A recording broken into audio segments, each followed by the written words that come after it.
After pouring away the coffee and returning to the armory to take the thick stack of historical materials and explanatory transcripts from Old Neil, Klein followed the wall of lights up the staircase to the Blackthorn Security Company. Tap, tap, tap. His footsteps echoed in the sealed and quiet basement. After Klein left the spiral staircase, he pushed open the door and identified his bearings before heading for the second office opposite of him. After familiarizing himself for 2 days, he had a general understanding of the layout of the Blackthorn Security Company. The entrance brought visitors to a huge reception hall with sofas and tables. Through the partition, there was an inner region. To the left of the corridor were 3 rooms.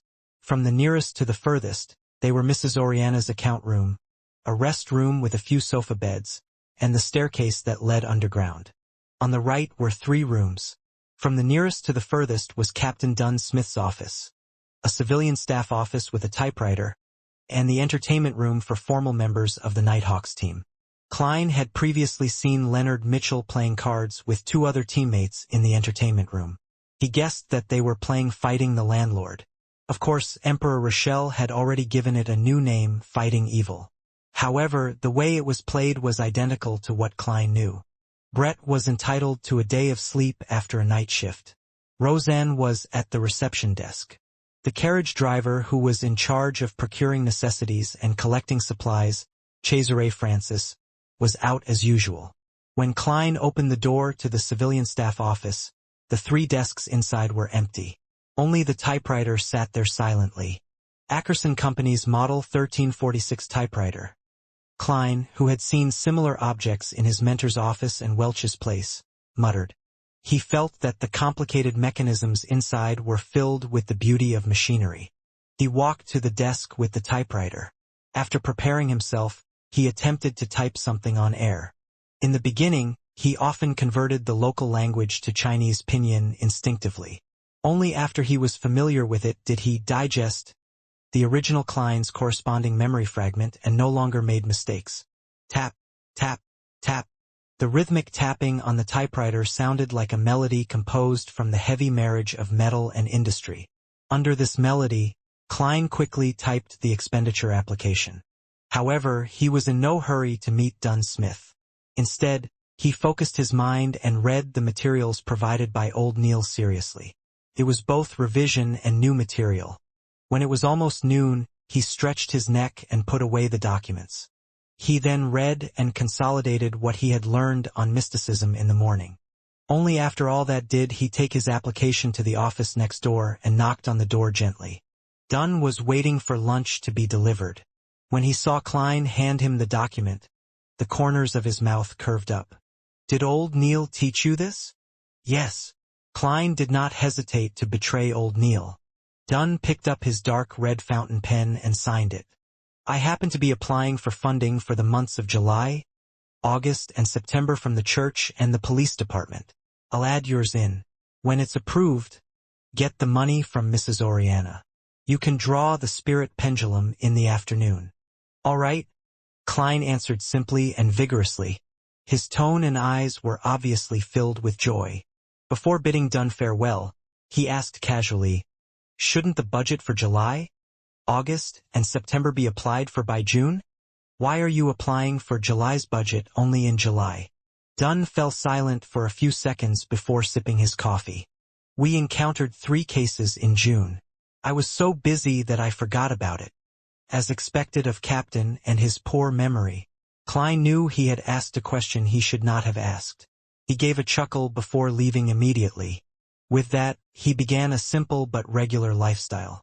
He would spend half an hour in the early morning cogitating. He would have 2 hours of mysticism lessons in the morning and an hour and a half of studying the historical documents. After lunch, he would take a short nap in the break room to regain his energy. Following that, he would draw bullets and head to the shooting club.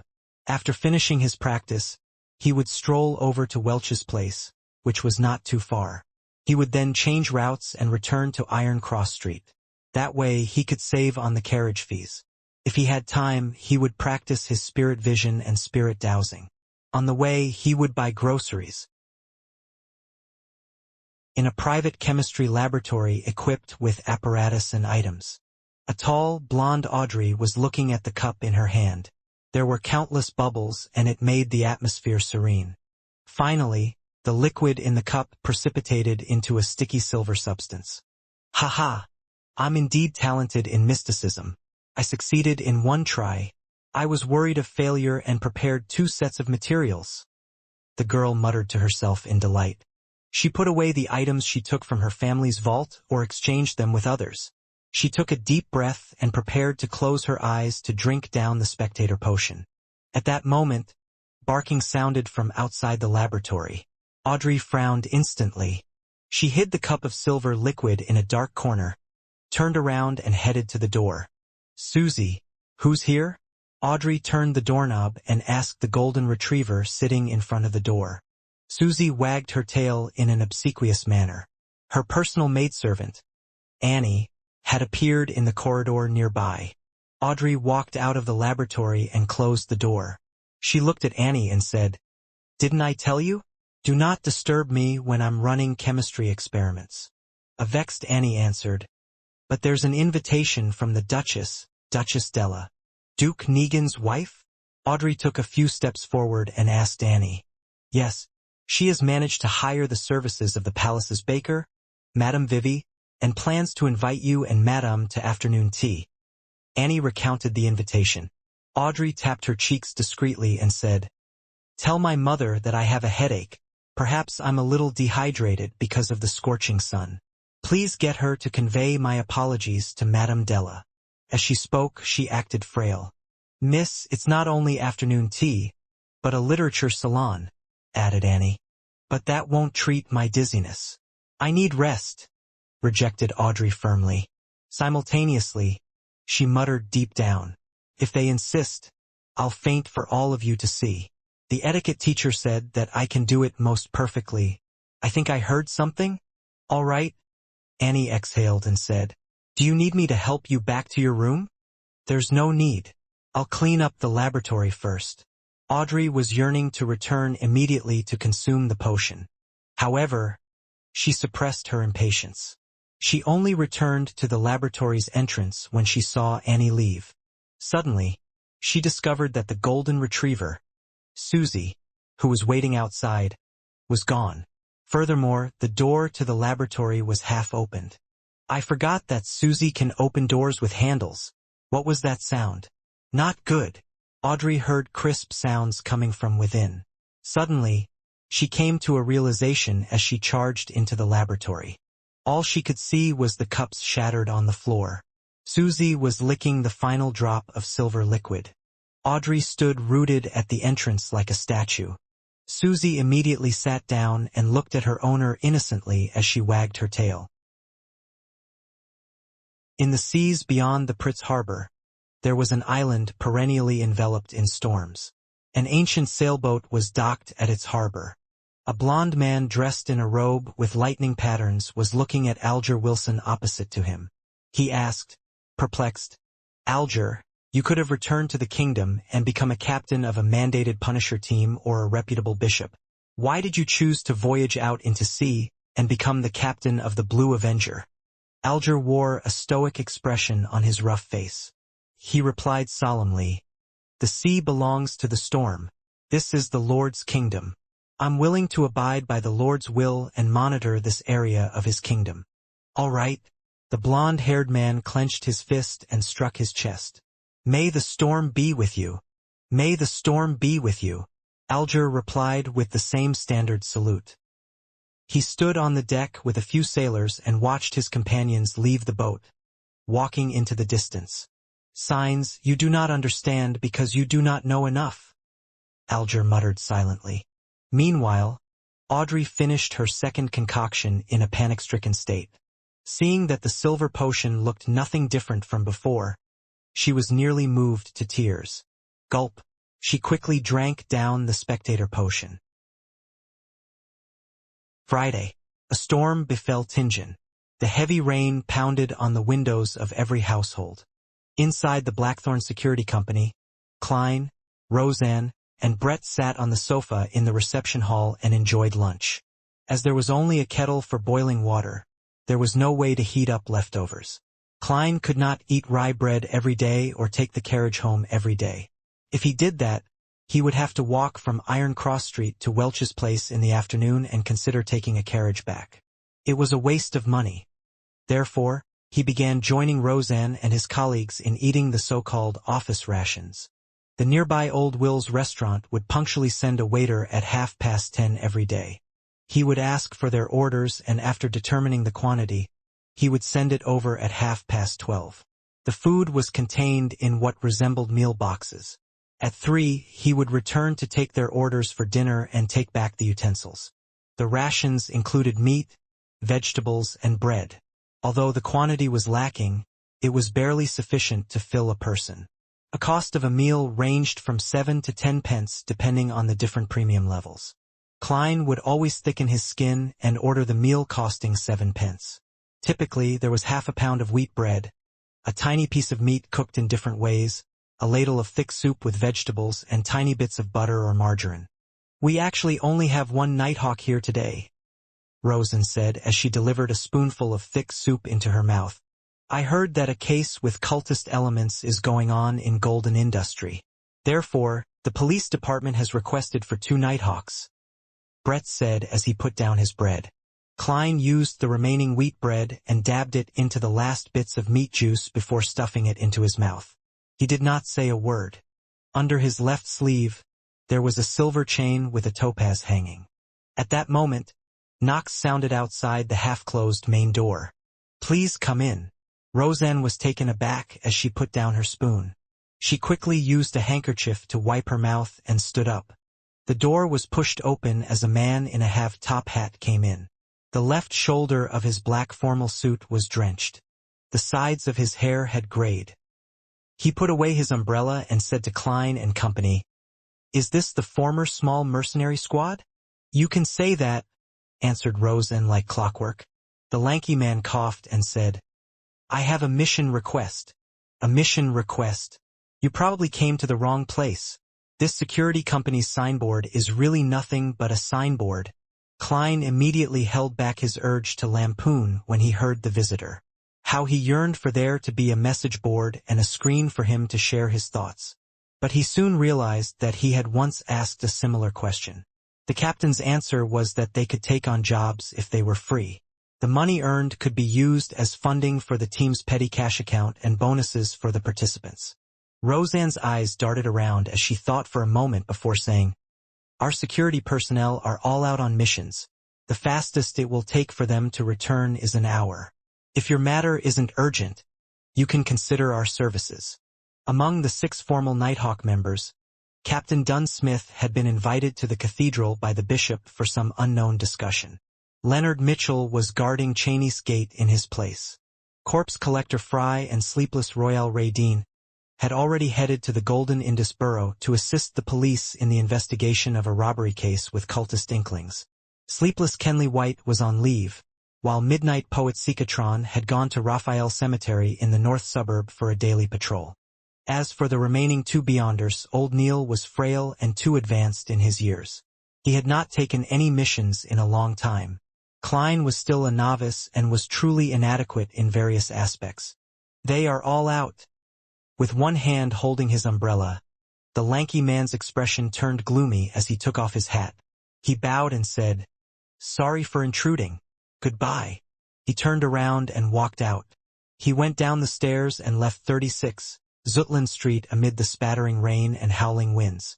What a bloody pity. Rosen watched the man left and sighed regretfully. Although she would not have gotten any share of the commission, she definitely would have been able to partake in a sumptuous meal. There's nothing we can do about it. Cheney's gate needs someone watching it all the time. Klein put down his cutlery in satisfaction. Even though he did not like the soup mixture of turnips and vegetables, he still drank it clean. "Don't tell me you want Brett to take the mission? Or yourself?" Rosen rolled her eyes and giggled. "Brett won't do, but you can. Our Mr. Seer." The moment she finished her sentence, she immediately realized what she had just said. She covered her mouth in shock because the door had not been fully closed. If someone walked past outside or heard anything about Beyonders, it would be considered a leak. "Thankfully Captain isn't around," rose and looked out the door and secretly stuck her tongue out. Or I'll have to go for confession again. Brett and Klein laughed out in unison as they exchanged looks before beginning to put away the cutlery. After everything was done, Klein, who did not bring his umbrella, decided to stay at Blackthorn Security Company due to the ongoing rain. He took out some newspapers and sat on the soft but bouncy sofa as he leisurely began his afternoon break. The airship route from Backlund to Desi Bay is now in service. The complete anthology of the great detective Mansing is publishing soon. An advertisement for Legolas weapons? A standard model revolver carrying 6 bullets costs £3 and 10 soldi. A double-barrel gun costs £2. Klein flipped through the Tingen City Honest paper when a particular piece of news suddenly caught his attention. The suspect responsible for killing Mr. Welch and Miss Naya has been caught. We believe it is a much-needed reprieve from the horror that has gripped North Borough, Golden Indus Borough, and East Borough. Welch's father, Mr. McGovern, who is a banker, has escorted his youngest son's corpse back to Constant City, where a grand burial will be held. After reading it a few times, Klein suddenly sighed. From the looks of it, Welch's father had bought the police's explanations and did not hire a private investigator to investigate the matter. His grief from losing his youngest son can't be any greater than that of my parents who lost their only son. In a sullen mood, Klein sat there motionless for a long time. He neither found it odd that he was not invited to Welch's and Naya's burials, nor did he feel depressed. Once everything calms down, I'll find a chance to offer a bouquet of flowers to their graves. Klein was about to take a nap in the break room when a knock came from the door of the reception hall again. Please come in. Roseanne, who was nodding off, suddenly jolted awake. The half-closed door was pushed open again. The lanky man from before walked in once again. Can I wait here? Your mercenaries know. Security personnel should be back soon, right? He asked sincerely, trying his best to hide his anxious expression. Sure. Please have a seat. Roseanne pointed at the sofa nearby. Klein asked out of curiosity, where did you hear about our security company? Who introduced you here? He had made 2 trips despite the heavy afternoon storm while still willing to wait? Yes. The Nighthawks must have easily resolved missions that might seem very difficult to others. They must have accrued quite a reputation. The man left his umbrella outside the door, and as he walked to the sofa, he replied with a rueful smile. I have traveled the nearby streets and paid a visit to all the mercenaries, security companies and private investigators. You are my only hope. The others do not have the manpower to take additional missions. To be frank, if not for the waiter that delivers meals, I really did not imagine that there was another security company here. It's completely different from what I imagined. Klein was stunned. Roseanne interjected with a question. They are very busy? Are there that many missions? The man sat down and sighed. You are a mercenary team, no, a security company. I believe you must have heard of the armed burglary murder at House Street. House Street, armed burglary murder. All right, unfortunately, I'm one of the people involved. Klein nodded with a slightly heavy heart. Yes. Due to the presence of a ferocious and cruel criminal, the rich men living in the neighboring streets, and even across all of Tingen City, are terrified. Apart from increasing the numbers of their security detail, they have also hired many more security personnel and private detectives. This resulted in a shortage of supply in your line of work. The tall and skinny man explained clearly. A standard chain reaction. Klein and Roseanne exchanged looks and saw the self-deprecating smile from each other's faces. The security industry had entered a golden age. Yet, Blackthorn Security Company was not affected in any way. It was apparent how dismally the company was run. Of course, to a certain extent, it also proved the success of the Nighthawks in hiding themselves. After waiting for another 20+ minutes, Klein prepared to leave since the rain was coming to a stop. He planned on practicing at the shooting club. At that moment, the black-haired and green-eyed Leonard Mitchell walked out of the partition. He looked curiously at the sofa. This is a client. Is Captain back? Roseanne asked delightfully. Back. The lanky man was taken aback when he heard that. He had been sitting there, staring at the door. How did he not discover someone's return? Roseanne's expression immediately froze as she chuckled. As a security company, we don't only use the front door. Figures. The lanky man nodded in enlightenment. He was also not surprised by the term captain. Security companies were mercenary teams or small-scale mercenary guilds. It was normal for captain to be used. Leonard did not tuck in his white shirt. His black vest was also casually draped on. He took a glance at the lanky man when he suddenly snapped his fingers and said, "I'm a member of the security personnel at Blackthorn. How might I address you? How may I help you?" Perhaps it was because he had long heard about the unrestrained characters of mercenaries that he did not feel the anger of being humiliated. Instead, he let out a breath of relief. He watched Leonard sit down and organized his words. "My name is Clee, a butler of Mr. Vickroy, a tobacco merchant. His only son, little Elliot, was kidnapped this morning. We have already informed the police and the matter has been given high priority. However, Mr. Vickroy remains uneasy. He wishes to go through the channels which mercenaries, security personnel have, as well as your understanding of Tingen, to investigate the case from a different angle and ensure that little Elliot is rescued safely. If you are able to find where the kidnappers are hiding, Mr. Vickroy will be willing to pay you £100. If you have the means to successfully save young Master Elliot, he is willing to pay double. £200. Leonard Mitchell smiled leisurely. Mr. Vickroy seems to only wish for us to find the kidnapper's hideout. If not, he will not think that his only son is worth £100. A tobacco merchant who has close ties with the southern plantations will not just offer £200. No, Mr. Vickroy is only an ordinary merchant. He's not considered wealthy. Besides, he believes the police will be more professional when it comes to rescuing his son. Clee answered frankly. All right, no problem. Leonard snapped his fingers again. His green eyes turned their gaze on Roseanne. My beautiful lady, please write up a contract. Don't always act like a poet. In fact, all you do is recite the works of others. Having forgotten the presence of the client, Roseanne quipped. She was used to exchanging snipes with Leonard. Of course, the Blackthorn Security Company did not really care about its clients.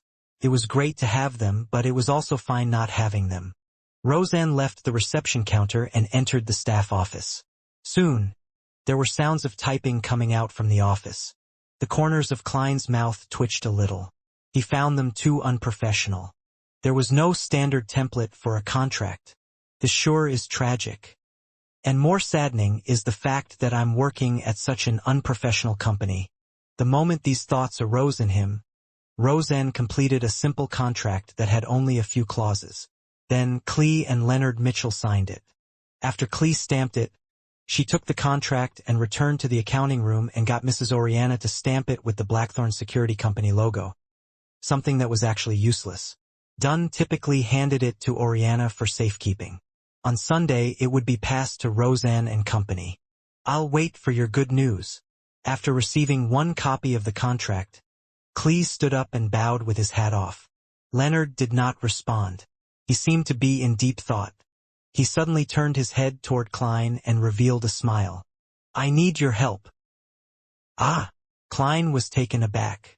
I mean, you and I can finish this mission together. The corners of Leonard's mouth curved up slightly as he explained. I'm good at combat, shooting, climbing, sensing and chanting, and taking on some support roles. But that does not include looking for people. You don't expect old Neil to go out in such weather, right?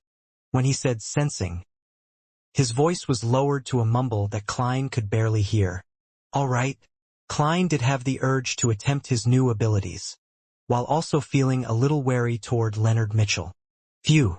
Let's hope it will be completed successfully. I wonder how useful my seer abilities will be. He wondered with some anticipation. While looking at Klein, Leonard smiled and nodded. Then, do you need anything from them? He had cooperated with old Neil and company numerous times, so he naturally knew that divination required a medium, especially when the person being divined was not present. Klein thought for a moment before saying to Klee, "I need some of Elliot's recent clothes which have not been washed or starched. It would be better if you have any accessories he used to wear on him." He tried to choose ordinary mediums, not something that would normally invite questions. But even so, Klee wore a look of puzzlement. "Why?" After his question, he added, "I have a picture of young Master Elliot on me." "Why?" "Because we are divining his location." Klein was momentarily at a loss for an answer. If he answered truthfully, ignoring the fact that it violated the confidentiality clause, Klee would likely storm out immediately and rip apart the contract while cursing, "This bunch of cheats. If that works, why don't I find the most famous spirit medium in Awa County?" By the side, Leonard Mitchell chuckled and said, "Mr. Klee, my partner, colleague rears a unique pet. Its sense of smell is sharper than a hound's. That's why we need clothes that little Elliot wore and items he used to wear on him to aid us in finding him. As you know, clues typically bring you to a general region. As for the picture, we would need it too. Both of us need to know what little Elliot looks like." Klee accepted the reason by nodding slowly. "Will you be waiting here? Or will you be going with me to Mr. Viceroy's residence in the city?" "Let's go together. It saves time," replied Klein simply. Not only was he eager to try out his abilities as a beyonder, but he also wanted to save the child. "All right, the carriage is downstairs." As Klee spoke, he took out a black and white photograph and handed it to Leonard. It was a picture of Elliot Viceroy alone. He was about 10 years old with rather long hair that nearly covered his eyes. There were obvious freckles on his face and he did not seem to stand out. Leonard glanced at it and handed it to Klein. Klein took a careful look and placed the photograph into his pocket. Then he took his cane and put on his hat. He followed the two out of Blackthorn Security Company and boarded the carriage downstairs. The carriage's interior was rather spacious. It was lined with thick carpet and a tiny table to rest items on. As Klee was around, Klein and Leonard did not say a word. They quietly took in the experience of traversing the pooling roads in a carriage. "The carriage driver is quite good." Leonard broke the silence after some time with praise and a smile. "Yeah," Klein answered perfunctorily. Klee forced a smile and said, "Your compliments are his honor. We will be there soon." As they were afraid of alerting the kidnappers, the carriage did not stop at the Viceroy's residence. Instead, it stopped at the side of a nearby street. Klee held an umbrella and returned along. After waiting for some time, Leonard talked to Klein again. "My surmise the last time was not without a goal. I was just trying to tell you that the notebook will definitely appear again. Perhaps it might be soon." "That really isn't a happy surmise." Klein used his chin to gesture towards the carriage driver outside, indicating that he did not wish to discuss sensitive topics with outsiders around. Leonard whistled and turned his head to look out the window. He saw raindrops streak across the glass, leaving behind blurry marks. It made the world outside a complete blur. After a while, Klee returned with a bag of items. Since he walked in a hurry, the edge of his trousers were soiled and his shirt front was slightly wet. "These are the clothes young Master Elliot wore yesterday. This is the storm amulet he used to wear." Klein took it and glanced at it. He discovered it to be a miniature gentleman's formal suit, a small shirt, vest, bow tie, etc. And the storm amulet was made of bronze. It was carved with symbols representing gales and sea waves, but they did not trigger Klein's perception. "I'll recount in detail the incidents leading up to young Master Elliot's kidnapping. Hopefully, it will let you find him easier." Klee sat down and described the nightmare that happened in the morning, hoping that the helpers he went through great trouble to hire would be of help. Klein and Leonard held no interest in the specifics. All they cared about was the number of kidnappers, if anything unusual had happened, or if they had any weapons. 3, normal, armed with firearms. After obtaining the desired information, they bade Klee farewell and hired a 2-wheeled light carriage. Unlike public carriages, private hire carriages were either 4-wheeled or 2-wheeled. They were charged either by time or distance. The latter was at 4 pence a kilometer in the city and 8 pence a kilometer outside. The former cost 2 soldi per hour or part thereof. After the first hour, there were additional charges of 6 pence every 15 minutes. In inclement weather or if the customer needed to go faster, the fare could even be higher. Klein had heard from Azek that in the capital, Backlund, these carriage drivers were famous for quoting outrageous prices. To him, taking a private carriage was quite a luxury. However, he did not need to worry about this at the moment since Leonard had tossed 2 1 soldi notes to the carriage driver. Charge it by the time. After Leonard gave his instructions, he closed the carriage's door. Where are you going? The carriage driver was delighted and puzzled as he held the 2 notes. Wait a moment. Leonard cast his gaze at Klein. Klein nodded slightly and took out Elliot's clothes. He spread it out on the carriage's floor and then wound the storm amulet around his cane's handle. He held the silver-inlaid black cane and hung it straight over Elliot's clothes. He gathered the sphere of light in his head as his mind rapidly turned still. His brown eyes quickly turned deeper in color as he entered a half-cogitation state. He felt his body's spirit turning light. He vaguely saw the world of spirits everywhere. He silently said, Elliot's location. After repeating it 7 times, he released his grip of the black cane, but the cane did not fall to the ground. It remained standing in front of him even though the carriage was shaking.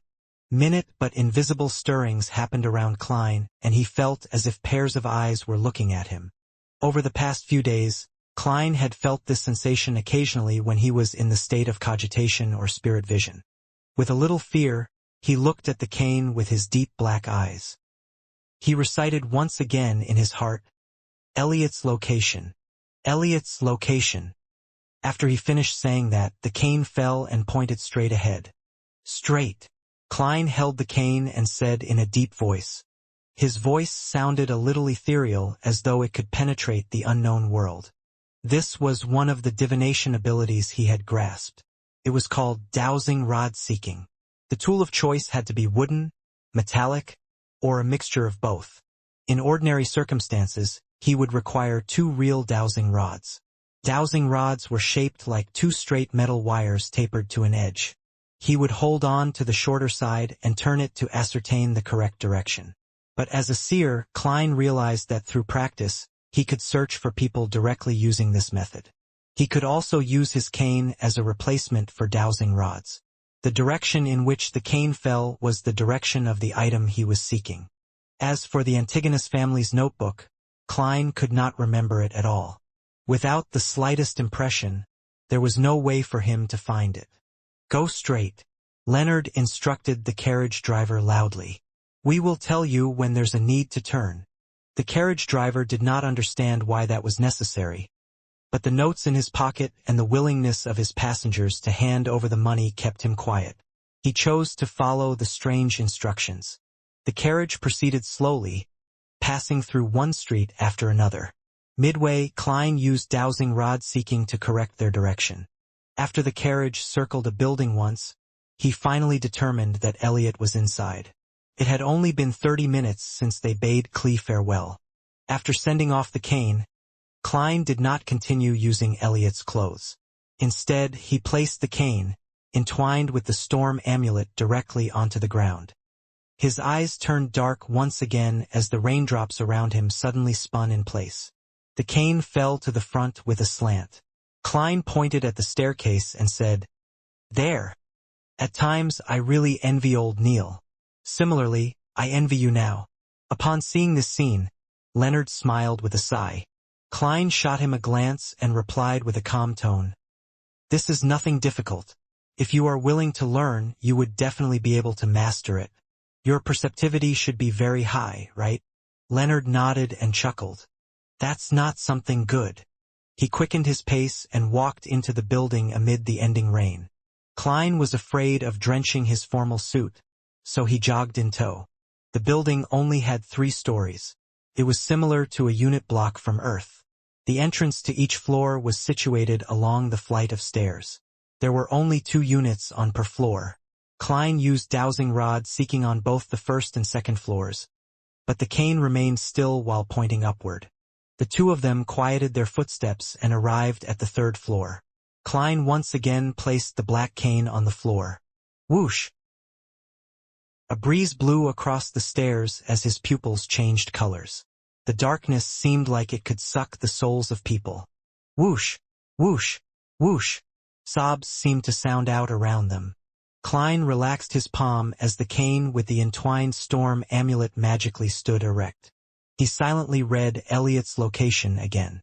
He watched his black cane drop silently as it pointed to the right room. They should be in there. While Klein picked up his cane, he tapped his glabella twice. Various colors saturated as he looked at the right room. He saw all sorts of auras inside. 1, 2, 3, 4. 3 kidnappers and 1 hostage. The numbers match. One of their auras is short. It's likely Elliot. Mr. Klee said that they have 2 hunting rifles and a revolver. Klein whispered. Leonard chuckled. Let me recite a poem for them. Why be a kidnapper? Why can't you happily be civilized person? He put down the bag with Elliot's clothes and took 2 steps forward. His expression suddenly turned serene and melancholic. His magnetic and deep voice gradually sounded. Oh, the threat of horror. The hope of crimson cries. One thing at least is certain, that this life flies. One thing is certain and the rest is lies. The flower that once has bloomed forever dies.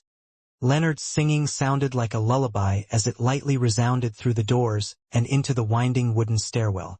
Klein's mind immediately turned torpid. He felt like he saw a silent moonlight and serene rippling lake. His eyelids rapidly turned heavy as if he were about to fall asleep standing. Amid these indistinct sensations, he also felt a strange, formless, and indifferent focus on his back. It felt like he was wandering the spirit world himself. A baffling sense of déjà vu suffused as Klein suddenly found his train of thought once again. With his strong spiritual perception and extreme familiarity with cogitation, he barely escaped the influence of the midnight poem. However, he remained serene and could hardly evoke any emotions. Soon, Leonard stopped singing as he turned his head with a smile. I'm considering asking Captain's permission to apply for a Phaenopotter lute. How can there not be an accompaniment when singing? Hehe, I'm just kidding. I can hear them asleep. The black-haired, green-eyed Nighthawk with his poetic vibe took a stride forward and walked to the door that separated them from the kidnappers and hostage. He suddenly moved his shoulder and threw a punch at the door's lock. Crack! The wooden board around the lock shattered in a muffled manner. This requires precise control. Leonard turned his head and smiled. He then reached his hand into the hole and opened the door. Klein, who had regained consciousness, was not as confident as him. He reached under his armpit, drew his revolver, and turned the cylinder, making sure that he could shoot at a moment's notice. As the door swung back, he saw a man sleeping on a table with a gun by his feet. Another man was rubbing his eyes in a daze while trying to stand up. Bam! Leonard slid forward and struck the awakening kidnapper unconscious. Klein planned to enter as well when he suddenly sensed something. He turned around abruptly and faced the stairwell. Tap, tap, tap. Footsteps were approaching from below. It became clear that something was a hatless man in a brown coat circling the stairwell in his progression toward the 3rd floor while hugging a paper bag of bread. Suddenly, he stopped. He saw a gun's barrel aiming at him with a metallic luster. His pupils reflected a young man dressed in a half-top hat, black formal suit with a bow tie of the same color. It also reflected the cane which rested along the rail and the dangerous revolver. Do not move. Raise your hands. 3, 2, 1. Klein's tone was deep but relaxed. He held the revolver with both hands as he tried to imagine the man as a target from his practice. Amid the tense atmosphere, the man in the brown coat threw the bag of bread and slowly raised his hands. Sir, is this a kind of a joke? Has there been a misunderstanding? He stared intently at the finger that Klein had placed on the trigger as he forced a smile. Klein was temporarily unable to determine if he was an accomplice or a neighbor, but he did not reveal any abnormalities. He said in a deep voice, Do not attempt to resist. Someone will determine if it's a misunderstanding in a while. At that moment, Leonard, who had finished handling the kidnappers, walked out and noticed the man in the stairwell. He said leisurely, "So the kidnappers have another accomplice responsible for buying and delivering food?" Upon hearing this, the man's pupils constricted as he suddenly raised his foot and kicked the bag of bread up in an attempt to block Klein's vision. Seemingly unaffected, Klein coldly pulled the trigger like his usual training. Bang! Blood burst out from the man's left shoulder. He tumbled to the ground and attempted to escape from the second floor. However, Leonard had already reached his hand towards the handrail before leveraging himself to jump over. With a dull thud, Leonard landed on the man from above. The man fainted as Leonard swatted away some of the blood that had splattered on him. He looked up at Klein and chuckled. "Nice shooting." "I was trying to hit his legs." The corner of Klein's mouth twitched in an indiscernible manner as he caught a whiff of the smell of blood. He discovered that despite not having any enhancements to his visual, auditory, or tactile senses after consuming the seer potion, he could still see obstructed objects and hear faint footsteps, allowing him to take preemptive judgment. Was this in the scope of spiritual perception? Klein nodded in thought as he watched Leonard find a sharp dagger in the accomplice's possession and drag him into the room. With a gun and cane in each hand, Klein entered the kidnapper's room. They saw Elliot Vickroy jolt awake from the gunshot as he straightened his body and sat up slowly from a huddled position. Leonard had securely tied up the three kidnappers with the rope they used against Elliot. Bunched together, they were thrown in a corner. The lack of rope was made up by tearing their clothes. The unconscious man who had been shot in the shoulder was bandaged, but Leonard disdained getting his hands dirty, so he did not help him extract the bullet. Who are you people?" Elliot stammered in pleasant delight when he saw the scene before him. "Yes, you guessed right. Very precise." The genuflecting Leonard answered casually. "I never expected this bastard to have some humor cells in him." Klein lowered his revolver and said to Elliot, "We are mercenaries hired by your father. You can also call us security personnel." "Phew, for real? Have I been saved?" Elliot said joyfully without daring to make any movements. It was apparent that he had suffered quite harshly in the short few hours of being a kidnapping victim. He did not have the kind of rashness someone his age normally would have. Leonard stood up and said to Klein, "Go downstairs and find some patrolling cops. Get them to inform the tobacco merchant. I do not wish to walk out with a child and for idiots like a kidnapper." Klein, who was wondering about the aftermath, nodded. He put away his revolver, picked up his cane, and walked to the staircase. As he went down the stairs, he had a nagging feeling that he had forgotten something. In addition, he heard Leonard say to Elliot, "Don't be nervous. You will soon see your father, mother, and your old butler, Clee.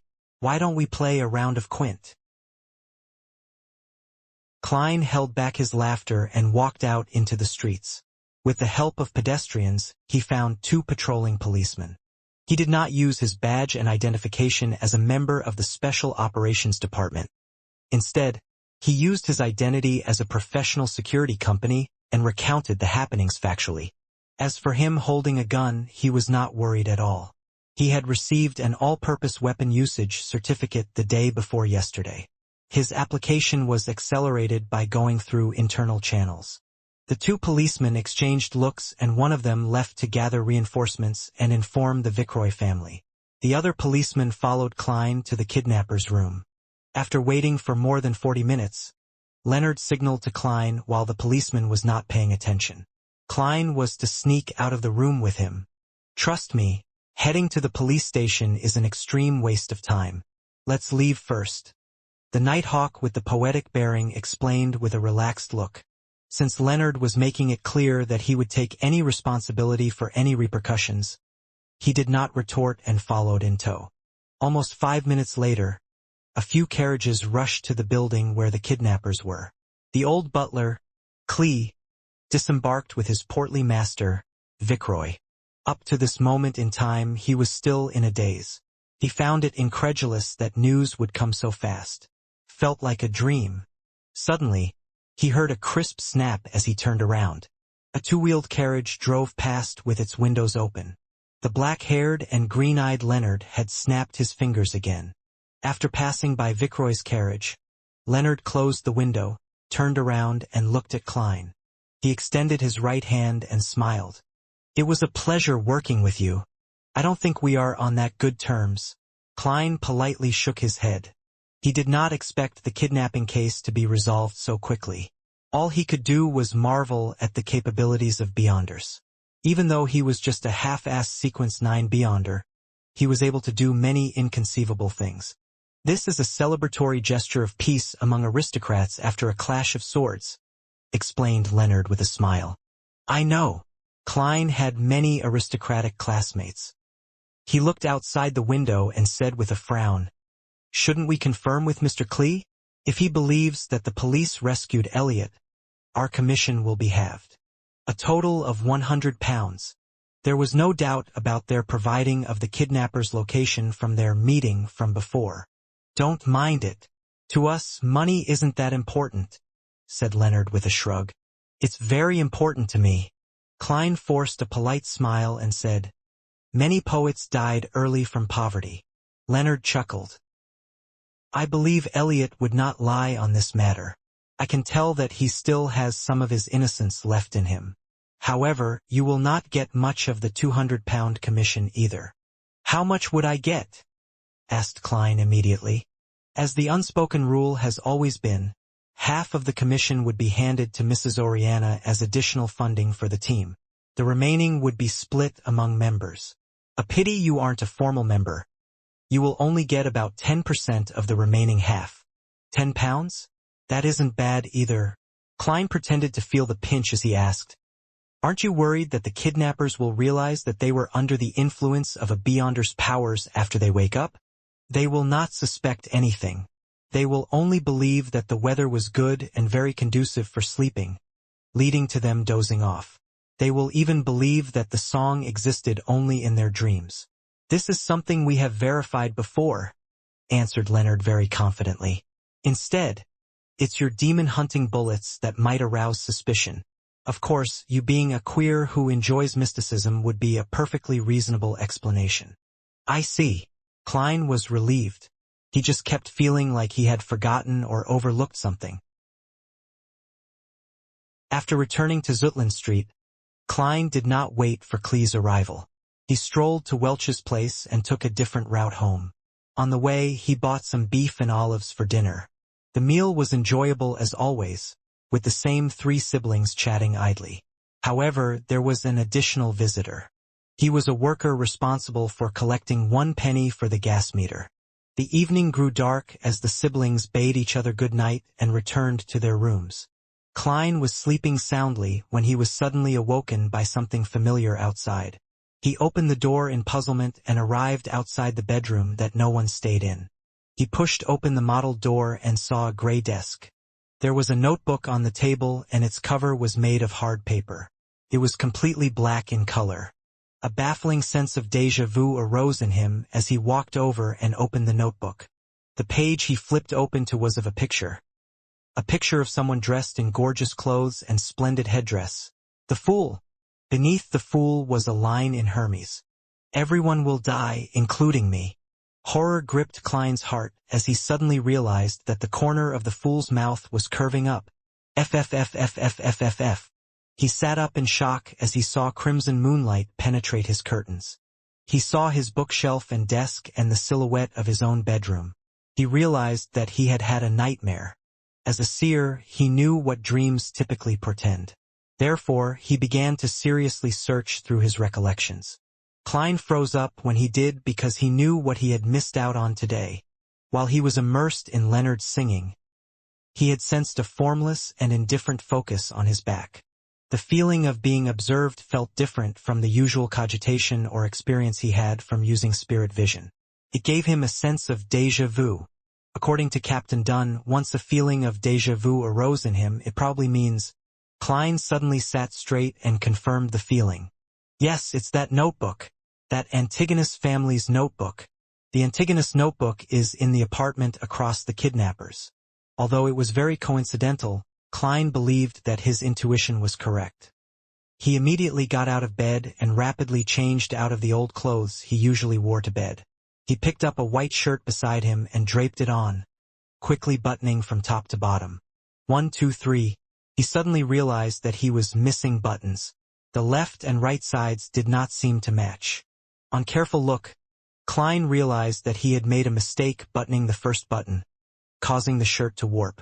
He shook his head helplessly before taking a deep breath and slowly breathing out, using some of his cogitation techniques to restore his calm. After putting on his white shirt and black trousers, he barely managed to wear his armpit holster steadily. He pulled out the revolver he hid under his soft pillow and holstered it. Without time to tie a bow tie, he draped his formal suit on and with a hat and cane in each hand, he walked to the door. After putting on his top hat, Klein gently twisted the door handle and walked into the corridor. He carefully closed his bedroom's wooden door and sneaked downstairs like a thief. He used a fountain pen and paper in the living room to leave a note, informing his siblings that he had forgotten to mention that he had to be early for work today. The moment he was out the door, Klein felt a cool breeze and his entire being calmed down. The street in front of him was dark and silent without any pedestrians. Only the gas lamps illuminated the streets. Klein took out his pocket watch from his pocket and snapped it open. It was just 6 in the morning and the crimson moonlight had not completely faded away. However, there was a hue of sunrise over the horizon. He was just about to seek out an expensive for-hire carriage when he saw a 2-horse, 4-wheeled trackless carriage approaching him. There are public carriages this early in the morning? Klein was puzzled as he went forward and waved for it to stop. Good morning, sir. The carriage driver stopped the horses skillfully. The ticketing officer beside him had his hand to his mouth while yawning. To Zutland Street. Klein scooped out 2 pennies from his pocket and 4 halfpence. 4 pence, the ticketing officer replied without any hesitation. After paying for the ride, Klein got onto the carriage and found it empty. It exuded a clear loneliness amid the dark night. You are the first one, said the carriage driver with a smile. The 2 brown horses widened their pace as they proceeded briskly. To be honest, I never imagined there to be a public carriage so early in the morning. Klein sat near the carriage driver and made idle chatter to divert his attention and relax his tense mind. The carriage driver said in a self-deprecating manner, From 6 in the morning to 9 at night, but all I earn is £1 a week. Are there no breaks? Inquired Klein in bafflement. We take shifts to rest once a week. The carriage driver's tone turned heavy. The ticketing officer beside him added, We are in charge of plying the streets from 6 to 11 in the morning. Following that, we have lunch and an afternoon break. Near dinner time, which is 6 in the evening, we replace our colleagues. Even if we do not need rest, the 2 horses will need it. It wasn't anything like that in the past. There was an accident that should not have happened. Due to fatigue, a carriage driver lost control of his carriage and it toppled. It resulted in us having shifts. Those bloodsuckers would never become this kind so suddenly otherwise. The carriage driver scoffed. Under the illumination of dawn, the carriage drove towards Zutland Street and picked up 7 to 8 passengers on the way. After Klein was less tense, he did not converse further. He closed his eyes and recalled the experiences from yesterday, hoping to notice if he had forgotten anything. By the time the skies were bright when the sun was fully up, the carriage finally arrived at Zutland Street. Klein pressed his hat with his left hand and briskly jumped off the carriage. He quickly stepped into 36 Zutland Street and arrived outside Blackthorn Security Company after going up the flight of stairs. The door was still closed and had yet to open. Klein took out the ring of keys by his waist and found the corresponding brass key and inserted it into the keyhole and twisted it. He pushed forward as the door slowly opened. He saw the black-haired, green-eyed Leonard Mitchell sniffing at a recently popular cigarette. To be honest, I prefer cigars. You seem to be in a rush?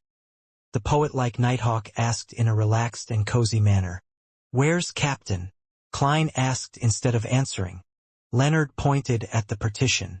He's in the office. As an advanced sleepless, he only needs 2 hours of sleep in the day. I believe it's a potion those factory owners or bankers would like the most. Klein nodded and quickly passed through the partition. He saw that Dunn Smith had opened the door to his office and he was standing at its entrance. "What's the matter?" Dressed in his black windbreaker, he held a gold-inlaid cane with a solemn and stern expression. The feeling of déjà vu came to me. It should be the notebook. The Antigonus family's notebook. Klein tried hard to make his answer clear and logical. Where was that? Dunn Smith's expression did not have any obvious changes. However, Klein's intuition told him that a clear and invisible stir had happened in him. This was possibly a flash of his spirit or a change in his emotions. "It's at the place Leonard and I saved the hostage yesterday, opposite the kidnapper's room. I didn't notice it back then until I had a dream and received a revelation." Klein did not conceal anything. "From the looks of it, I missed out on making huge contributions." Leonard, who had walked to the partition, chuckled. Dunn nodded slightly as he instructed with a solemn expression. "Get Kenley to replace old Neil's watch of the armory. Let old Neil and Fry come with us." Leonard stopped acting frivolous as he immediately informed Kenley and Fry, who were in the Nighthawk's entertainment room. One of them was a sleepless and the other was a corpse collector. 5 minutes later, the two-wheeled carriage that came under the jurisdiction of the Nighthawks began driving down the sparse streets in the morning. Leonard wore a feather hat, a shirt and a vest. He stood in as the carriage driver, lashing out a whip from time to time, sending out a crisp crack. Inside the carriage, Klein and old Neil sat on one side. Facing them were Dunn Smith and Fry. The corpse collector's skin was so white it looked like it either had not been under the sun in a very long while or he had a severe blood deficiency. He looked to be in his 30s with black hair and blue eyes. He had a high nose bridge and his lips were very thin. He had a cold and dark demeanor and had a faint smell from often touching corpses. "Repeat the situation again in detail." Dunn adjusted the collar of his black windbreaker. Klein stroked the hanging topaz in his sleeve as he began from their mission commissioning until the dream. By the side, old Neil chuckled. "Your fate seems to be entwined with that Antigonus family's notebook. I never expected you to meet it in such a manner." "That's right. Isn't this too much of a coincidence?" Thankfully, Leonard just mentioned that there was no indication of hidden factions of mysterious powers at play from the preliminary investigations of Elliot's kidnapping. It was solely a crime motivated by money. Otherwise, I would really suspect if someone had deliberately arranged for this to happen. Klein found the situation rather curious. It was too coincidental. Dunn did not express his ideas as he was in deep thought. Likewise, corpse collector Fry maintained his silence in his black windbreaker. Only when the carriage stopped at the building mentioned by Klein was the silence broken. "Let's go up. Klein, you and old Neil walk behind. Be careful, very careful." Dunn got off the carriage and pulled out a strange revolver with a clearly long and thick barrel. He stuffed it into his right pocket. "All right." Klein did not dare take point. After Leonard found someone to watch the carriage, the 5 Beyonders walked orderly into the building. With very light footsteps, they arrived at the 3rd floor. "Is this the place?" Leonard pointed at the apartment opposite the kidnappers. Klein tapped his glabella twice and activated his spirit vision. In this state, his spiritual perception was enhanced again. He found the door familiar as if he had once entered it before. "Yes." He nodded in affirmation. Old Neil also activated his spiritual perception and after observing carefully, he said, "There's no one inside, nor are there any spiritual glows of magic." Corpse collector Fry added with his hoarse voice, "There aren't any evil spirits." He could see many spiritual bodies, including evil spirits and restless wraiths, even without activating his spirit vision. Leonard took a step forward and, like yesterday, punched the door's lock. This time not only did the surrounding wood shatter, even the door lock flew and fell noisily to the ground. Klein seemed to feel an invisible seal instantly vanish. Immediately following that, he caught a whiff of an intense stench. "Corpse, a rotting corpse," Fry described coldly. He did not appear to suffer from nausea. Dunn reached out his black-gloved right hand and pushed open the door slowly. The first thing that they saw was a chimney. For early July, there was an abnormal heat emanating the room. In front of the chimney was a rocking chair. Sitting on it was an old woman dressed in black and white. Her head hung low. Her body was abnormally large. Her skin was blackish-green and swollen.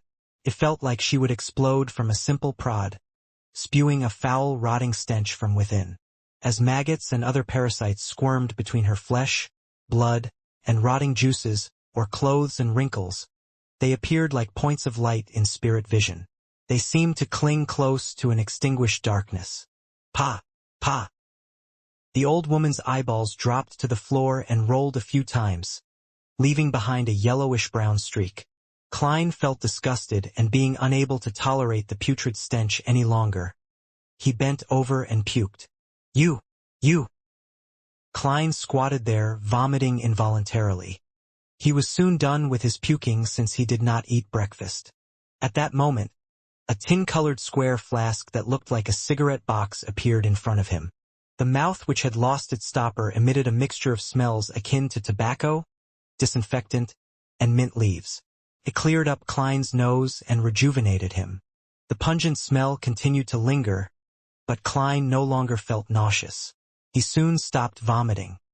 He traced the tiny flask up and saw a pale hand that did not seem to belong to a member of the living. He saw the mouth of a black windbreaker's sleeve and saw corpse collector Fry with his cold and dark bearing. Thank you. Klein recovered completely, and with his hands on his knees, he stood back up. Fry nodded without any expression. It'll be fine once you are used to it. He put back the flask stopper and put it into his pocket and turned around, walking to the highly decomposed corpse. Without gloves, he began examining the old woman. As for Dunn Smith and Leonard Mitchell, they paced slowly around the room, occasionally touching the table's surface or newspapers. Old Neil pinched his nose and stood outside the door, grumbling in a muffled voice. Seriously gross. I'm going to request for additional pay this month. Dunn turned his head over and touched the wall beside the chimney with his gloved right hand. While doing so, he asked Klein, "Does this place look familiar?" Klein held his breath and constructed the silver pocket watch in his mind to calm down. With him already in his spirit vision state, he immediately felt different. A scene that came from the deepest recesses of his memories flashed past his eyes. Chimney, rocking chair, table, newspapers, the rusty nails on the door, the tin cans inlaid with silver. The scenes were dark and dull, like a documentary from Earth.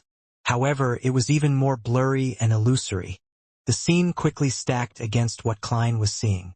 The feelings of déjà vu and having been here before presented themselves clearly. An illusory and ethereal scream seemed to pass through invisible walls. Hornasis, Phlegria, Hornasis, Phlegria, Hornasis, Phlegria.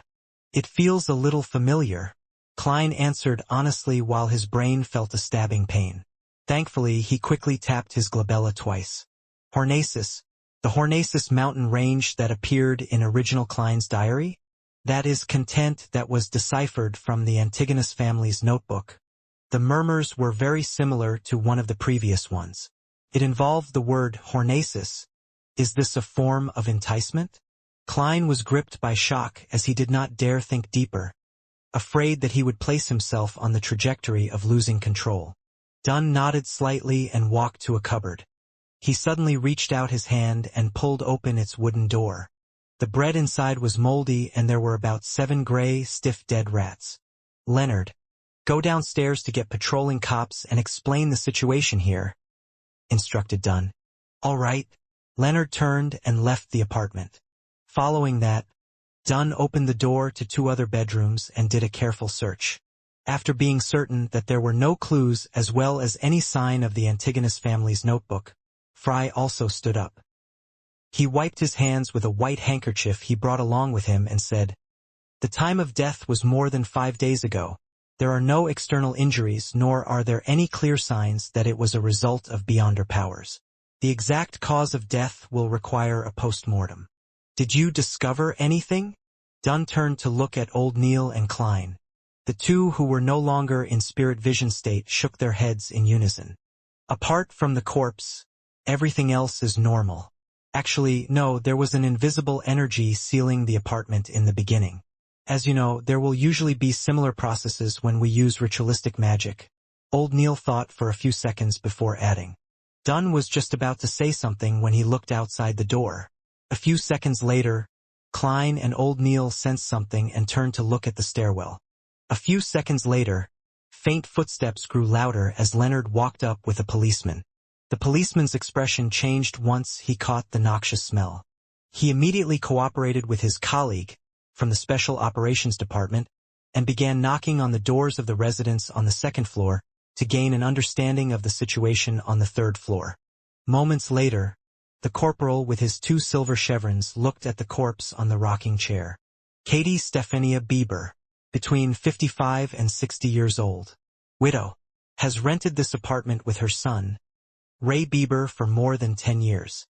Her husband was formerly a gem artisan. Her son is about 30 years old and is single.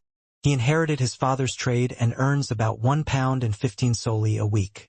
According to their neighbors, they have not seen them in more than a week. Before the policeman continued, Klein already knew the critical point that followed. Missing. To be more precise, it was unknown where Ray Bieber had gone to. The ancient notebook could very well be on him. Do you have a picture of Ray Bieber? Dunn looked at the police officer. He was acting as the role of a high-ranking inspector. However, it was not really acting since he was indeed a high-ranking inspector on the police department's roster. His salary and various allowances were also paid according to his rank. Of course, it did not include his salary from the church. The police officer shook his head nervously and said, "I'm not sure. I'll have to return to the station to search for it. It's not typical for us to have pictures of every single person." Got it. Continue questioning the residents on the first floor. Ask them in detail. Dunn gave the order. As he watched the police officer leave, he closed the door and turned to Old Neil. "I'll leave the rest to you. If not, we will have to make all the residents sleep and obtain Ray Bieber's looks." "Yeah, I don't really trust sketches based on verbal descriptions." Old Neil nodded. He took out a few thumb-sized bottles from a pocket in his black classic robe and scattered the liquids in a particular order. Immediately following that, he pulled out a clump of powder and scattered it in a circle around him. Strangely, a biting smell spread and was not influenced by the nauseating smells in the room. Klein also suddenly noticed that there was an invisible force field around him. It separated him from the environment and everyone else. It was like the room in its previous state. Old Neil half closed his eyes as his lips mumbled a soft and indiscernible incantation. Without being prepared, Klein vaguely heard the words, "Goddess, give me strength. We look forward to the protection of the night." Hum! A sudden wind tore through the windows and blew up the powder. Klein's heart quaked suddenly as he felt goosebumps all over him. He found it difficult to describe. A terrifying smell that made him afraid of looking directly spread rapidly. He was confused as he tensed up, unable to relax. It felt as though he had plunged into a state similar to what one would have after working on a highly advanced mathematical problem. Suddenly, Old Neil's eyes opened, his eyes pitch black. He took out a fountain pen from his pocket and began drawing on a piece of scrap paper on the table. He was so fast that his entire body was trembling. Klein focused his gaze and saw a face with recessed eyes and a tall nose bridge rapidly appear. When the natural curly short hair was done, Old Neil wrote a single line beneath the portrait. Black hair, deep blue eyes. Left of his mouth is a fully ceramic tooth implant. Pata. The fountain pen in Old Neil's hand fell onto the paper as his body convulsed a few times. "This is the image of Ray Bieber according to what's left in the room," Old Neil whispered as the color of his eyes restored rapidly. Then, he turned back to his original spot and slowly circled it. The invisible force field that isolated things immediately dissipated in the form of a breeze. "Praise the lady." Old Neil tapped his chest in 4 spots, forming the shape of the crimson moon. Klein's taut nerves relaxed as he made more acute observations. He discovered that there was nothing special about Ray Bieber's facial features. He had a relatively mild bearing. The only thing was that his philtrum sagged clearly. "I'll try using dowsing rod seeking." He picked up the portrait and found male clothes in the bedroom and spread them onto the ground. Dunn, Leonard, and old Neil did not stop him as they watched him place the black cane above the clothes and portrait. Fry was as silent as always. Klein's eyes turned from brown to black as he finished his recitation, only to release his grip. The black cane stood silently like it was embedded in the ground. Ray Bieber's location. Klein silently repeated to himself again. With the sound of humming wind, the cane fell down but kept changing directions while falling. Finally, it began spinning in slight circles. Without any external help, the black cane stood stably again. Klein repeated a few times with the same outcome. All he could do was shake his head at Dunn and old Neil. A strange power was interfering with his divination. Dunn took off his black glove and said to Leonard and Klein, "Take Ray Bieber's portrait and inquire the residence for a final confirmation. Following that, we will issue a warrant of arrest against him for the murder of his mother." "All right." Klein held his cane and bent down to pick the portrait. After the neighbors confirmed that the portrait was indeed Ray Bieber, Dunn instructed Leonard and the police officer to finish the procedures at the station. He and Fry headed to a few bars in Tingen City to seek help via other means. Klein and old Neil returned to Blackthorn Security Company on a public carriage. It was not even 8 by the time they arrived. Roseanne had not even clocked in. After closing the door, Klein cocked his head at old Neil and, hoping to learn and answer his questions, asked him, "Why would I send the Antigonus family's notebook to Ray Bieber's home?" This was completely in a different direction from Iron Cross Street where Welch stayed. Old Neil walked to the sofa and chuckled. "Isn't that obvious? Who knows what powers inside the notebook you invoked?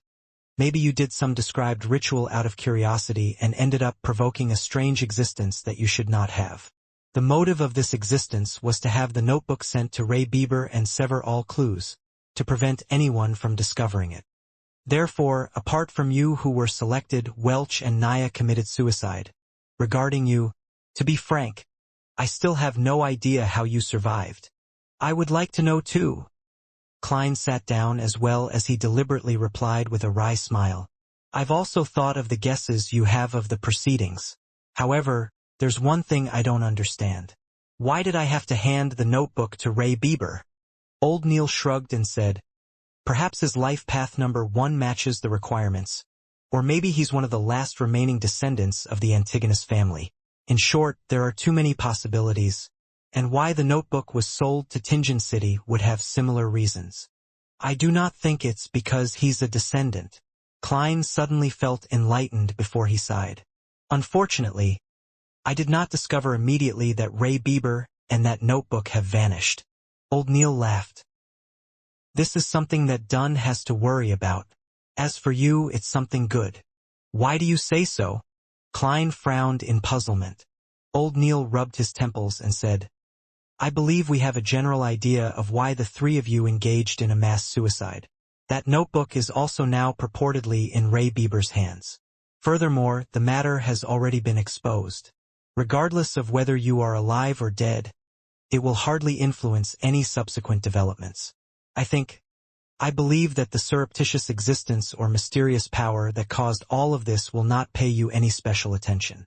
It's just like how you would not pay attention to the ants on the ground. Heh. As long as you do not try to make him recall you. And our arrest warrant for Ray Bieber will quickly reach the secret order. They will also be able to guess that it is related to the Antigonus family's notebook. Believe me, for a secret organization that has been in existence for more than 1,000 years, it has many channels of information. Therefore, their focus will be diverted to Ray Bieber's whereabouts, in a bid to find the notebook before us. They will not, nor is it possible for them to harass, stalk, or deal with you. Lad, congratulations on stepping out from the shadows of the past. What follows will be a brand new journey filled with sunlight." Klein nodded when he heard that as he said in a happy and relieved manner, "I hope so." Having transmigrated here, he had been enveloped in uncertainty. Now, it felt like it had finally dissipated. However, Klein was still feeling uncertain because the notebook seemed to be tied to him in a certain manner. It went to the point of him bumping into remnant clues coincidentally from a normal mission of rescuing a hostage. He was afraid that there would come a day when a delivery man would send him a parcel, only to realize that it was that Antigonus family notebook after opening it up. Let's hope everything will go as old Neil described. He silently prayed. When old Neil heard his reply, he immediately scoffed. You don't seem to be a devout believer of the goddess. At this moment, shouldn't you be drawing the sign of the crimson moon at your chest and say, May goddess bless us? Mr. Neil, you don't seem like one either.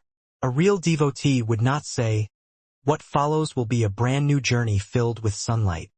Having been studying mysticism under old Neil, Klein had established a decent friendship with him, so he did not stand on ceremony to return a sarcastic remark. Both of them locked eyes and chuckled with great rapport. At the same time, they tapped their chests 4 times. Praise the lady! At that moment, they heard the grinding sounds of machinery as the main door to Blackthorn Security Company opened. The elegant Mrs. Oriana with her fashionably coiled hair stepped into the reception hall with a light green dress. Good morning, Mr. Neil. Good morning, Klein. She held a small leather handbag as she greeted with a smile. It's another fabulous day today. A pretty good day. Good morning, Oriana. You are still as beautiful as 10 years ago, replied old Neil with a chuckle. Oriana's eyes turned to slits as she upturned her face. Mr. Neil, the way you praise is still as infuriating as 10 years ago. She enunciated the words 10 years. Is that so? Old Neil looked at Klein, confused. He wore a perplexed look. Never mention anything that will remind the ladies of their age. As a keyboard warrior that knew a little of everything, Klein instantly understood what had peeved Mrs. Oriana. He smiled lightly and said, Good morning, Mrs. Oriana. You are as beautiful as always. Thank you, our outstanding Koei University graduate. Oriana smiled with a nod before saying, That old butler has already paid the mission's commission. According to Captain's rules, half of it will be used as additional funds, while the other half will be split between you and Leonard. But since you aren't a formal member, you can only take 10% of the half. Come over later to sign for it. How much did he pay? Klein asked happily while also feeling the pinch. 200 pounds. This was what he said back then. Lord, the esteemed Storm. I never imagined or believed that this was resolved just like that. This is even harder than us having a dream. Why is your security company so unknown? It's an insult to the entire industry. Mrs. Oriana mimicked the old butler's southern accent. Klein thought seriously for a few seconds before saying humorously, This is just too unfair for those kidnappers. 2 Beyonders had resolved the problem quickly using methods that could be described as easy and pleasant. This is like an adult bullying a few kids while in full combat attire. They were just too unlucky. They must have lost the protection of the divine, said Oriana with a soft laugh. I told the butler that we were only lucky. One of our informants happened to see the kidnappers bring the child into the hideout. Therefore, do not have too much hopes for us. We really are just a very ordinary security company. Typically speaking, the more you emphasize something is ordinary, the more extraordinary it is. Klein lampooned with a smile. He watched Mrs. Oriana walk through the partition and enter the accounting room. Old Neil puckered his lips by the side and said enviously, You really are a lucky lad. You haven't joined us for long, and you've encountered a job worth 200 pounds. Is that very rare? Klein asked in puzzlement. Prior to this, he was either studying history or mysticism, or wandering aimlessly outside, hoping to find clues with his spiritual perception. According to Oriana's accounts, we might not encounter a single job an entire week, and most jobs are worth less than 20 pounds. Old Neil rubbed the moonstone by his wrist and sighed. Following that, he looked at Klein with anticipation. If you encounter any similar jobs in the future, remember to inform me. Upon hearing old Neil's words, Klein suddenly felt a strange feeling arise in him. Therefore, he asked directly, Mr. Neil, you seem to be lacking in money. How much do you get paid a week? If you aren't comfortable telling me, just ignore my question. Old Neil leaned back into the sofa and chuckled. This isn't something that needs hiding. I've been here for so many years. At present, I will obtain salaries from both the church and the police department every week. A total of £12. A weekly salary of £12? Klein blurted out in surprise. A weekly salary of £12 with 52 weeks a year, that meant more than £600 a year. Back when he read the Tianjin Morning Post and Honest Paper, they had mentioned that high-profile lawyers only earned £800 to £1,000 a year. And those were the best lawyers. As for the managers of Benson's trading company, they only earned £6 a week. That was already quite a decent job. Yes, such a salary is actually quite generous, and we do not need to pay any taxes, added old Neil with a smile. Klein had heard from Benson that one had to pay E-type taxes when their weekly salaries exceeded £1. In other words, the government and corporate employees had to pay 3% of taxes if they earned £1 to £2, 5% for £2 to £5, 10% for £5 to £10, and 15% for £10 to £20, capping at 20% for those above £20. Other than that, he also read of 4 other kinds of taxes on the newspapers. A-type was related to land, housing, and other earnings from material items. It included property and rent. B-type was a tax paid by farmers. C-type was a tax on profits from bonds, funds, and equities. D-type was commercial, finance, or professional income. It's something admirable, Klein echoed old Neil. However, old Neil shook his head. Such a salary is insufficient for beyonders like us who have to frequently study the hidden mysteries, practice and attempt rituals. Aren't materials obtainable via application? Asked Klein in puzzlement. Old Neil scoffed. There's a limitation to it. At times, we have to give a sufficient legitimate reason. If you want to learn more and experiment in the field of mysticism, you can only spend your own dime to buy materials. It can be bought internally or at underground markets. Klein jolted in surprise as he immediately asked, "There are beyonder materials that are sold in underground markets? I thought the churches would not permit their existence." He was lacking in means to obtain materials. With him having a mysterious organization in its nascent stages, he could not always have them settled via the Nighthawks, right? There's no way to control such matters.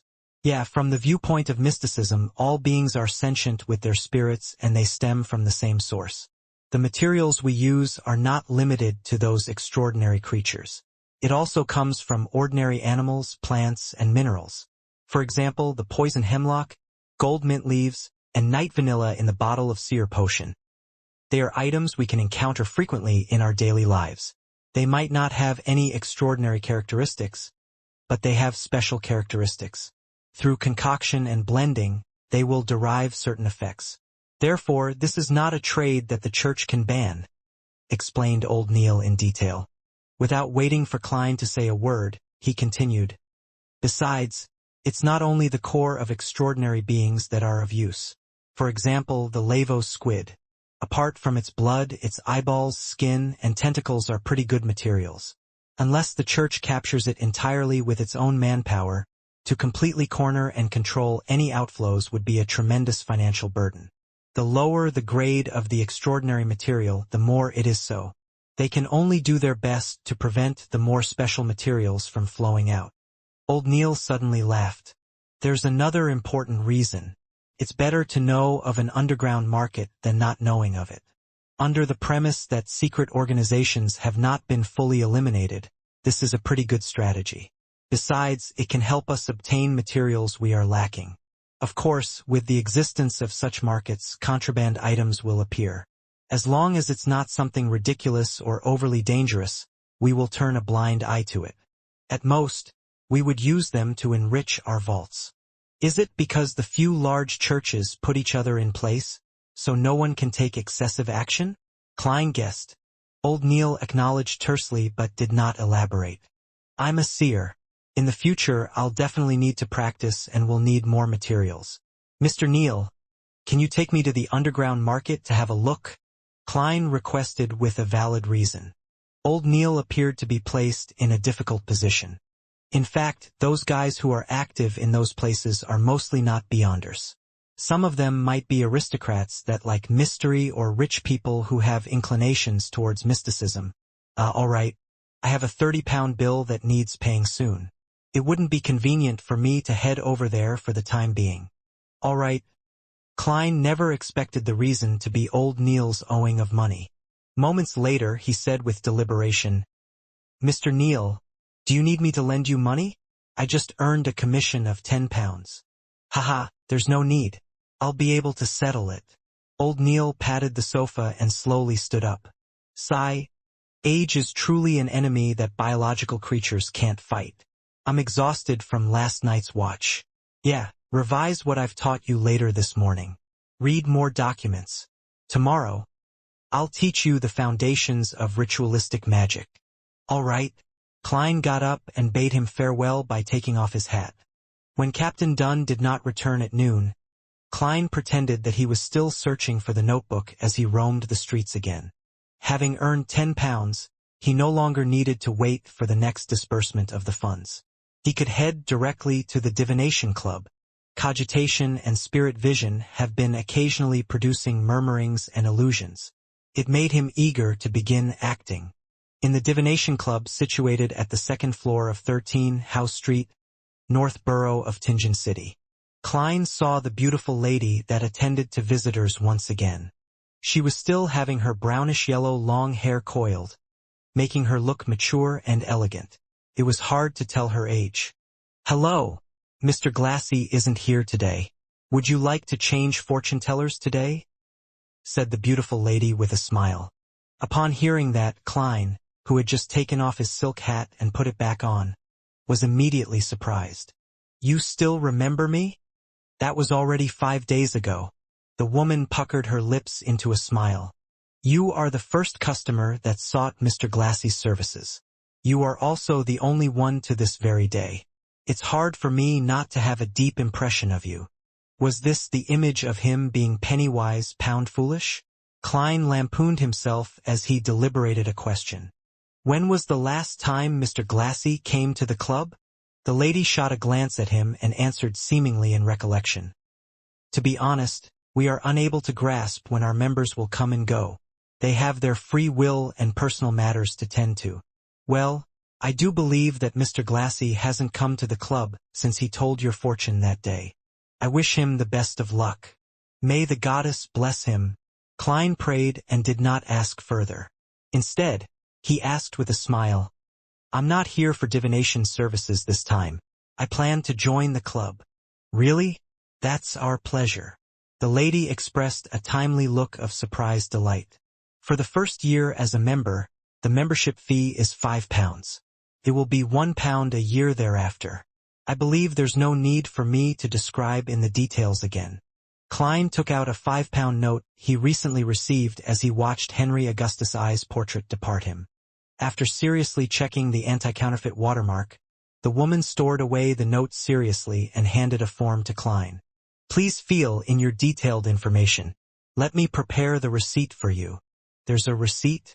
You should bill it to Blackthorn Security Company." Klein was amused by his own thoughts as he picked up a fountain pen on the desk.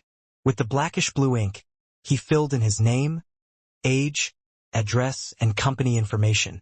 However, he had deliberately left his date of birth empty. To a seer, that provided profound mysteries about his body through his life path number. After receiving the receipt and finishing his registration as a member, the lady extended her right hand. "Congratulations on joining Tinjin City's Divination Club.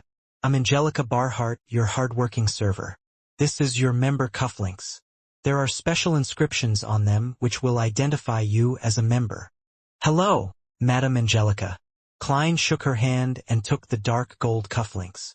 He realized that the special inscription was written with the root word for fortune teller in Hermes. Angelica retracted her left hand and thought for a few seconds.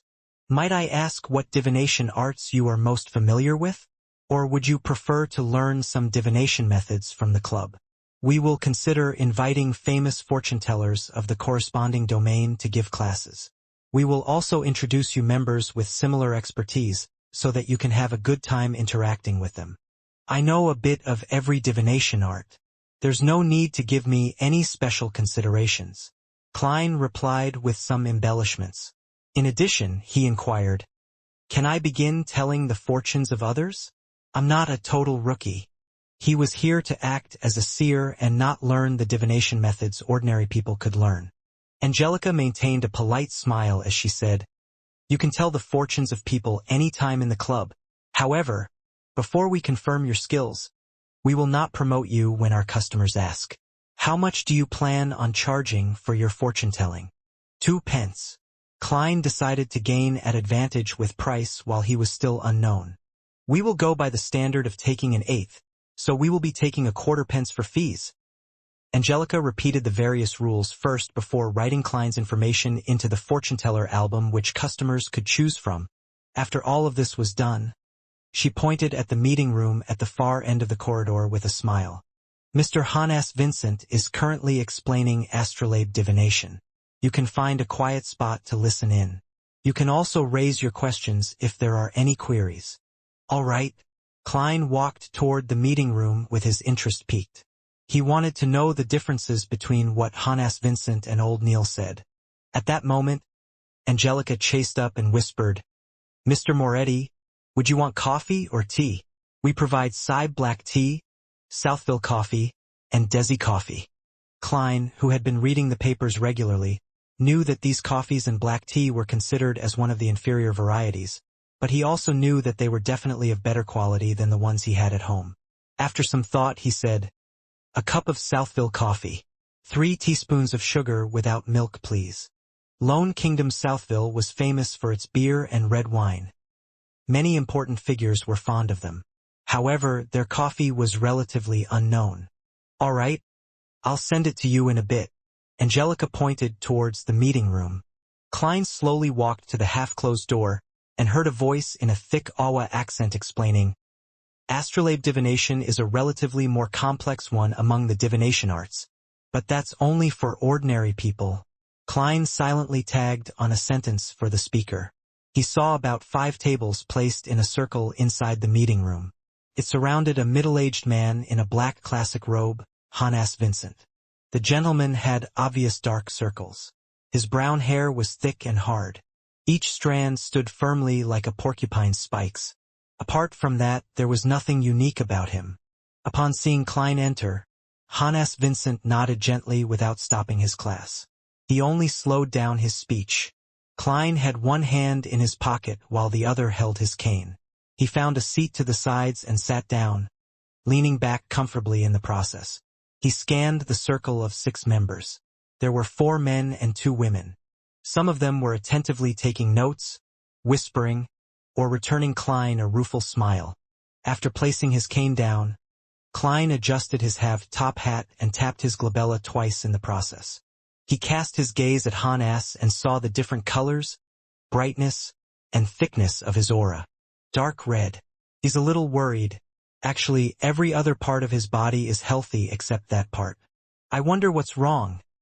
Klein listened to the class while muttering to himself. At that moment, he clasped his right hand and covered his mouth to prevent his laughter from sounding. He suddenly felt like he was a quack. He was rather pleased with his spirit vision ability. Although he could only make a general judgment and not the details, it was enough to gain him many useful information. After surveying his surroundings, he tapped his glabella twice again, as though he was pondering over what Hannes had just said. Astrolabe divination was one of the astromancy divination methods. However, ordinary people could also attempt to interpret things. For instance, the most basic birth horoscope was to determine the inquirer's fate by determining the positions of the sun, moon, blue and red stars at their birth, the corresponding spots in the sky, matching the representative symbols to the astrolabe, and the corresponding situations of the different constellations. This required the fortune-teller to be able to calculate the states of the planets and constellations, which was rather complicated. Of course, there were publications that aided people to look up the values. Some even simplified it by making a vague read with just the constellations. Klein listened silently without interjecting or asking any questions. From time to time, he would caress the hanging topaz at his sleeve or take a sip of the Southville coffee which Angelica had brought in. After some time, Hannes rubbed his glabella and said, "Perhaps you will need to attempt at creating your own astrolabe. Ask me if you have any questions. I will be in Moonstone." After he left, a young man in a white shirt and black vest got up with a smile and walked to Klein's side. "Nice to meet you. I'm Edward Steve." "My pleasure. I'm Klein Moretti." Klein stood up and returned the bow. "Astrolabes are too complicated. Every time I hear about it, I can't help but doze off," said Edward self-deprecatingly. Klein grinned and said, "That's because Mr. Vincent can't help but pass the knowledge he grasps to us. It's like giving us an Intis feast. It's just indigestible. I'd be able to finish the Intis feast. They usually use a huge plate to serve tiny bits of food." Edward chuckled and sat up. He asked out of curiosity, "Are you new? I've not seen you in the 2 years I was here." "I just joined the club today," answered Klein frankly. "What are you good at?" "I'm best at tarot and poker divination," Edward casually asked. "I know a little of everything, but just a little." Klein gave a description he used to give himself. He was not being modest since there was just too much mysterious knowledge he had not grasped in the domain of divination. Just as the other members were thinking of talking about horoscope divination, Angelica walked into the meeting room.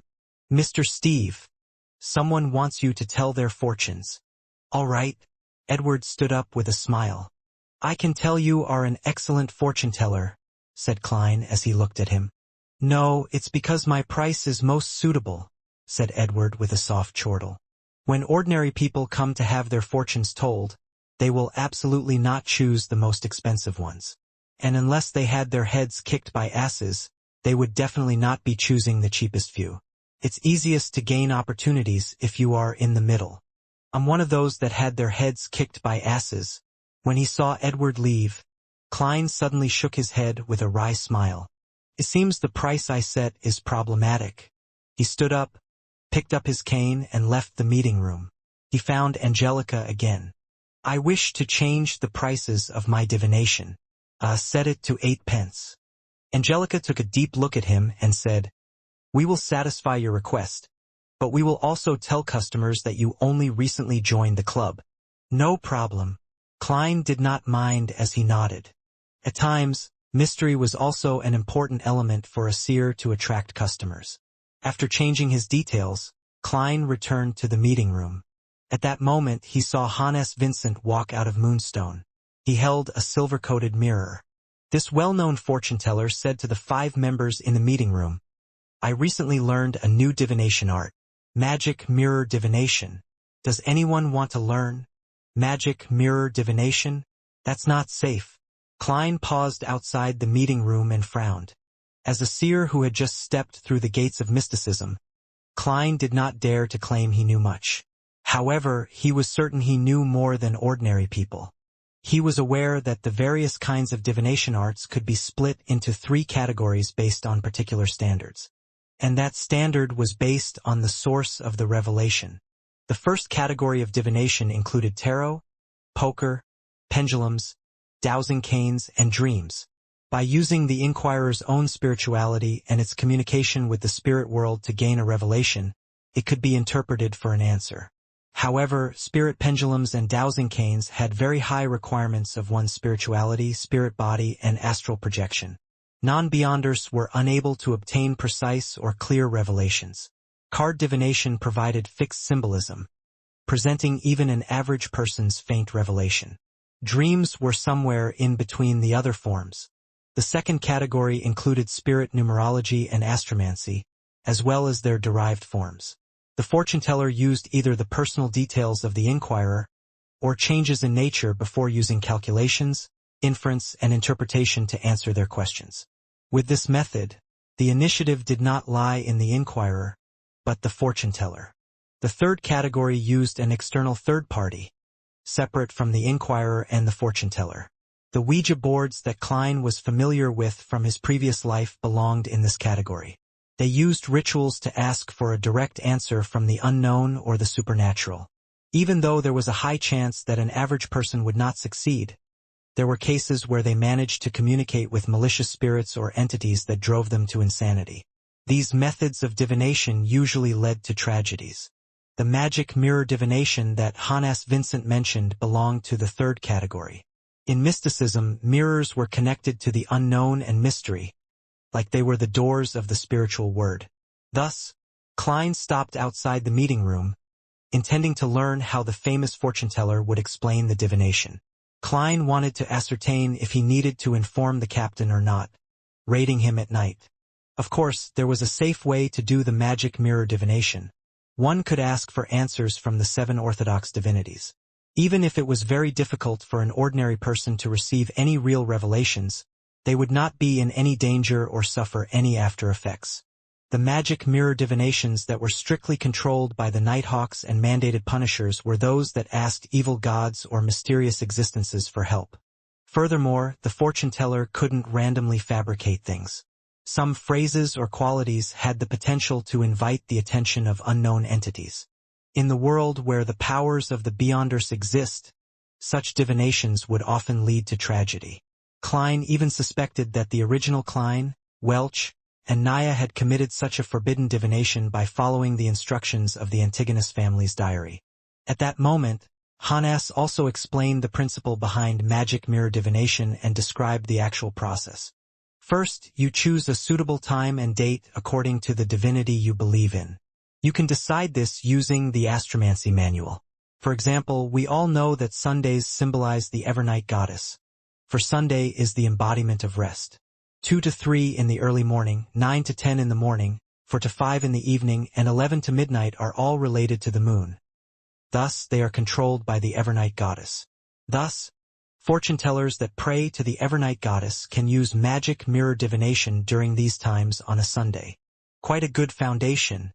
Klein nodded slightly while using the half-closed door to the meeting room to conceal himself. It had to be said that, with the 7 major churches keeping each other in check, some mysticism knowledge had indeed leaked. For example, many of the meanings behind the symbolism could be found in the astromancy manual.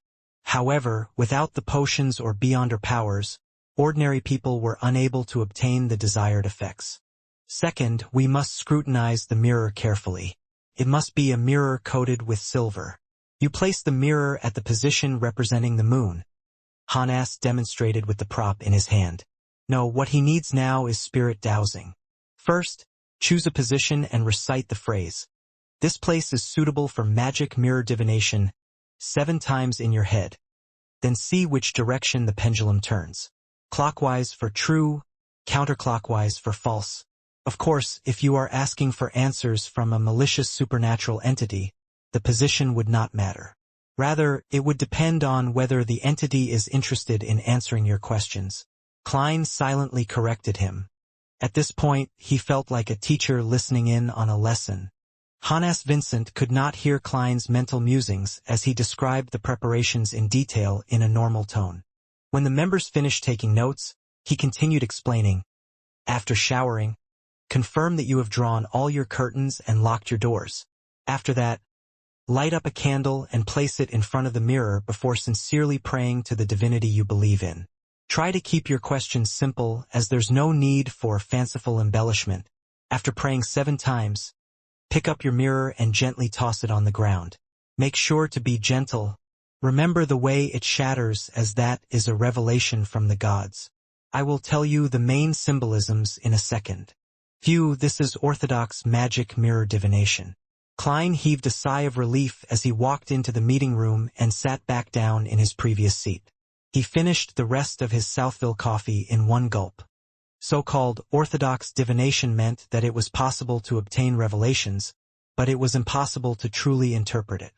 And for Beyonders who reached this step, they could look straight into the mirror to obtain clear information if they received a response.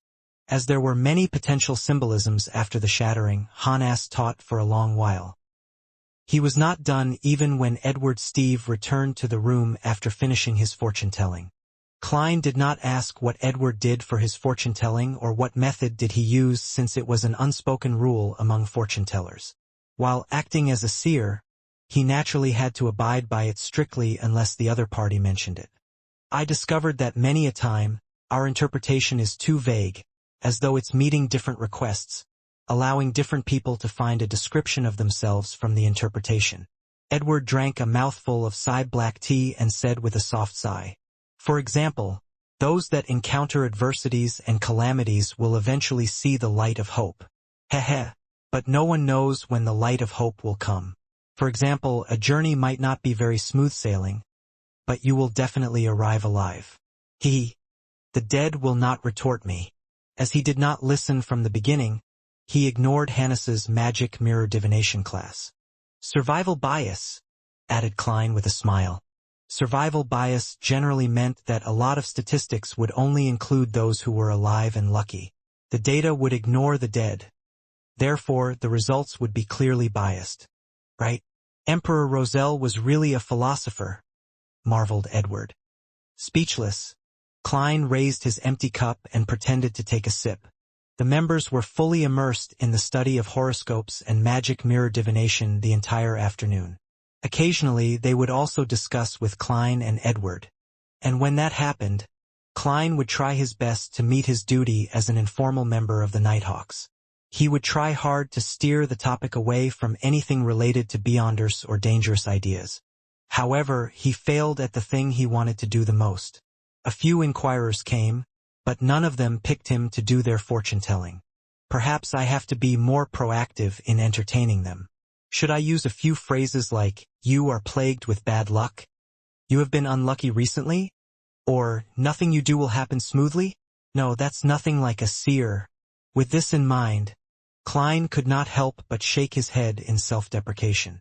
He picked up his cane, stood up, and left after bidding everyone farewell.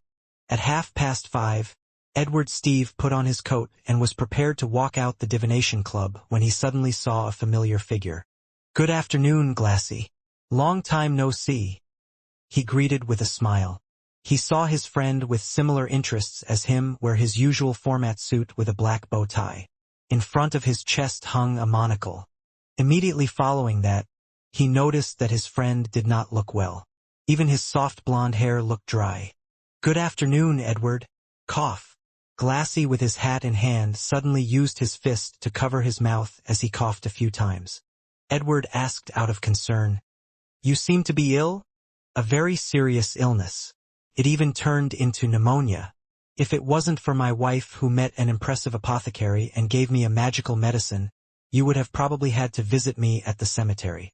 Glassy's tone was filled with a lingering fear and joy. "Lord, I can't believe it. You were so healthy previously. Look at you, you look so frail now. I remember when I did divination on you. There were no signs that indicated that you would get a serious illness." Edward waved his cane and said with an astonished sigh, "My own divination had the same result as yours. Perhaps we are not qualified fortune-tellers. Besides..." Glassy suddenly recalled the happenings on Monday as his expression turned abnormally serious. At that moment, the beautiful lady, Angelica, came over and bowed with a pleasant smile. After exchanging greetings, she first showed concern for Glassy's health and provided some suggestions. Then, she mentioned in passing, "Mr. Glassy, Mr. Moretti, who requested your divination services previously, has joined our club as well." "The one who got me to tell his fortune?" Glassy's eyes lit up immediately. "Lord, where is he?" "He just left." Angelica and Edward were unable to comprehend Glassy's abnormal reaction. Glassy took 2 steps in agitation and said, "The next time he comes, please ask him when he will come if I'm not around." "Glassy, what happened? Did that Mr. Klein Moretti do something to you?" asked Edward in puzzlement. Glassy raised his arm and stared straight into Edward's and Angelica's probing gazes. He said in excitement, "He's a very, very, very magical." He lowered his arm and said after using "very" thrice, "Doctor." 7:30 in the evening, around the Moretti family's dining table. "Klein, why do you need to be at work so early as a consultant? Would emergency matters at the security company be more dangerous?" Benson forked a potato from a dish of potato-stewed beef as he raised the matter in concern. Klein carefully spat out the bones from a pan-fried dish and gave his prepared answer. "A batch of historical documents needed immediate shipping to Backlund. I had to be present to handle the handover and make sure there was nothing missing. As you can guess, the bunch of fist-swinging bastards don't know any FASAC." Upon hearing his answer, Benson, who had finished chewing his food, could not help but sigh. Knowledge is truly important.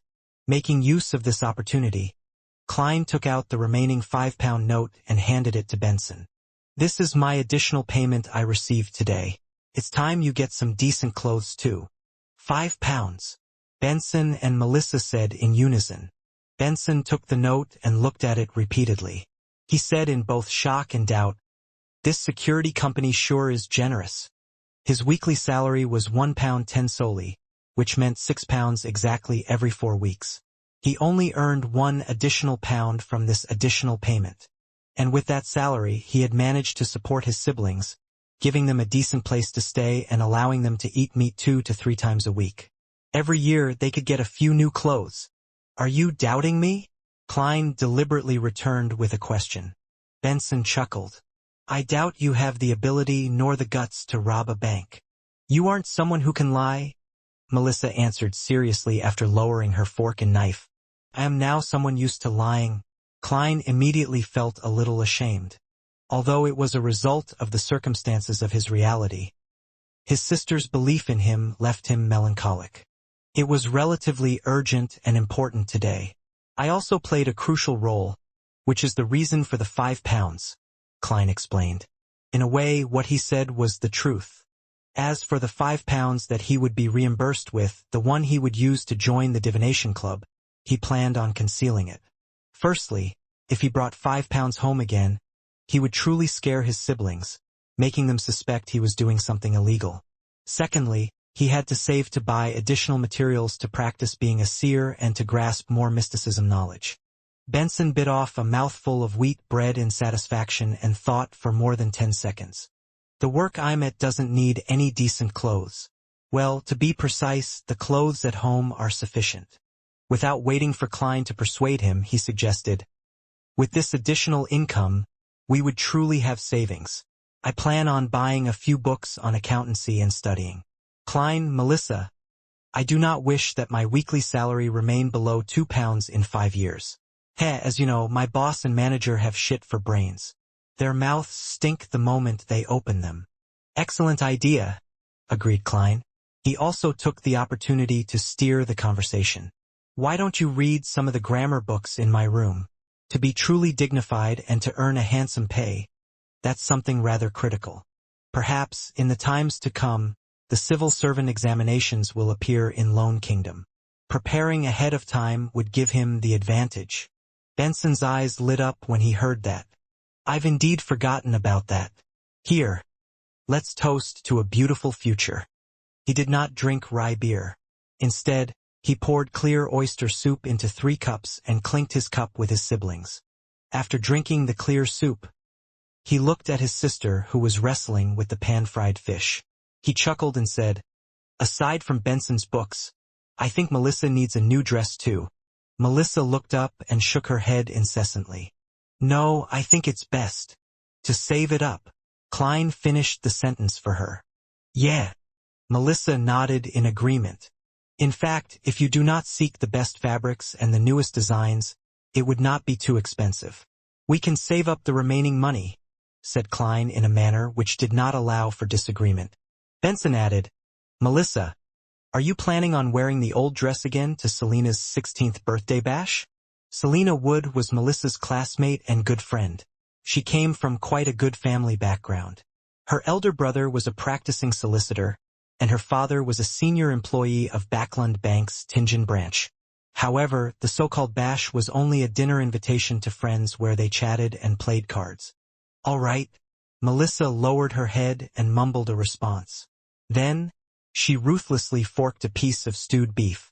After a short silence, she suddenly recalled something and looked up abruptly. "Mrs. Shoud from next door got her maidservant to send a calling card over. She wishes to make a formal visit on Sunday, at 4 in the afternoon tomorrow. She wants to get to know her new neighbors." "Mrs. Shoud?" Klein looked at his siblings, confounded. Benson rapped the side of the table with his fingers and appeared to be thinking. "Mrs. Shoud from 4 Daffodil Street? I met her husband before. He's a senior solicitor."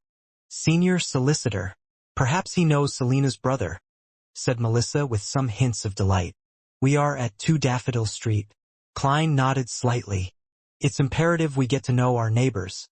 But as you know, I still have to be at the company on Sunday. I only have time off on Monday. Please pass my apologies to Mrs. Shoud.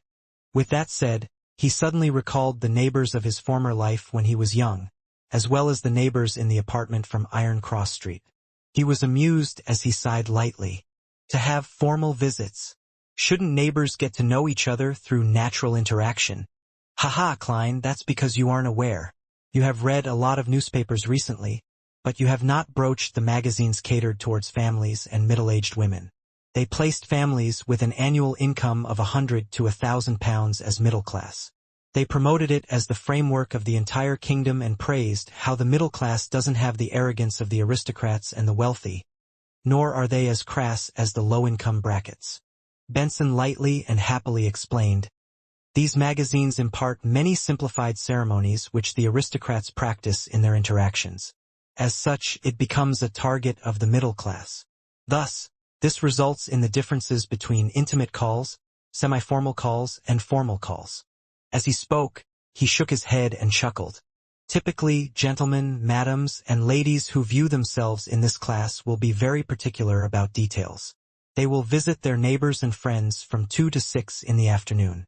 It's known as a morning call. Morning call? Klein and Melissa asked in surprise. Why was a visit from 2 to 6 in the afternoon a morning call? Benson put down his fork and knife, threw his hands up, and smiled. I do not know why either. All I did was read the magazines my female colleague brought. Yeah. Perhaps it's because they wear their morning gowns to make the call. Morning gowns were a form of formal attire worn during mass or gatherings. Later, it was considered as formal attire for the day, different from the formal attire for evening functions. All right, remember to buy some good coffee powder and tea leaves in the afternoon. Buy some muffins and lemon egg tarts from Mrs. Smyron. We must not ill-treat our neighbors. Klein chuckled as he dipped his remaining bread into the meat sauces, grabbed some potato and put it into his mouth. The next morning was a Sunday morning. Klein finished the last mouthful of inferior tea, put down the newspapers, and wore his half-top hat. Picking up his silver-inlaid black cane, he sauntered out the door and took a public carriage to Zutland Street. He greeted Roseanne, who was planning to sleep in the break room after finishing her night duty, after which he went all the way down to the basement. After turning a corner, he met a Nighthawk member, Sleepless Royale Radine. She looked like a cold lady. Her brows were long and slender, sitting atop large eyes. Her hair was a silky smooth black. Good morning, Madame Radine, Klein greeted with a smile. Royale used her deep blue eyes to glance at him and nodded indiscernibly in return. The two quickly passed by each other when Royale stopped and said with her eyes trained forward, Ritualistic magic is a very dangerous thing. Klein was taken aback. By the time he turned around, all he saw was her departing back. Thank you. He frowned and shouted at Royale Ridine's back. After taking a left band, he quickly met old Neil inside the armory, as well as Brett, who should not have been there. Let's go to my place. I've already received the corresponding materials. Brett has agreed to watch the armory for me, said old Neil with a chuckle. Klein was immediately surprised. We aren't doing it here? Old Neil held a silver chest and tooted. There's no space here to practice ritualistic magic. Klein did not ask further. He followed old Neil up to the streets and took a public carriage to the Northborough suburbs. Old Neil's place was a bungalow. The garden in front of it was filled with roses, golden mint, and other materials. The moment he entered, there was a carpeted foyer. There were 2 high-back chairs and an umbrella rack. Through the foyer was an expansive living room. The walls were plastered with light-colored wallpaper. The floors were a dark brown color. In the middle of the room was a tiny carpet with floral imprints, and placed above it was a heavy round table. Surrounding the table were comfortable long benches, single-seaters, and a piano. My deceased wife loved music. Old Neil pointed at the piano and mentioned in passing, the sofa and coffee table are in the bedrooms. Let's do the ritualistic magic in the living room. All right, Klein replied cautiously. After old Neil put down the silver chest, he laughed and said, "Let me demonstrate to you ritualistic magic. Make sure to observe and remember the ritual." As he spoke, he took out a fake goatskin parchment from the chest. It was specially made, and it had strange pictures drawn on it with black ink that exuded a serene fragrance. Klein kept watching and finally discovered that old Neil was seemingly, likely, possibly drawing an IOU. When old Neil filled in the corresponding field with the number 30 and the corresponding pound symbol, Klein could not help but ask out of puzzlement and confusion, "Mr. Neil, what kind of ritualistic magic are you doing?" Old Neil coughed and answered very seriously, "I'll be using magic to settle that debt of 30 pounds today. You can do that?" Klein's eyes widened as his mouth gaped. Using magic to settle an IOU? Is he trying to curse his debtor to death or create counterfeit notes? "I might not have a solution to the problem, but I can finish you instead." All sorts of thoughts appeared in Klein's mind as he looked at old Neil with an oddly. He seriously considered the possibility of calling the cops, no, of informing the Nighthawks. Old Neil shot a glance at him and said peeved, "I can see ignorance, foolishness, and the weak and shameless disbelief in your eyes. Didn't Dunn tell you the maxim of the mystery priors? Do as you wish, but do no harm." Although this maxim originated from the secret and evil Moses Ascetic Order organization, Beyonders who choose the path of Moses Ascetic Order have proven that it's right through their own experiences. As long as one strictly abides to it and shows the needed fear and reverence, the risk of losing control will be minimized. The contrary has similarly been established. Your suspicion towards me is an insult to mystery priors. Sorry. Klein did not hesitate to apologize. He had indeed forgotten that Dunsmith had once mentioned the maxim. Old Neil was not truly angry. In a blink of an eye he chuckled. A pity. Very few Beyonders choose to be seers. There is no corresponding maxim to help you. But I have Emperor Roselle's diaries. Yes, strictly abiding to the maxim has a hint of acting. Klein suddenly came to this thought as he nodded as if in deep thought. Old Neil did not continue. He removed the vases and other items from the round table and placed them in a corner.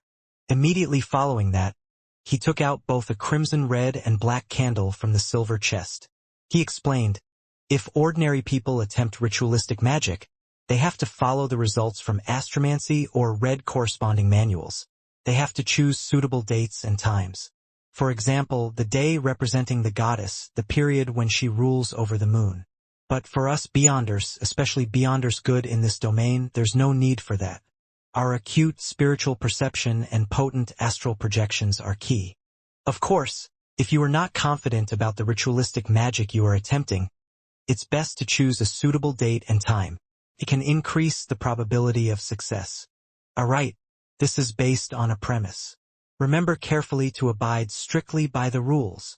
Old Neil placed 2 candles and turned to the side and looked at Klein, saying very solemnly, low-sequence Beyonders are not strong enough. Almost all the ritualistic magic they can perform are the seeking of external powers and help. Therefore, you can only consider orthodox divinities like the goddess or the Lord of Storms. Absolutely do not attempt to communicate with the unknown or unpredictable existences. Even if people believe in them or the promises recorded are filled with enticements. Believe me, don't take any chances.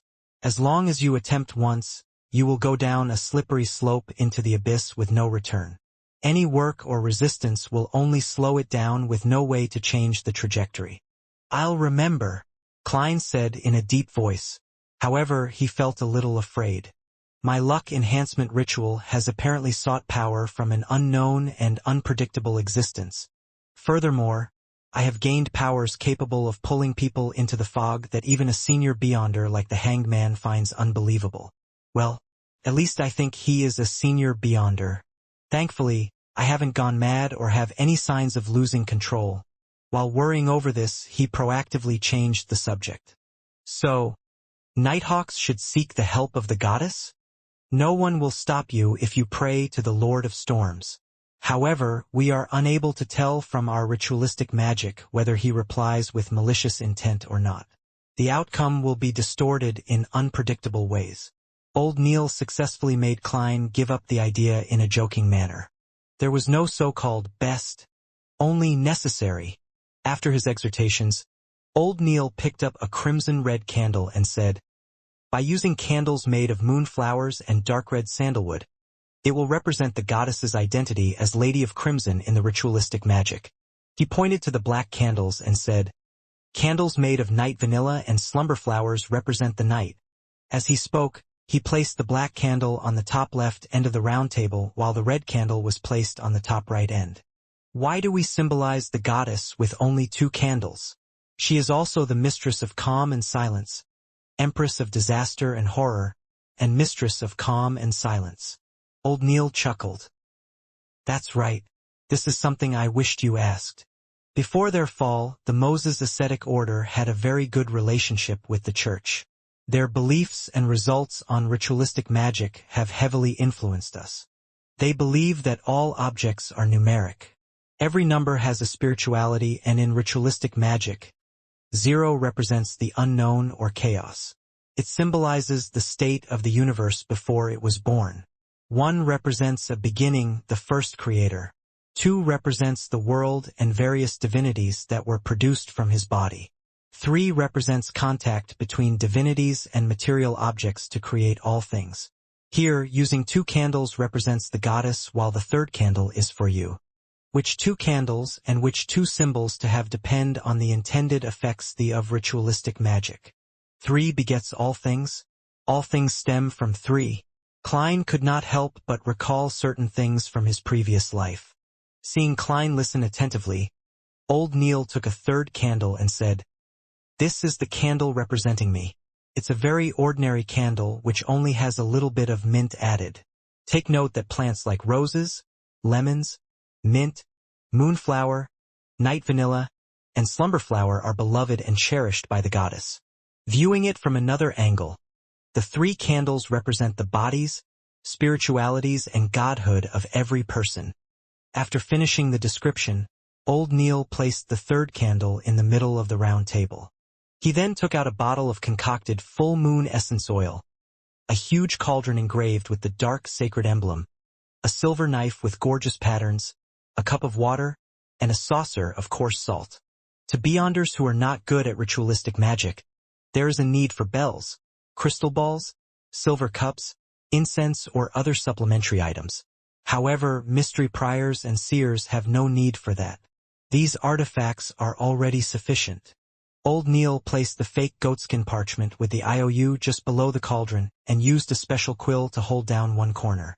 He turned to Klein and said, "Ritualistic magic needs a clean spiritual environment where you will not be disturbed, and that requires us to create it. The steps are to first enter cogitation. Focus your mind and with the supplementary items draw out our strength and construct it around us. For example, Ray Bieber's house had used holy night powder while I'll be using a ritual silver dagger. Throughout the entire process, we have to go according to the outcome we desire to confirm the symbolism and corresponding incantation. Incantations are best done in Hermes because ancient Hermes stemmed from nature. It's akin to ancient Dragonish and ancient Elvish.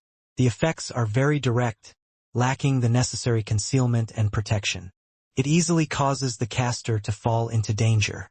This is also why it has been modified. However, it's more effective. Alright, I have to focus on the ritualistic magic. I won't explain things to you any further. Pay attention by watching and listening. Remember any problems and ask me when everything is done. Alright. Klein took 2 steps back and trained his eyes on Old Neil. Old Neil's eyes rapidly darkened as invisible wind around him spun. He was silent for a moment, going from left to right, then up to down, using his psyche to cause friction and consecutively light up the 3 candles. Following that, he picked up the silver knife and stabbed it into the coarse salt. Then he chanted in Hermes, "I sanctify you, blade of pure silver. I cleanse and purify you, allowing you to serve me in this ritual. In the name of the Evernight Goddess, the Lady of Crimson, You have been sanctified. After a short but powerful syllable, Old Neil drew a silver knife and inserted it into a cup of clear water. Then, he raised it and pointed to the space beyond the round table. He aimed the blade tip in the periphery and took a step forward, circling the round table. Every step he took made Klein feel an invisible energy spew out of the silver knife. It was filled with spirituality as it connected with the air, forming a completely sealed wall. After walking one round, the altar was completely isolated from its surroundings. Old Neil stood in front of the round table and put the silver knife down. He picked up the bottle of full moon essence oil and dripped 3 drops on the black, dark red, and ordinary candles. Sizzle. A thin mist emanated as everything seemed to become veiled in mystery. Old Neil put down the glass bottle and looked at the fake goatskin parchment silently for 2 minutes. Then he picked up the quill and drew a mark he controlled, a square that framed all the content, indicating that he was in control of the debt. Following that, he drew another cross, indicating that it was cancelled.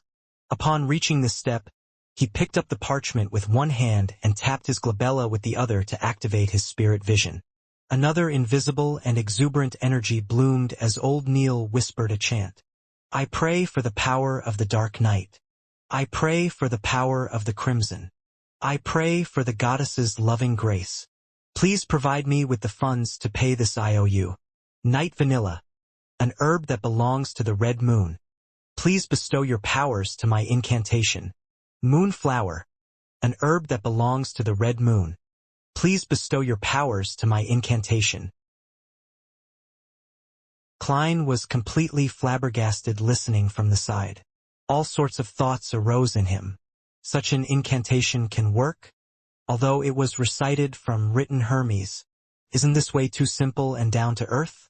Wouldn't the goddess be angry and multiply the debt several-fold? At that moment, the candlelight lit up suddenly. After Old Neil finished his incantation, he closed his eyes for 2 minutes. He picked up the full moon essence oil and dripped 1 drop onto each of the 3 candles. Immediately following that, he grabbed the parchment and pulled it close to the candle representing me. When it ignited, he immediately threw it into the cauldron. Old Neil closed his eyes again as he seemed to sense the burning of the IOU. He opened his eyes after a moment and looked toward the black sacred emblem on the cauldron. The parchment was already completely incinerated. Praise the lady! Old Neil tapped his chest in 4 spots, forming the shape of the crimson moon. Then, he extinguished the candles in the opposite order as he lit them.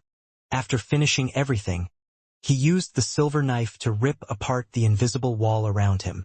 A huge wind stirred immediately as Old Neil heaved a sigh of relief. It's done. That's it, Klein asked in a daze. Has the IOU been settled? How? I don't know either. Anyways, it will be settled in a reasonable manner, said Old Neil with a smile as he threw up his hands. Klein was unsure what expression or words to use as a response. Isn't this a little unreliable? Stop thinking about the bloody IOU. Let's discuss the ritualistic magic. Old Neil put away the candles, cauldron, silver knife, and other items with a relaxed expression. Klein really wanted to shrug his shoulders like the Americans in his previous life, but ultimately could not bring himself to do something that ungentlemanly. He turned his focus toward the ritualistic magic and threw out detailed questions that puzzled him, receiving answers from them. For example, the incantations had a particular format. As long as they were satisfied and the key meaning was expressed in Hermes, the rest could be left to one's creativity. Of course, blasphemy or disrespectful descriptions were absolutely forbidden. The mysticism class lasted until noon before Old Neil coughed twice. We have to return to Zutland Street. With that said, he grumbled in an indistinct manner. To get these bloody materials, I missed my beloved breakfast. Klein looked around both amused and puzzled. Mr. Neil, do you have a chef? Or a maidservant in charge of cooking? A weekly salary of £12 could hire several servants. According to the newspapers, with board and lodging provided, hiring an ordinary chef cost anywhere between 12 to 15 soldi a week. It did not even need £1. A maidservant to do miscellaneous chores was even cheaper. Their weekly salaries ranged between 3 solely 6 pence to 6 solely. Of course, one could not bear any hope of them having any culinary skills. That's not right. With Mr. Neal's debt of £30, it's only normal he doesn't hire any chefs or servants. It seems I've asked another question I should not have asked. While Klein regretted his question, old Neal shook his head without minding it. I often attempt ritualistic magic, research extraordinary items, and read corresponding documents at home, so I don't nor is it possible that I hire ordinary people as chefs, butlers, or maidservants. I only hire someone to clean up the place regularly. And if they are not ordinary people, do you think they will be willing to do such jobs? I seem to have asked a silly question. It's possibly because I will not do anything that involves mysticism at home, explained Klein in a self-deprecating manner. Old Neal had long stood up, wore his round felt hat, and while walking out the door, rambled on. I seem to smell pan-fried foie gras. Once the IOU is completely settled, I'll definitely have one set. For lunch, I'll definitely eat roasted pork glazed with apple juices. No, that's not enough. I must have a sausage infused with mashed potatoes. You are making me hungry. Klein swallowed his saliva as he caught up to old Neal and headed for the nearby public carriage stop. After returning to Zutland Street, old Neal suddenly grunted after stepping down the carriage. What do I see? Goddess, what am I seeing? He was suddenly as nimble as a 17 or 18-year-old lad. He quickly came to the roadside and picked up an item. Klein leaned close out of curiosity and looked carefully. He realized it was a wallet with fine workmanship. With his lack of experience, he could barely tell if the dark brown wallet was made of buffalo skin or sheepskin. But he noticed a small light blue logo embroidered on the side of the wallet. A white dove spreading its wings as if ready to take off. That was Klein's first impression.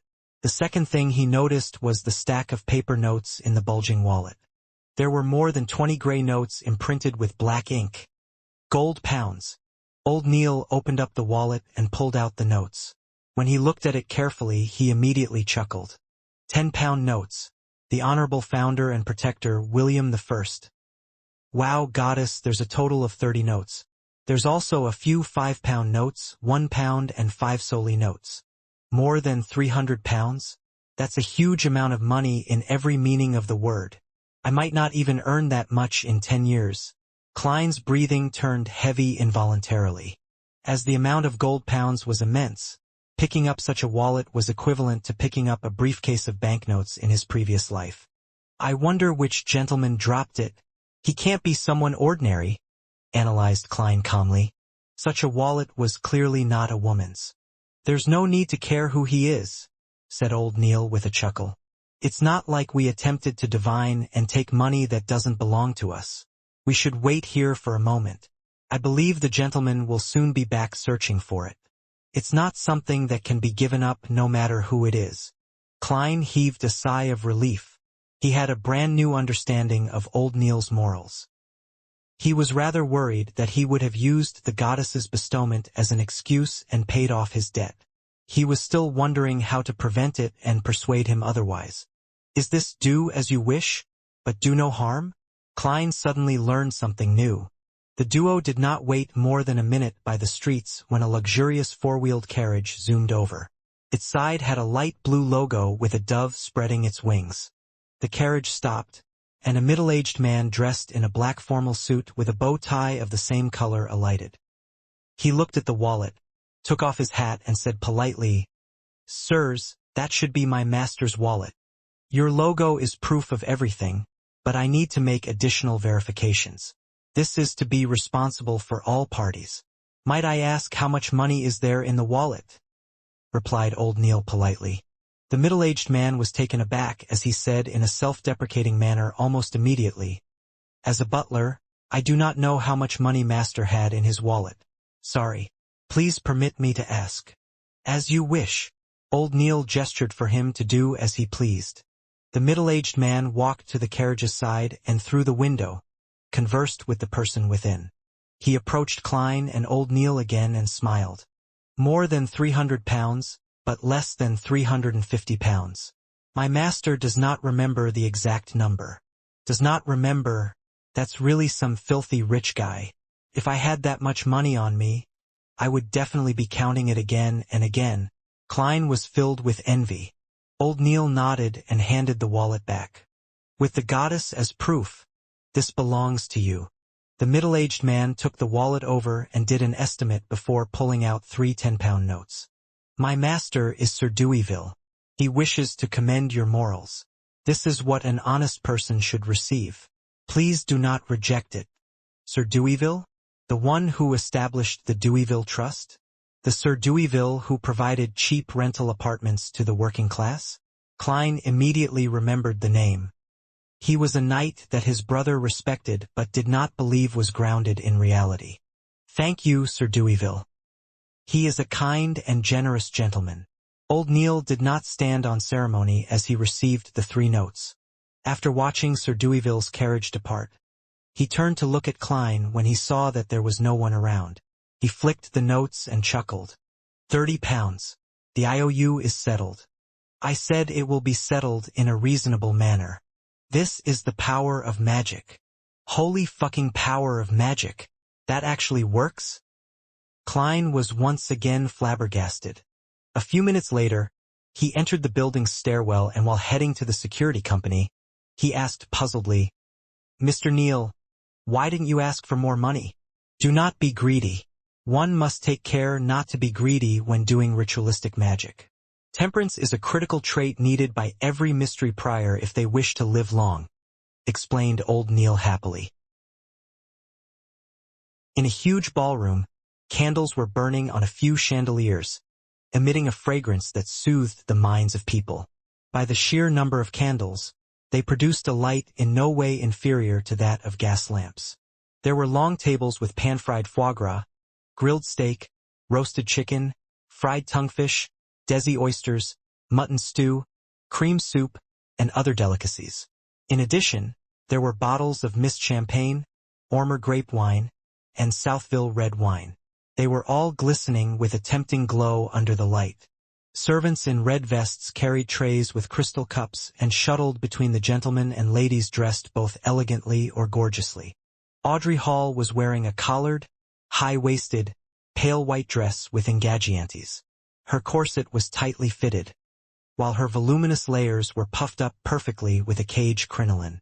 Her long blonde hair was coiled up in an elegant bun and the earrings, necklace, and rings she wore sparkled brightly. At her feet were a pair of white dancing shoes that were stitched with roses and diamonds. How many petticoats am I even wearing? 5? 6? Wearing white silk gloves, Audrey caressed her crinoline gently with her right hand. Her left hand was holding a glass of clear champagne. Audrey was nothing like her usual self, usually placing herself center stage of banquets and making her the focus of attention. Instead, she avoided the bustle and quietly stood in the shadows of hanging curtains by the French windows. She took a sip of champagne as she watched the crowd as though she did not belong. Count Wolf's youngest son is chatting with Viscount Conrad's daughter. He likes to move his forearm to reinforce what he says. The bigger the movement of his forearm, the more unbelievable his words. That is something gleaned from experience. He can't stop trying to elevate himself by putting other people down. However, he can't help but feel guilty. Can be seen by the way he talks and his body language. Duchess Della has repeatedly covered her mouth while laughing with her left hand today. Ah, I see. She is showing off her pure ocean blue sapphire. Her husband, Duke Negan, is discussing the current situation with a few conservative nobles. Since the banquet began, he has searched for Duchess Della once. They almost never make eye contact. Maybe they aren't as in love as they pretend to be. Baron Larry has made Madame Parnes laugh 7 times. That's very normal. Nothing strange about it. But why does she look at her husband with guilty eyes? Oh, they have gone their separate ways. That's not right. The directions they are headed leads to the garden. In the extravagant banquet, Audrey saw many details she never noticed in the past. There was an instant where she nearly believed that she was watching an opera. Everyone is a good opera actor. She sighed silently as her eyes remained limpid. At that moment, she suddenly sensed something and turned her head. She cast her gaze onto a dark corner in the large balcony outside. In the shadows was a huge golden retriever sitting there silently.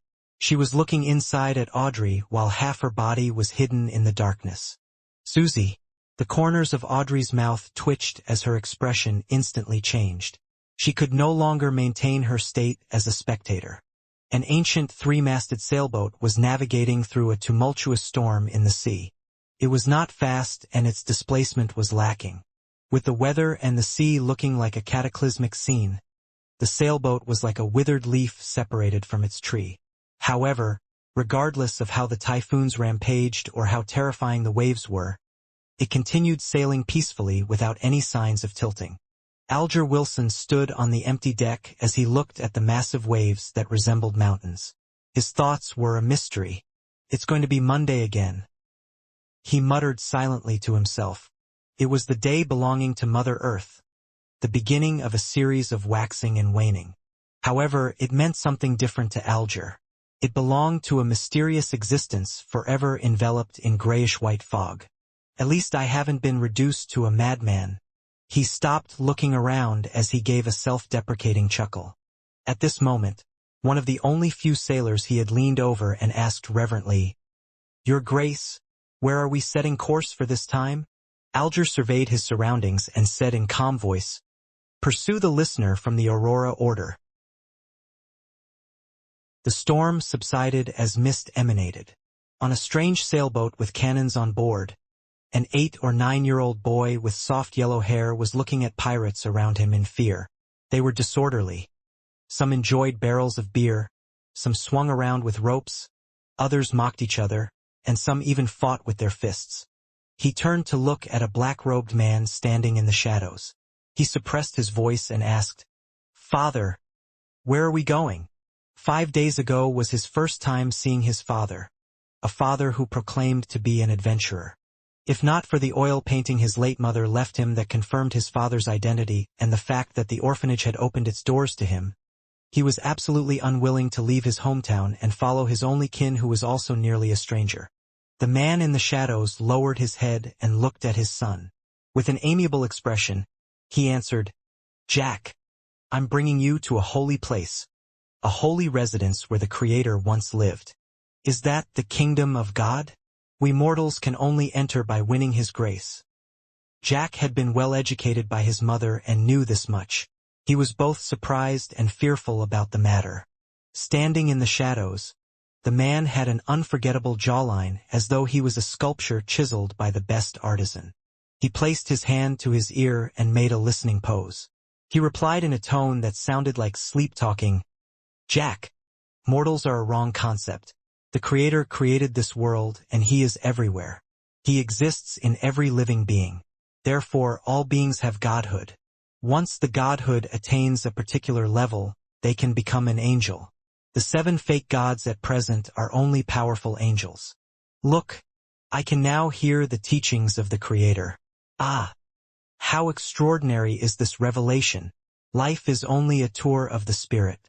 When the Spirit is sufficiently potent and resilient, we can find our godhood and fuse with even more godhoods." Jack could not understand the complicated description. He shook his head and asked another question he previously did not have the chance to. "Father, I heard from Mother that after the Creator created this world, He split into all beings and does not exist in actuality.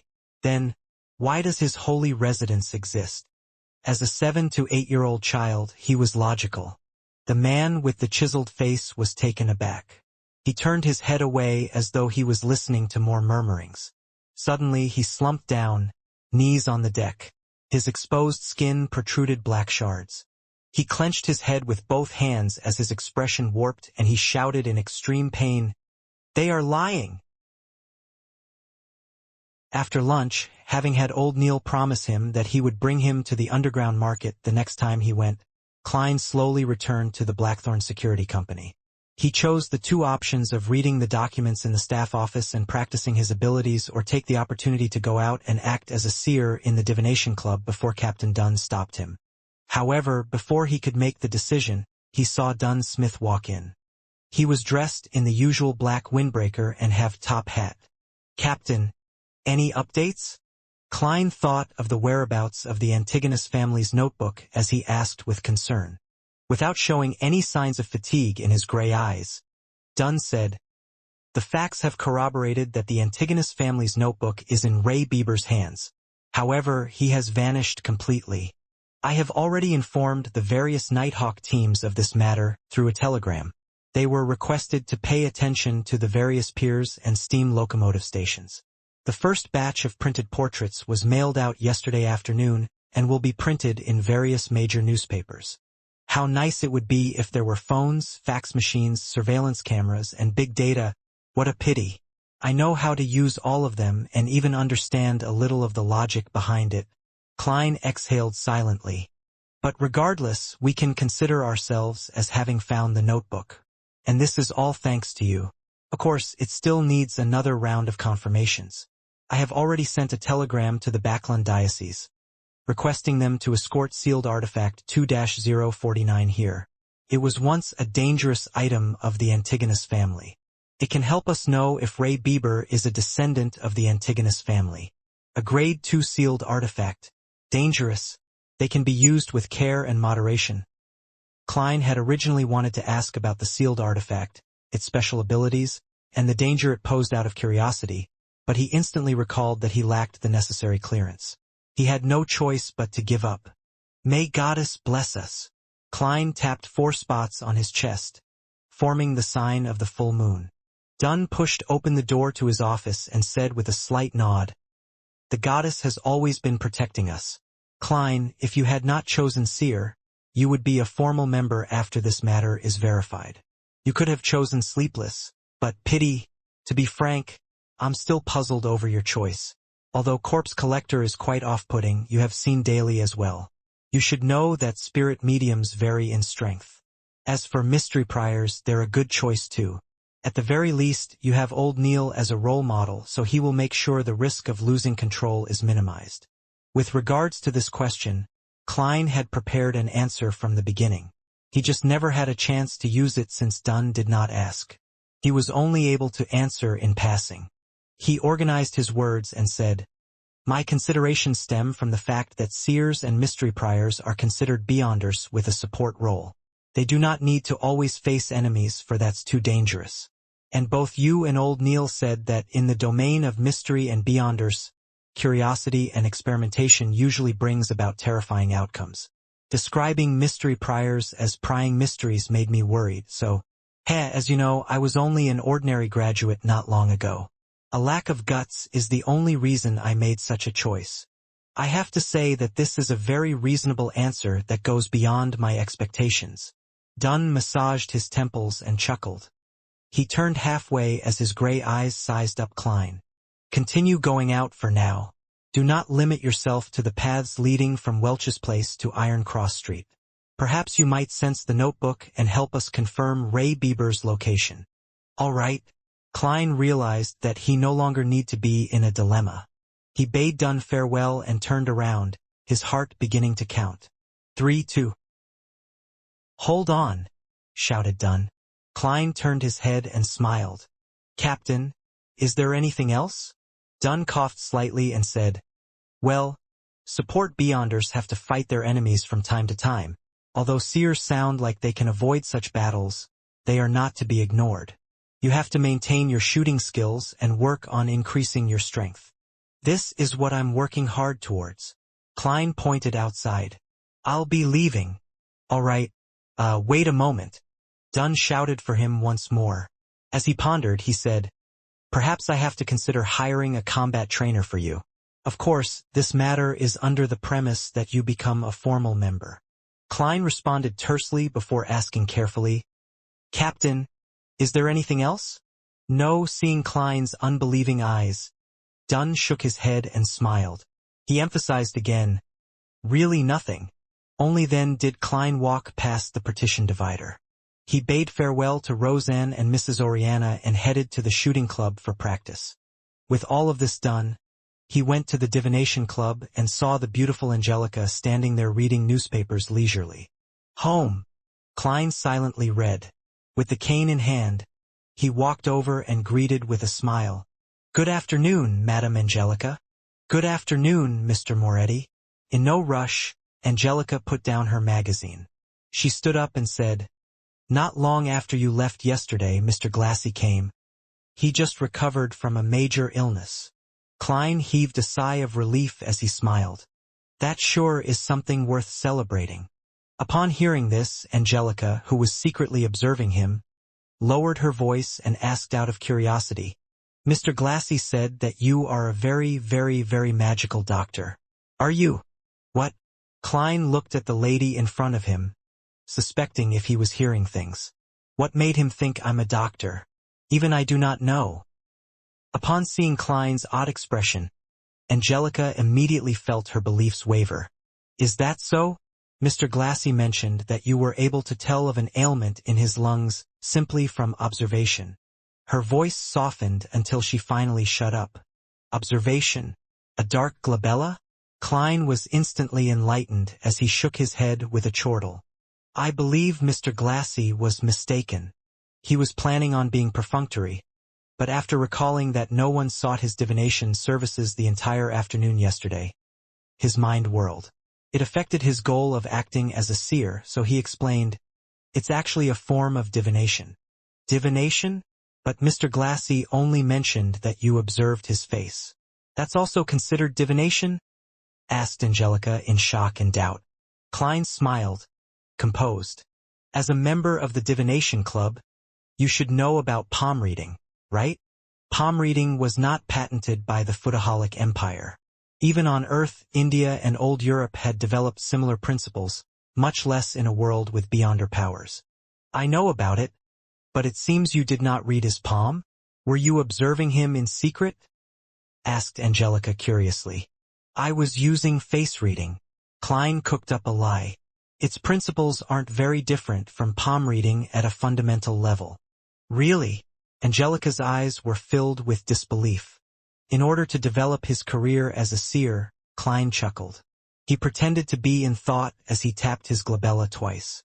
He focused his eyes and Angelica's aura presented itself. Her head was purple. Her limbs were red. Her throat was blue. There was no problems with her health except for some colors being duller. However, that was a manifestation of ordinary fatigue. Klein then looked at her emotions. She saw orange mixed in with some red and blue. It also meant warmth coupled with some excitement and thought. Thankfully, after realizing that there was nothing abnormal about her, Klein planned on deactivating his spirit vision.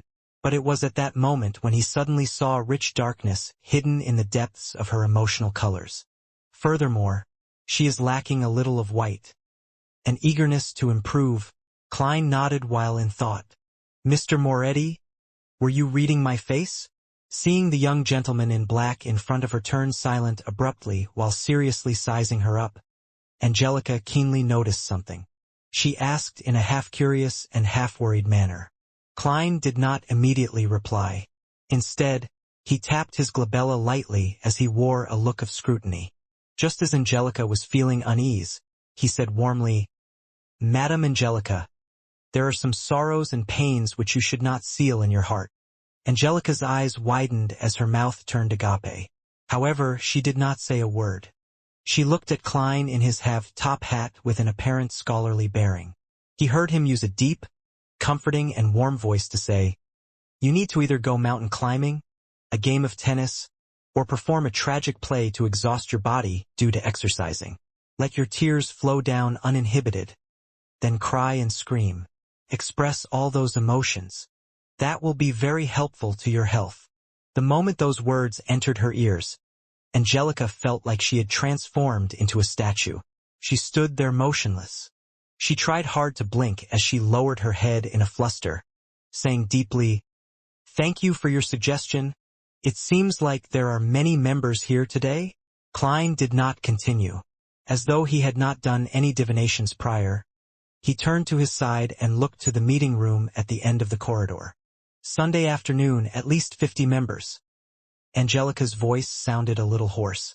She only mentioned the key terms. She paused as her vocal pace gradually returned to normal. "Do you want tea or coffee?" Side black tea. Klein nodded slightly. He politely took off his hat and slowly walked to the meeting room. Only when he vanished behind the door did Angelica exhale slowly. The Divination Club's meeting room was very large.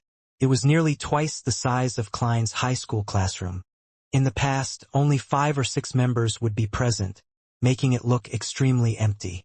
Now, there were dozens of fortune tellers sitting in different spots. They filled up most of the room.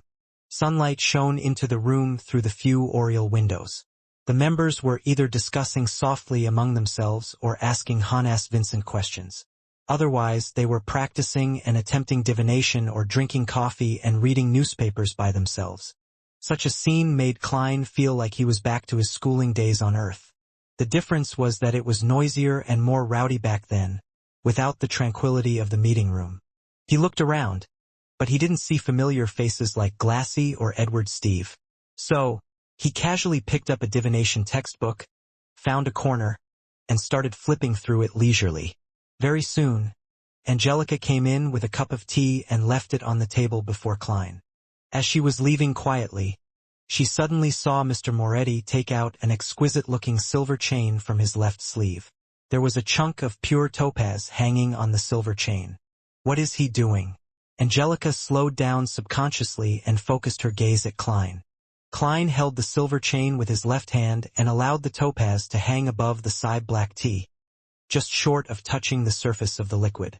With a serene expression, he half closed his eyes and the atmosphere around him suddenly turned quiet. The topaz started moving slightly, along with the special-looking silver chain, in a clockwise direction. Upon seeing this, Angelica found Mr. Moretti extremely mysterious. "The black tea you provide is great," Klein said softly after he opened his eyes with a smile. His actions were intentionally done for Angelica to see. If he wanted people to select him for his divination services, Angelica's recommendation was a very crucial factor. Since he wanted to act as a seer, Klein no longer had any reservations. He completely personified the identity. "Yes, Mr. Vanis is very picky about the quality of tea," Angelica said, stunned. Klein put away his spirit pendulum by winding it properly. Then, he raised the white porcelain cup with floral design. With a smile, he gestured politely at her with his cup. Angelica returned to the reception hall, but she no longer had the mood to read magazines. She sat there, gazing into the distance. It was a wonder what she was thinking about. This continued until there were knocks on the door. She jolted awake and hurriedly looked at the entrance, only to see a lady dressed in a light blue dress. The lady took off her veiled hat with a powder blue ribbon. She looked calm and melancholic. "Good afternoon, esteemed lady. Would you like to join the Divination Club? Or are you looking for a divination?" Angelica asked like clockwork. "I want a divination." The lady had a beautiful pair of eyes hidden with sorrow, and she bit her lower lip as she spoke. Angelica guided her to the sofa and explained to her how the Divination Club worked in detail. She picked up an album and handed it over. "You can pick anyone." In her low spirits, the lady flipped through the album seriously. As there were too many club members there that day, there were too many choices. It left her quite upset. "Can you recommend one? From these few pages." She pointed at the middle section of the album, omitting the fortune tellers priced above 2 soldi and those below 4 pence. Angelica took the album and looked at it for a few minutes. She deliberated her words before saying, "I suggest this gentleman." The lady who looked uneasy took a glance and realized that it was a fortune teller named Klein Moretti. "Mr. Moretti just joined the club. Is his divination reliable?" she asked worriedly. Angelica nodded with great affirmation. "Another member of the club and I are certain that Mr. Moretti is an outstanding fortune teller. If it wasn't for his just joining the club, he wouldn't take such low fees." "I understand." The depressed girl nodded. "I'll pick Mr. Moretti for a divination then." "All right, please hold on for a second." Angelica took the album and walked towards the meeting room. She came next to Klein and said with a suppressed voice, "Mr. Moretti, someone wants you to divine for them. Which room would you like to use?" That was effective. My first business is here. Klein put down his teacup and nodded calmly as he said, Topaz room. All right. Angelica walked slowly ahead of him and led him to Topaz room before opening its wooden door. Klein sat behind the table that had various divination tools on it. He waited less than a minute before he saw a woman in a light blue dress walk in. She looked down and melancholic. Seizing the opportunity when she was closing the door, he tapped his glabella twice. The yellow color in her stomach seems a little dull. The dark color of her emotions is very heavy, mainly worry and anxiety. Klein looked her over carefully and leaned backwards. He then lifted his hand to cut off his spiritual vision. Good day, Mr. Moretti. The woman in the light blue dress sat down. Good afternoon. How may I address you? Klein asked politely, not carrying much hope of getting an answer. As a keyboard warrior, he knew that many people were not willing to use their real names during divination. You can call me Anna. The girl put her veiled cap aside. She looked at Klein with mixed anticipation and doubt and said, I would like to divine about my fiancé's situation. He traveled to the southern continent in March for a business deal. He sent me and his family a telegram last month on the 3rd, saying that he was going to set sail and return. But he did not return after 20 days. At first, I believed that his delay was due to the Berserk Ocean's weather. But as of today, it has been more than a month. The ship he took, the Alfalfa, still hasn't arrived at Inmat Harbor. The ocean that separated the northern and southern continent was called the Berserk Ocean. It was well known for natural calamities and its countless dangerous currents. If it was not for Emperor Roselle, who sent men to discover a few safer sailing routes, countries in the northern continent would still have yet to enter the age of colonization, let alone lay an underwater cable to complete a transoceanic telegraph. Klein looked at his very first client of his career as a seer and asked carefully, Which divination method do you wish to use? Anna, with her beautiful eyes, hesitated for more than 10 seconds. You can choose any type that you believe will be accurate. You are the fortune teller while I'm not. Of course, apart from cards, including tarot, I have also attempted studying them at home. I always felt they were more like toys or a game. Klein thought for a moment, his wrists leaning on the edge of the table. He steepled his hands before his face, his gaze peaceful. He said softly, Then we shall use the astrolabe. He pointed to a fountain pen and stack of white paper on the table and said, Write down the name of your fiancé as well as his facial features, address, and date of birth. It would be even better if you can remember the specific time he was born. From her clothes, makeup, and demeanor, Klein did not believe that she was illiterate. Anna did not reply. She extended her hand and took a piece of paper. She lifted the pen and dipped it in some ink. She started writing, pausing occasionally to think. 2 minutes later, she pushed the paper toward Klein.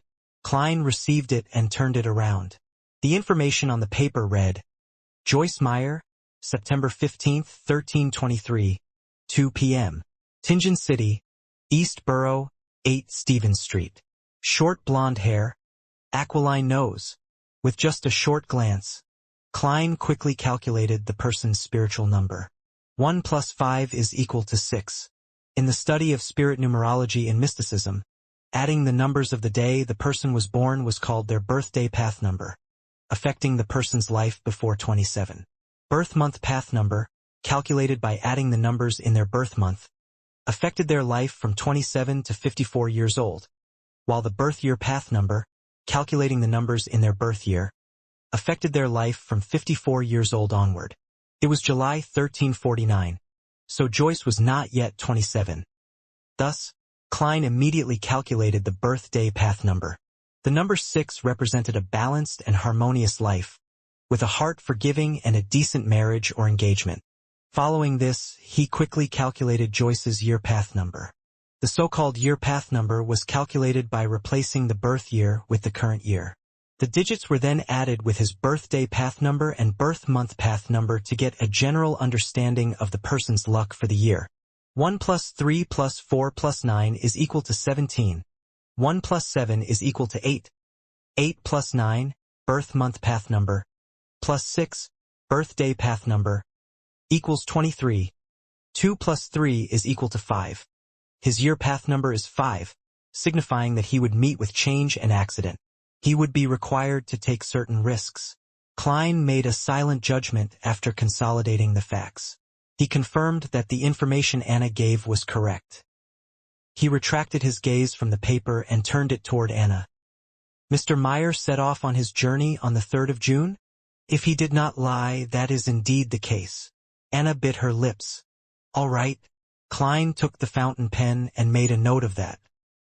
He looked at Anna with his dark brown eyes and said gently, I will begin creating the astrolabe now. I will need some time and absolute silence. Do you mind waiting outside? Angelica will provide you with a cup of tea or coffee. All right. Anna knew that some fortune-tellers had their eccentricities, so she stood up unsurprised. She took her hat with the light blue ribbon and left the topaz room. Klein locked the door and returned to the table. He followed the information and set up the astrolabe, including elements such as his horoscope and locations of the corresponding planets and stars. Throughout the entire process, he did not open the astromancy manual. He completed the setup based on his memory. Over the past few days of his mysticism studies, Klein realized that he could easily grasp and understand anything about divination, quickly turning it into instinct. Perhaps that is the ability of a seer. He completed the astrolabe and felt satisfied. He felt as though his body, heart, and soul had relaxed considerably. As he looked at the outcome, he followed the path of the horoscopes and planets, as well as other supporting details to roughly deduce that Joyce Meyer had met with an accident but would ultimately survive it. At this point, the divination was technically complete. But Klein wanted to pay much attention to his first business transaction. He hoped to build a reputation to aid in acquiring future jobs. He picked up the pen and wrote a sentence in Hermes. Joyce Meyer's current situation. He read the sentence silently and memorized the information on the piece of paper, repeating it again and again. After 7 times, Klein grabbed the piece of paper and leaned back into his chair. He imagined the sphere of light, and his eyes became darker, allowing him to quickly enter a state of cogitation. The surroundings took on an ethereal quality. A formless, boundless fog stretched above him. Klein recalled the contents of the piece of paper, then relaxed. He fell into a deep sleep in this state. He was using a dream divination technique, repeating the question, remembering the details, and then allowing his astral projection to roam the spirit world in a dream would allow him to gain revelations. Ordinary people also had this sort of experience sometimes, but it was hard for them to recall, as the signs in their dreams were more complicated and garbled. A seer would not have such a problem, for they could see the images directly. The surroundings began to turn hazy as Klein turned half asleep. In the contorted fantasy, he saw a blond young man with an aquiline nose. He was swimming frantically in a sea of blood, nearly engulfed by the waves. But in the end, he managed to escape to shore. The image shattered and changed. Klein saw a blue house with a toy windmill at the door. That blond young man was entering the house slowly, seemingly in joy. At this moment, the image changed once again. Klein realized that he was inside a magnificent palace. The walls were destroyed and damaged beyond repair. Moss and weeds grew in multiple areas. Through the holes in the walls, he could see a mountain peak and clouds clinging close to it outside. Atop the palace was a huge throne carved out of stone. It was adorned with dull gemstones and gold. It looked as though it was not prepared for a human. This giant throne was empty and mottled, as if it had been washed over by the ages. Klein looked around in confusion. He did not understand why he would be dreaming of such a scene. His turbid mind turned sharp as he subconsciously walked out of the palace in an attempt to ascertain where he was. Suddenly, he felt a gaze fall upon him. It was a gaze that came from behind.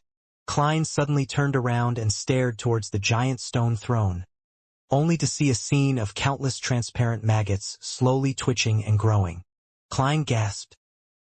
He opened his eyes and woke up from his dream. Crystal balls, tarot cards, and the prepared astrolabe entered his vision. Reality quickly replaced fantasy. The initial dream was the result of the divination, But what was the later dream about? It seemed to be targeted at me? Klein put the piece of paper down. He rubbed his temples and contemplated. He could confirm that it wasn't his fear projecting itself in the form of a dream, for he was doing the divination himself. A palace not meant for humans on the peak of a mountain, the silent stare, the contorted and weird scene of the maggots. Klein silently guessed as he recalled. Has the luck enhancement ritual communicated with that existence? Or is it a result of the Antigonus family's notebook? Right, that notebook mentioned the nation of the Evernight in the Hornacis mountain range. The palace in the dream was on a mountain peak. He made a simple deduction and was relieved that he had picked seer. According to Old Neil, mystery priors could also divine through dreams, but they weren't as effective as a seer. Sigh, it sure isn't letting me go. All I can hope for is the early capture of Ray Bieber. Klein collected himself and picked up the piece of paper with the diagram of the astrolabe. He slowly walked towards the door. He opened the door and headed to the reception area. He saw Anna looking out the window, completely ignoring her cup of black tea. Ah, Mr. Moretti, is there a result? She saw Klein in her peripheral vision and stood up in a hurry. Klein did not answer her immediately.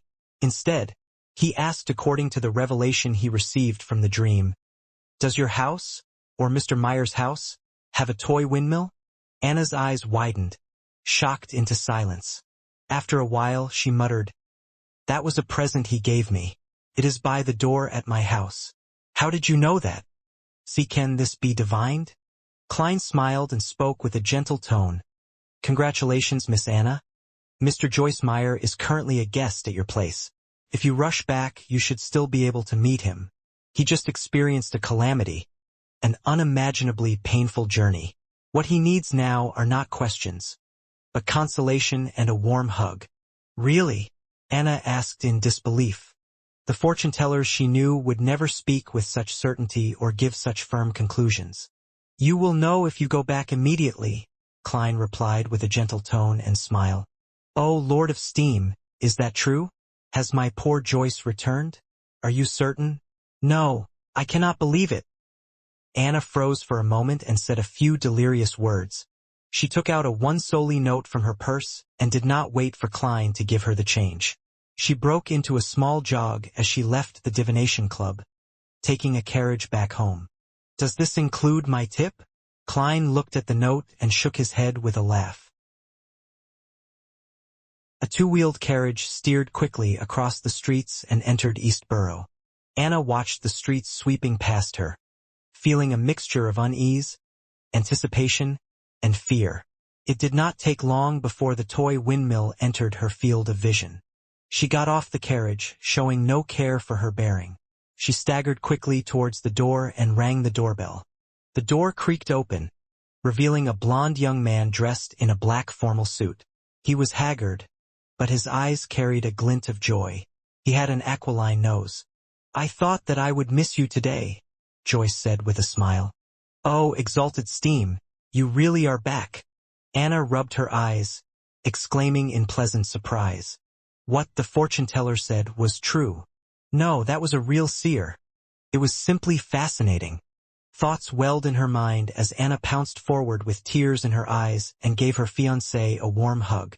The two of them hugged silently outside the grayish-blue house.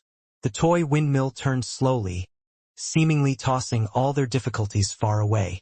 In a rather spacious living room, Anna and Joyce were seated on different sofas, separated by Anna's parents. Joyce sighed with a satisfied expression and said, "Exalted Steam, I am so lucky to come back alive, to be able to see Anna again." "My poor Joyce, what happened?" Anna couldn't help but ask with concern. Joyce took a glance at his fiancée, and his expression turned grave. "I still feel terrified to this day. I keep waking up from my dreams again and again. 5 days after the Alfalfa left Caesar Pier, we came across pirates. Scary pirates. The only fortunate thing was that their leader's name was Nast. The pirate that calls himself the King of the 5 Seas?" Anna's father, Mr. Wayne, asked in shock. Although Joyce had already been there for half an hour, he did not volunteer details about his ordeal. He appeared to be fearful, perturbed, and uneasy. It was only after Anna returned and hugged him that he finally appeared to put it behind him. Yes, due to his declaration of being a descendant of the Solomon Empire, the king of the 5 seas, Nas didn't believe in killing captives. Hence, we were only robbed and didn't lose our lives. His subordinates even left us sufficient food, Joyce said as he recalled the ordeal. His body started to quiver, but he continued to describe his deepest and scariest nightmare. I didn't lose much of my wealth. I believed that my misfortune was over, but as we continued towards our destination, a heated conflict erupted among the Alfalfa's passengers and crew. From disagreement to fighting to drawing revolvers and raising swords to kill each other, I saw nothing but blood during that period. One after another, people beside me fell with eyes opened, never to be closed. Their limbs, hearts, and intestines were scattered across the floors. Those of us who were unwilling to turn into savage beasts, the rational group, had nowhere to hide and nowhere to escape. We were surrounded by deep blue waves and the boundless ocean. Some wailed, some begged for mercy, some sold their bodies, but their heads were hung from the mast either way. Anna, I reeled in despair back then. I thought I would never see you again. Fortunately, in such a nightmare, there was still a hero. The captain took us to hide in the sturdy keel of the ship, and we relied on the stored water and food there until the maniacs reached their limits. Mr. Triss encouraged us, courageously leading us in an assault against those murderers. After an unforgettable bloody battle, we survived. But the Alfalfa strayed off course, and only a third of the original sailors remained. When he depicted the most horrible and darkest side of the human psyche, Joyce couldn't help but recall the hero, the man that called himself Triss. He had a round and amiable face. He was shy like a girl and enjoyed staying in a corner. Only people whom he was familiar with knew that he was a very good conversationalist. But it was such an unremarkable boy who stood in front of everyone with determination in the worst of days. Oh, exalted steam, my poor Joyce, you went through such a heartbreaking ordeal. Thank God. Praise be to God. He prevented us from eternal separation. Tears welled up in Anna's eyes as she constantly dotted 3 points to form a triangle, the sacred emblem for steam and machinery. Joyce revealed a faint pale smile. This is the reward for our faith.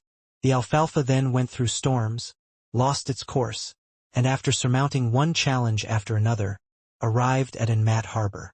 Due to the bloodbath that had taken place on the boat, those of us that survived were held captive by the police and questioned separately. We didn't have a chance to send telegrams home to update our loved ones. When they released us this morning, I immediately borrowed some money from my friend and took the steam locomotive back. Thank God for letting me set foot on the land of Tingen again, allowing me to see all of you again. Then, he looked towards his fiancée in confusion.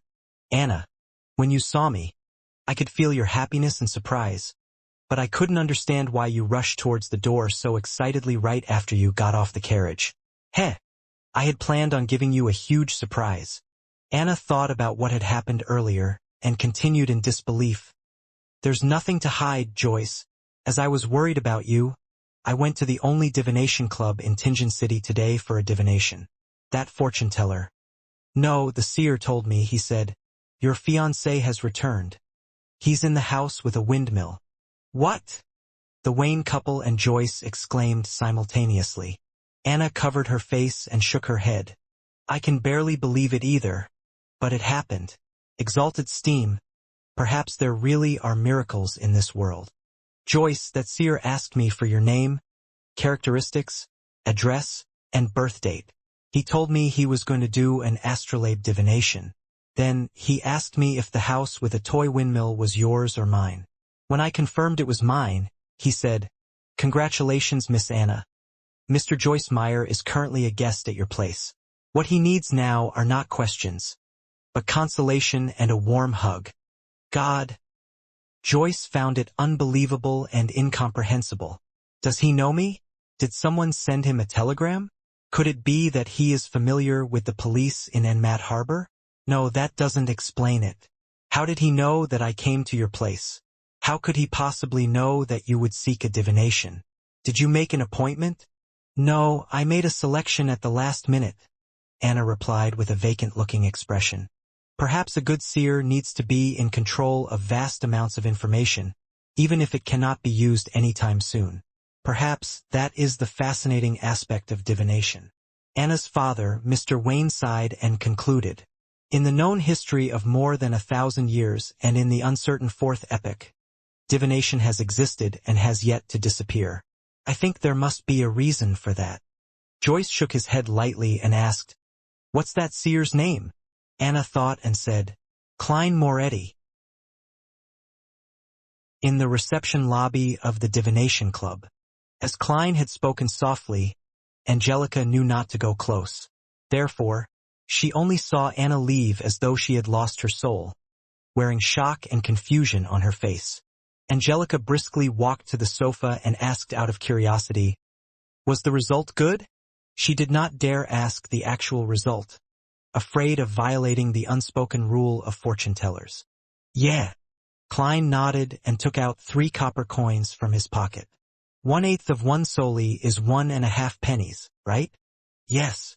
Angelica looked at the copper coins and realized that one of them was a penny and 2 of them were halfpence. She quickly held it out and said, "There's an additional halfpence." Klein smiled faintly and said, "Thank you for taking care of my customer. She gave me a tip, so it's only right I give you one. Also to thank you for recommending me," he added in his heart. "All right." Angelica felt an unknown fear of Klein, but since the reason was appropriate, she didn't refuse the offer. Klein returned to the meeting room, believing that there would be more people requesting his divinations. However, he did not receive a second customer by 40 minutes past 5. It wasn't because the Divination Club's business was poor, but because most people had already chosen a fortune-teller. They likely were recommended by others and had long determined whose services to hire. In short, I'm still lacking in reputation. Klein laughed at himself for using game terminology.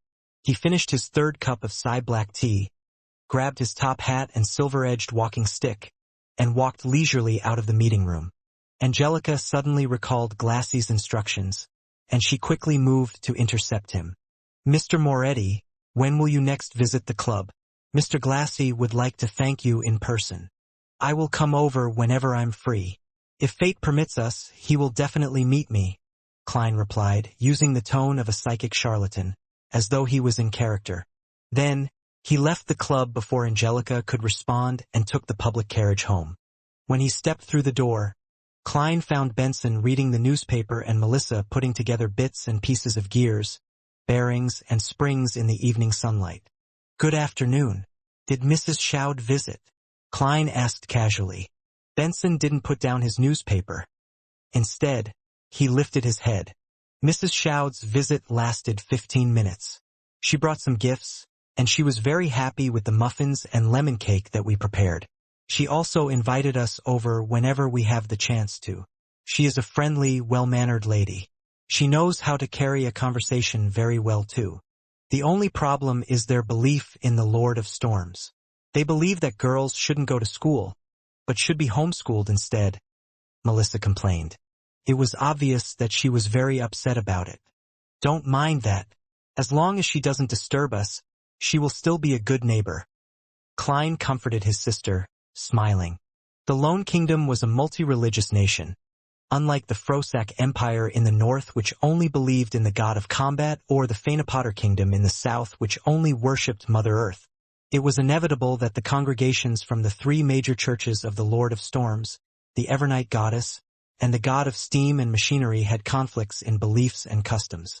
After 1,000 years of this, they restrained each other, making coexistence possible. "Okay." Melissa pursed her lips and redirected her focus onto the pile of parts again. After dinner, Klein continued revising history. Only when Melissa and Benson showered and returned to their rooms did he wash up, enter his bedroom, and lock his door. He needed to organize and summarize what he had learned and the problems that he encountered to prevent himself from forgetting or missing out any critical points. Only by doing so would he be able to respond to subsequent developments in the future with a clear train of thought. Klein flipped open his notebook, took out his pen, and started writing in Mandarin. Why is the key to digesting potions acting? After pausing for a moment, Klein continued writing. The essence to resolving the problems with potions is through digestion, not simply controlling it. This can be understood in a straightforward manner. Merely controlling it would be akin to using the power of potions as an external tool. A tamed beast, no matter how well controlled, would ultimately not be a part of a person. The risk of it turning on them would be ever present. As for digestion, it is to view the downed potion as a part of them. They can break it down, fuse with it, absorb it, and form an overall system. I am currently certain of this point. What is more important is how acting helps in digestion. According to my experience as a seer today, I can make two hypotheses. They can be verified in the future. 1. Acting based on the potion's name changes the state of one's body, heart, and soul, making them closer to the remnant headstrong psyche of the potion's core. This results in resonance, which allows gradual assimilation and absorption. 2. The remnant headstrong psyche spirit of the magic medicine might be like a computer with complete defensive mechanisms. If one wishes to attack it and break it down, they will need to find a bug, security hole, or key. The name of the potion provides a corresponding clue. Thus, we can disguise our body, heart, and soul as part of the system through acting, and so we deceive the system's defenses. This line of thought is similar to Emperor Roselle's description. No matter which guess is right, there is no escaping the body, heart, and soul, for they are the only bridge between acting and the power of potions. Klein put down his pen and looked at the paragraph of text. For a moment, he even wanted to thank the education he received from the Foodaholic Empire. No matter if he chose science or engineering for his further education, he was equipped with the basics of logical thought. Otherwise, there was no way he could have become a keyboard warrior, nor would he have been able to analyze his current situation. Acting might have an effect, but we'll have to wait and see for the specifics, Klein guessed. After that, he wrote down his second question. Why would a seer, being more well-learned and professional in the domain of mysticism, be lacking in means when it comes to direct combat? Wouldn't being more well-learned and professional make a seer even more powerful, giving them the ability to discover a way to defeat their enemies? The reasons could be: first, just like the web novels I've read in the past, I have transmigrated to a game world that has become reality. Thus, different jobs come with different specialties that have to be balanced against each other. But up to this point, there has been no sign of this world being a game, nor are there signs of mission-like developments. I'll put this reason on hold, but it's very unlikely. Second, the fundamental law of this world is balance. The Creator made this world with the core idea of balance. Third, potions at the same sequence level would have the same level of power. It is the most optimal state based on what our forefathers found out and summarized. Exceeding this level of power would make it easier for one to collapse and lose control. Below this level of power would make it such that one would not obtain the desired beyonder powers. Thus, under the situation of a balanced power level, being stronger in one area would naturally mean that one is weaker in another area. Fourth, everything in this world originated from the same source. They were formed by the remnants of the Creator. Thus, everything in this world is technically fragments of the Creator, and the fact that they have to complement each other would mean that there are inherent shortcomings to an individual. I am leaning towards the third and fourth reasons, but the latter stems from an unconfirmed myth and can only serve as a guide. Thus, I shall use the third reason as a guide, and try to ascertain it using my current knowledge and future studies. At this point, Klein had already written 2 full pages but did not stop. Instead, he penned a new question. From what I learned today, my luck enhancement ritual is categorized as a classic ritualistic magic. Similar kinds of ritualistic magic can be split into 3 parts, the first being a sacrifice that sparks the interest of a corresponding existence. The second is comprised of incantations specifically describing the existence in question.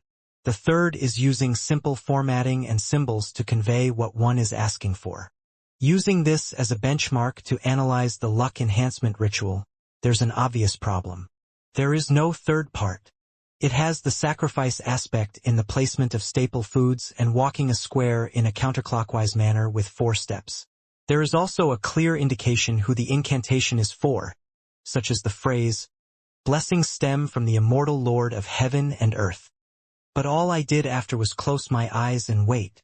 There was nothing in the ritual that described the goal of enhancing my luck. In other words, the corresponding existence has no way of knowing what the so-called luck enhancement ritual is asking for, and can only do as they see fit. Do as they see fit. What a troll! Isn't that darn quintessential divination and arcane arts of the Qin and Han dynasty too much of a troll? I must have had rocks in my head back then for trying. Klein stopped writing and took 2 deep breaths, trying hard to calm himself down. He spat out a foul breath and continued writing. I can consider redesigning the ritual, making it more complete. The motive of the ritual shall be to return to Earth, back to the world with my parents and friends. Then here comes the question. Was the entity truly acting on a whim? Or is there a deeper meaning to it? Also, is the entity that the descriptive incantations point towards in this world the same one from Earth? If so, the difference in results between the first and second ritual could be explained as the entity doing as it wishes. But the results of me appearing above the gray fog during the second and third time, while being able to connect to justice and the hanged man, has basically no differences. Why would that be so? If the fourth ritual tomorrow afternoon shows me the same stable results, that would mean that the effects are consistent. That would mean that the unknown entity has an agenda I do not know about. If that is the case, adding new descriptions and requests would not get me a clear response. In fact, it might complicate the ritual and result in adverse effects. Would the difference between the first ritual and the subsequent rituals, under the premise that the entity I called upon is the same one, mean that the results would be different depending on the world I'm in? It is like I am using a different interface. Then how can I design it to obtain my desired outcome? If I think that the entities behind the first and subsequent rituals are different, some of the questions can be perfectly answered. But similarly, the stability of the results in the second and third rituals would mean that the entity I am praying to has a certain agenda, and there is no way I can change that for the time being. The most important question is the identity of the entity that the ritual is directed. Where is he, and why doesn't he give me any clues or guidance? Could he be deep in the world of fog? Can I treat him as an entity in slumber, an entity that would give fixed responses if I give him a certain stimulus, but would not interfere with what I do other than that? Then I can introduce a different ritual as a stimulus and conclude whether the feedback I receive is regular. That way I can find the correct method of returning. But the problem lies in the possibility that he is not asleep. In that case, such tests might result in terrifying outcomes. It might be really dangerous. The first attempt must be conducted with extreme caution. The design must not anger the being. What a headache. I need more knowledge. Klein sighed and gave a summary. Finally, he wrote down other miscellaneous items. There are always formless voices resonating in my ears, shouting Hornacis and, was it saying Phrygia or Phagria? Hornacis is the mountain range dividing the Lone Kingdom and the Intis Republic. Its main peak is 6,000 meters above sea level. According to the records in the Antigonus family's diary, there existed a nation of the Evernight in the fourth epoch. Is the nation of the Evernight related to the Evernight goddess? Is there any connection between the two? Are they allies or enemies? Was the Antigonus family obliterated by the Church of the Evernight goddess due to nation of the Evernight? Did I hear murmurings coming from the diary, from the howls of the Antigonus family over 1 or 2,000 years? What then does Phrygia mean? An interesting question. To be able to leave behind such a diary, to leave behind sealed artifact 2-049 implies that the Antigonus family had possession of a relatively powerful beyonder power. If that is so, which sequence did they possess? Was it complete or not complete? My realization that the diary is in the hands of Ray Bieber was a bit of a coincidence. But without any indication of it being arranged, could my fate really be tied up with that diary's? His ideas were penned on the pieces of paper. Klein tried his best to write down the events he had experienced and his guesses about their meaning. He wrote a total of 4 pages on both sides of each page. Rip. Klein suddenly tore off the 4 pages and read them from top to bottom, sometimes marking certain sections with his pen, adding a few sentences at other times. Time flew quickly. The crimson moon was temporarily covered by dark clouds. Klein picked up the pocket watch on the table, snapped it open, and looked at the time. He put down the watch and took out a box of matches from his drawer. He lit one and brought it close to the 4 pages of notes. The orange flame ignited the edges of the paper and quickly spread. Klein placed the notes on top of the wooden dustbin and watched the ashes drop. He then released his fingers, allowing the papers to fall. In just 10 seconds, everything had disappeared. All that was left was the still swirling ash and the charred bottom of the dustbin. As there was Emperor Roselle's secret diary in this world, Klein did not dare leave behind any evidence that he knew how to write Chinese. If old Neil and the rest discovered the 4 pieces of paper he wrote, he would have no idea how to explain the matter. And while writing the confidential questions, Klein was worried that the one paying attention to his dreams would be able to see and decipher the contents no matter which language he used, be it Loan, Ancient Fasak, or Hermes. Therefore, he could only write notes in Chinese to organize and summarize. After he was done with the task, he burned the notes to leave no traces. And precisely because there was no way of saving, he set up a plan for himself. He would do the summary once a week just in case he forgot anything. As he watched the ashes fall, Klein pulled out a white piece of paper. He wrote the title, "To My Respected Mentor." He wanted to write to Senior Associate Professor Quentin Cohen, asking if he had any relevant historical information about the main peak of the Hornacis mountain range. The next day, a Monday morning, Klein, who had the day off, didn't leave home. Instead, he gave Melissa his letter directed to Mentor Cohen Quinton and more than enough money to buy stamps. He entrusted her with the job of mailing the letter at the post office near the Tianjin Technical School where she studied. After breakfast, he slept in to make up for the lack of sleep caused by the previous night's work. He only woke up because of his stomach's grumblings close to noon. He heated up some leftovers from the night before and ate them with a loaf of rye bread. Klein grabbed a newspaper and entered the bathroom on the 2nd floor. Whenever he did that, he couldn't help but sigh at the lack of a cell phone. After about 7 or 8 minutes, he left the toilet refreshed and washed his hands. He then returned to his bedroom and locked his door. Klein drew the curtains, lit up the gas lamp, and cogitated for half an hour. After practicing his spiritual vision, spirit dowsing, and dowsing rod for half an hour, he spent another hour mentally reviewing the mysticism knowledge he had gained recently. After doing that, he ripped up the old newspaper and crumpled them into a few balls. He wrote on them, "Moonflower candle, full moon essence oil," and other names of materials. He followed the prescribed steps of ritualistic magic in his head in order to master every little detail. Until he was entirely familiar with it, he didn't intend to try ritualistic magic because it was both a waste of materials and also easily attracted danger. He repeated again and again until he picked up his silver pocket watch patterned with vine leaves and took a glance. He realized that it was 2:45.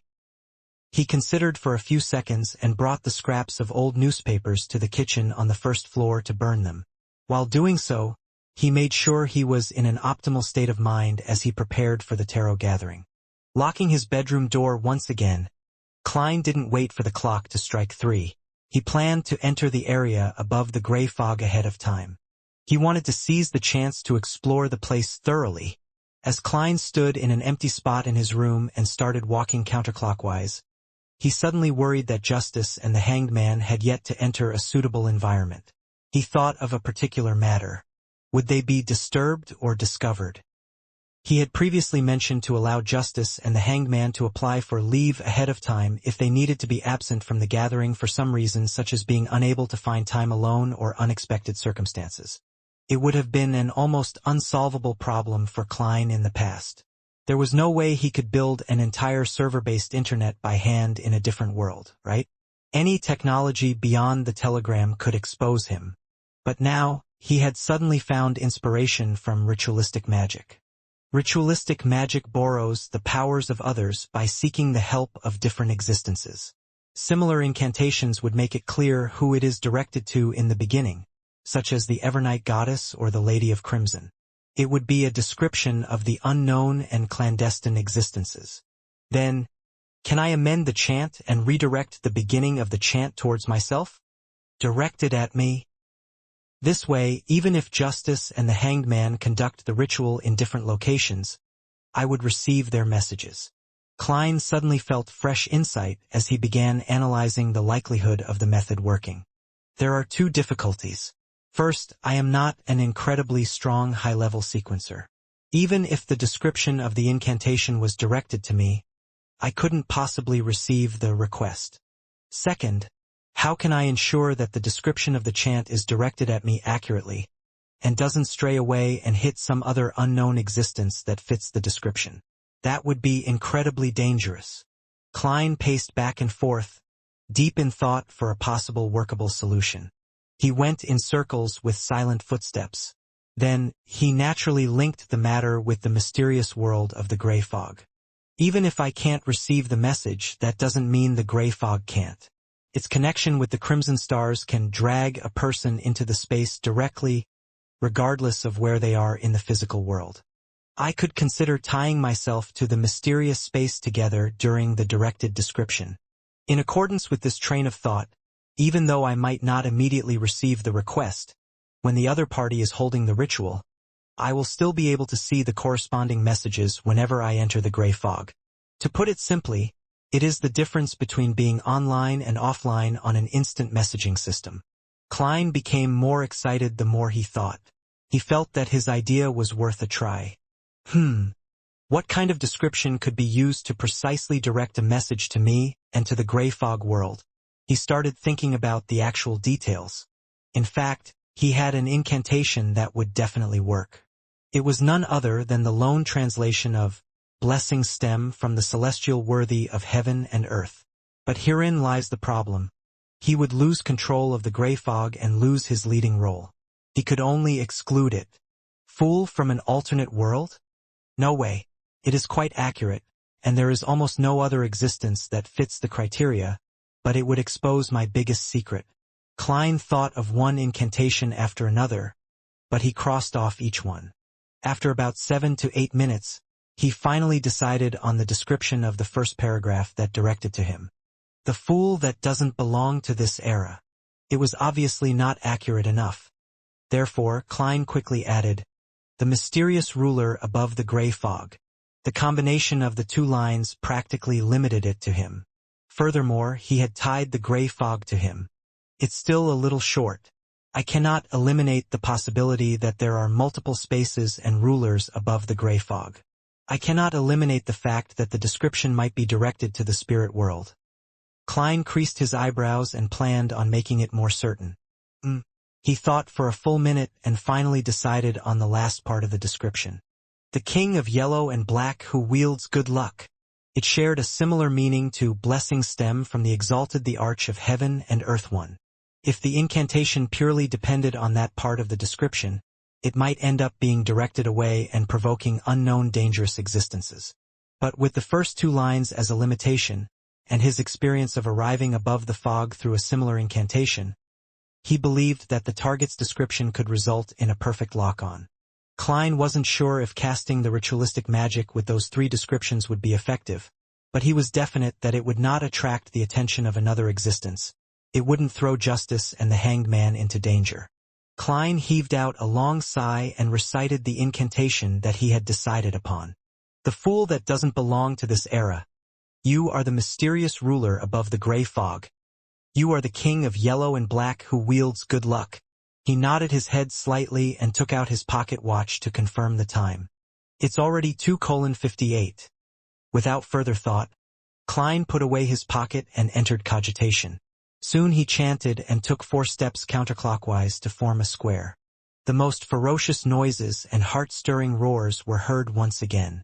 He felt the headache that was even harder to deal with than the pain of consuming the seer potion.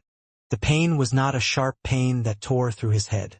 It was a throbbing pain that made him manic and irrational. It was a pain that left him in chaotic confusion.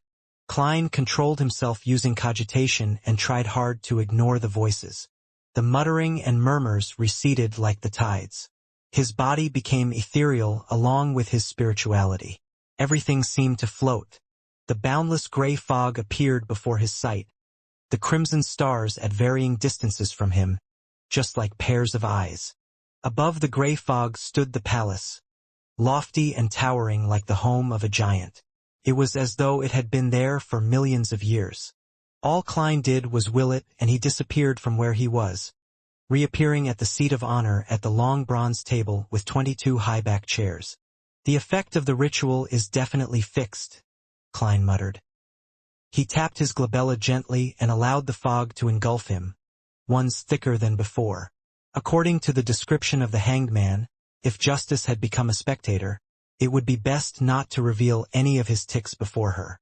Without any time for exploring, Klein extended his right hand and formed an invisible connection, connecting him to the two familiar crimson stars.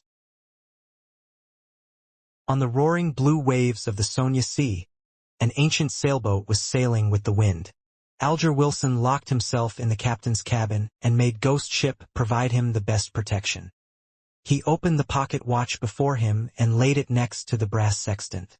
The clock was ticking without joy as it exuded nervousness. When the hour hand, minute hand, and second hand aligned, there was an explosion of crimson before Alger Wilson.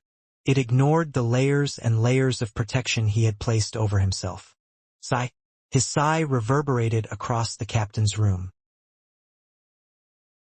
Backlund, Empress Borough. Audrey Hall laid against a down-feather pillow and glanced at the yellow paper in her hand. Her gem-like eyes looked like they had two souls spiraling slowly in them. Her gaze was calm and cool, as if she were waiting for a play to begin. As the crimson red erupted, she looked at herself being swallowed with complete detachment. Above the gray fog, in the magnificent palace, on the ancient and mottled long bronze table, Klein, who had already activated his spiritual vision, looked over when Audrey Hall's figure began to form. He was not surprised to see that the colors deep in her aura had blended together. It became pure and serene, like a lake that was clear and reflective. She really did become a beyonder. Klein was just about to move his gaze away when he suddenly saw the chair belonging to Miss Justice change. The bright stars on the back of the chair moved swiftly, forming an illusory constellation that didn't belong to reality. That constellation was familiar to Klein because it was one of the symbols of mysticism. It was a symbol that represented giant dragon. Spectator, giant dragon. Klein restrained himself from shaking his head and looked over at the back of the hanged man's chair. Typically speaking, it was impossible for him to see the back of the chair from his angle, but this was where he was in control. Everything presented itself according to his will. The constellation on the back of the chair had not changed, but since Klein had grasped the basics of mysticism, he wasn't as ignorant as before. He could recognize that it was the symbol of windstorm. Sailor, keeper of the sea, windstorm, that's reasonable. The color deep in the hanged man's aura is much purer than it was. Has he leveled up? Oh yeah, what about the symbol behind my chair?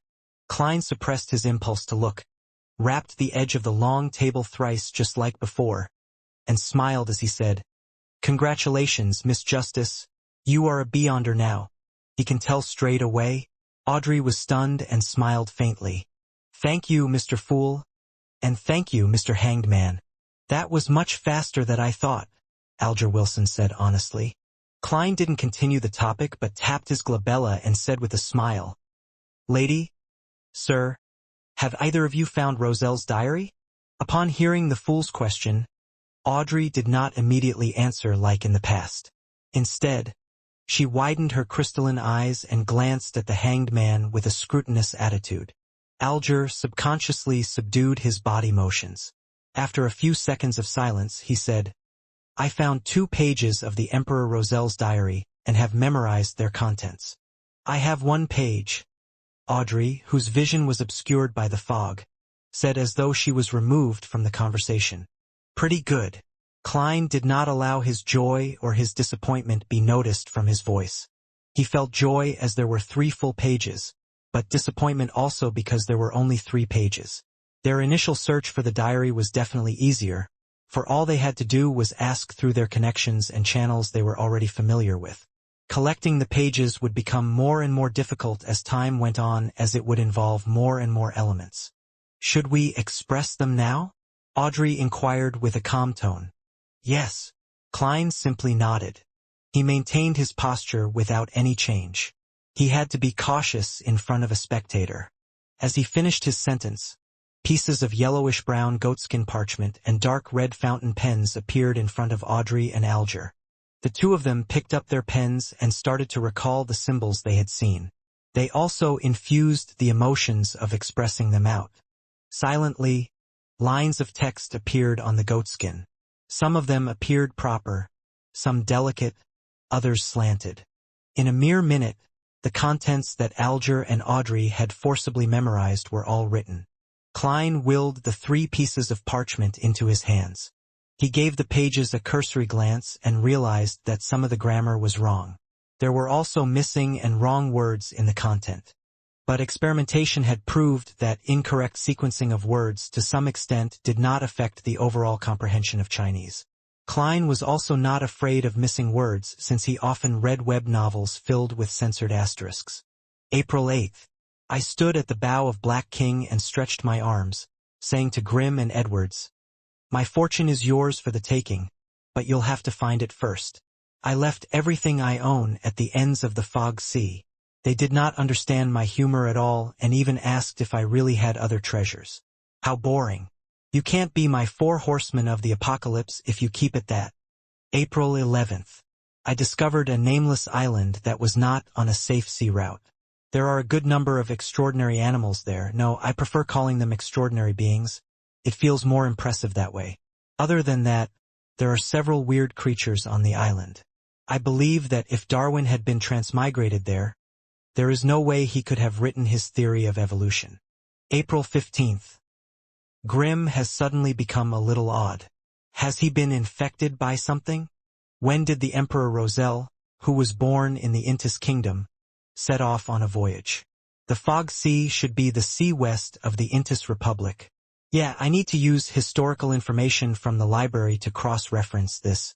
Klein quickly finished reading a page, casting his gaze to the back of the piece of paper. At this point, he no longer hid the fact that he could decipher Emperor Roselle's secret symbols, since this ability fitted the persona and status of the fool. Audrey and Alger did not speak. They waited silently, as if unsurprised by such a revelation. In fact, they even believed that it was only right. October 2nd. They actually wanted me to marry Matilda from the Abel family without even consulting me first. Heavens! I have not even met her.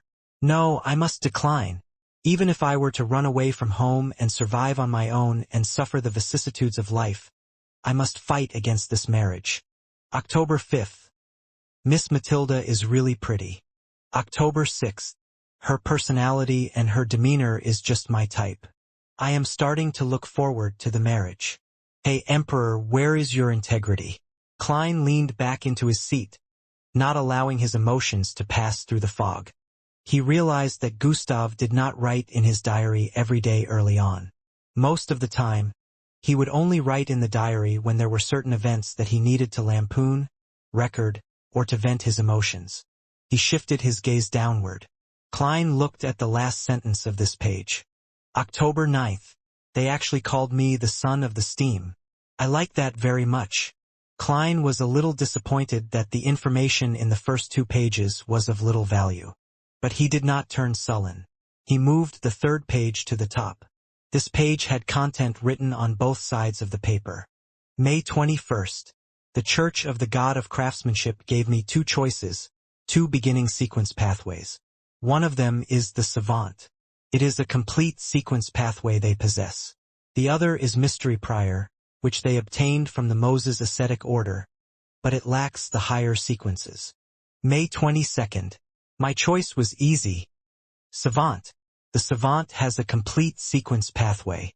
Although wielding more information on mysticism can aid my return home, the problem is that if I am not strong enough, there is a need to acquire external help for transmigration. And I do not know if this external entity would be good or bad, benevolent or malicious. I cannot control it, and thus it could be very dangerous. In that case, why not strengthen myself and return by relying on my own powers?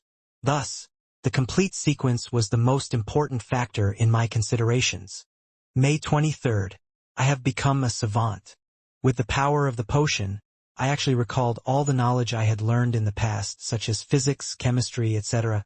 I have not only recalled the knowledge, but I understand it more deeply, as well as its possible applications and implications. Haha, this is a job specially tailored for a transmigrator like me from an alternate realm. I will be able to express my advantage to the greatest extent. I have to say that if I were to return in my present state to the third year of high school, I would definitely become top scholar.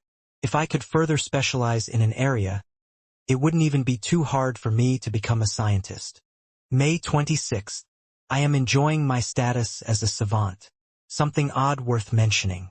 When I address myself as a savant, doing things that are in line with this role, the murmurings that drive me crazy become considerably softer. I have also been able to control my occasional temper outbursts. I have also recalled the matter regarding the diary. Is this the acting that the mysterious Mr. Zeridal mentioned? This could be key in resolving the side effects posed by potions. As Klein read the diary page, he had a deep realization that there was a fundamental difference between how he and the Emperor Roselle did things. For example, regarding the matter of returning home, Klein considered grasping in-depth knowledge of mysticism to avoid risks and accomplish his goal, while Emperor Roselle preferred to rely on himself and face the risk. I have to say, I envy people like that sometimes. Perhaps everyone yearns for something they do not possess. Of course, I also have to consider strengthening myself. Both of these are important, Klein thought, sighing a little. The description provided by Emperor Roselle about acting instilled Klein with confidence that the conclusion he made about acting yesterday was more or less correct. He put the 3 diary pages down, looked up at Justice and the Hanged Man. He smiled and said, "My apologies. I was too absorbed in reading them."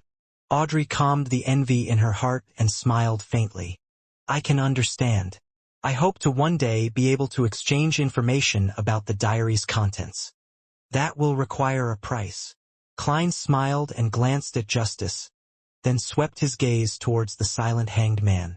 Audrey put her palms together and placed them in front of her. "Mr. Fool, Mr. Hanged Man, I have 3 questions to ask. If you think that the answers warrant a high price, tell me what you want. I will try my best to seek it." "No problem," Alger answered succinctly. Klein nodded and leaned back further, making himself comfortable.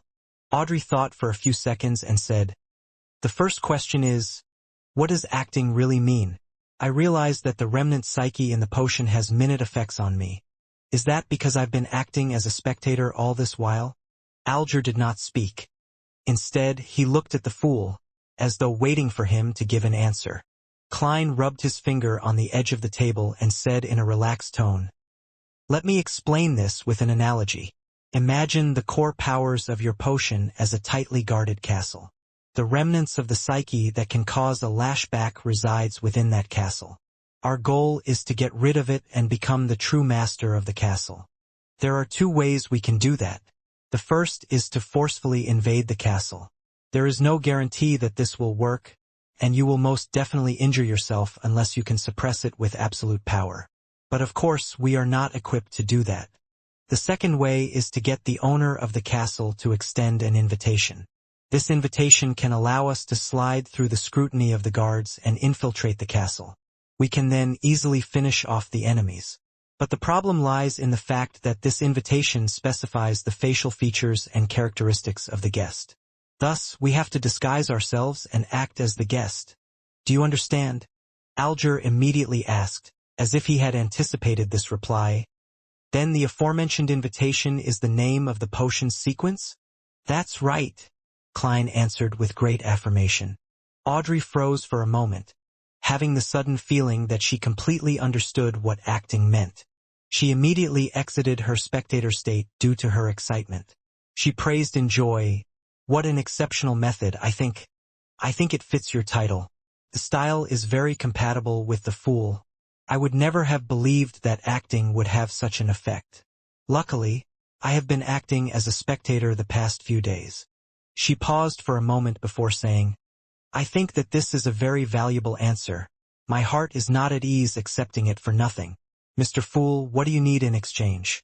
Of course, I still remember that I owe you a page of Emperor Roselle's diary. More pages of Roselle's diary or... Klein paused for a moment.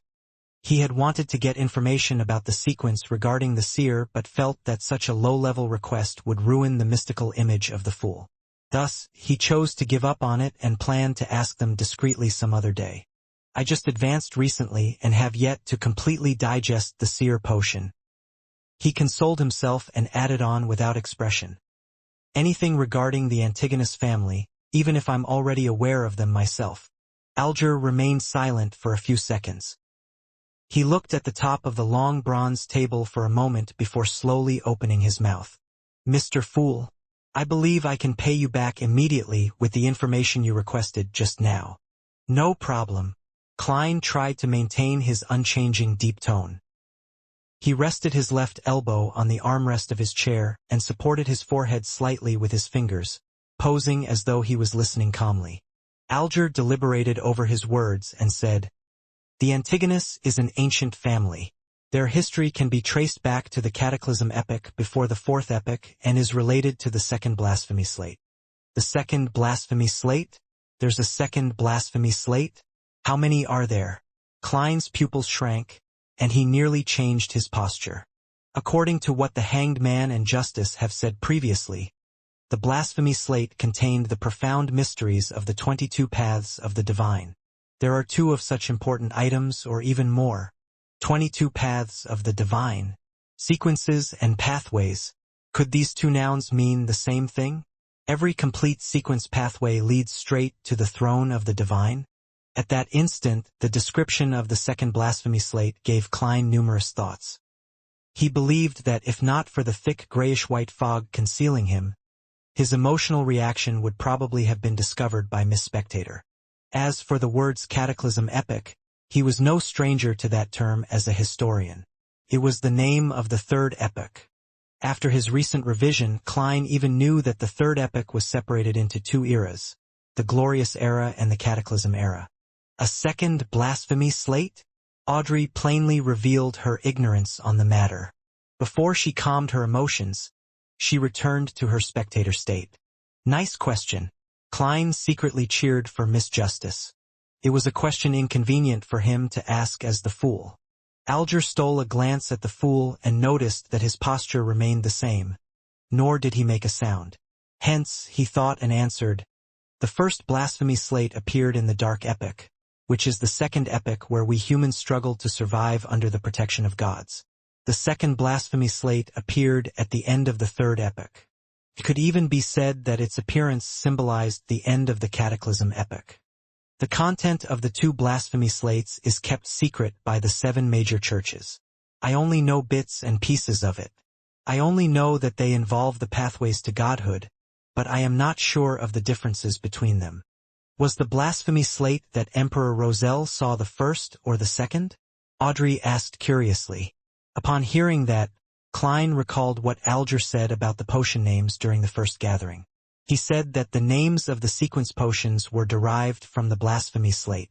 Similarly, Captain had also mentioned that the formation and completion of the potion system was thanks to the birth of the blasphemy slate. That indirectly confirms that the pathways to godhood are the sequence pathway. Klein answered his earlier question silently. Then Alger simply replied, The second one. The glint in Audrey's eyes diminished and she returned to her spectator state. She did not continue asking questions. Instead, all she did was focus her gaze on the Hanged Man. It was obvious that her scrutiny made Alger uncomfortable, but he suppressed the emotions within him. He lowered his voice and continued. During the Solomon dynasty in the Fourth Epoch, although the Antigonus family was considered an illustrious part of the aristocracy, they didn't do anything very memorable until they supported the establishment of the Tudor Empire. They then stood right in the middle of the stage of northern continent. In that period, Antigonus, Ammon, Abraham, Jacob, and others were illustrious names of the human kingdom. However, after the War of the Four Sovereigns, the Blood Emperor from the Tudor Empire perished.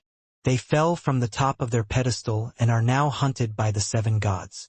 I am not sure about the actual process, but I do know that the Antigonus family was destroyed at the hands of the Church of the Evernight Goddess.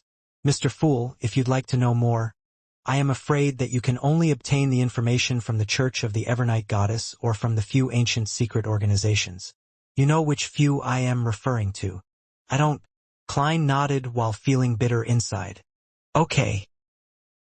The secret order is one. Captain and old Neil mentioned the Moses ascetic order. I wonder if the psychology alchemists count. While he mentally checked off the candidates, Alger provided him with the last bits of information. I similarly have no idea which sequence pathways the Antigonus family held. There are only two adjectives that appear repetitively in the descriptions of the Antigonus family, and those are strange and terrifying.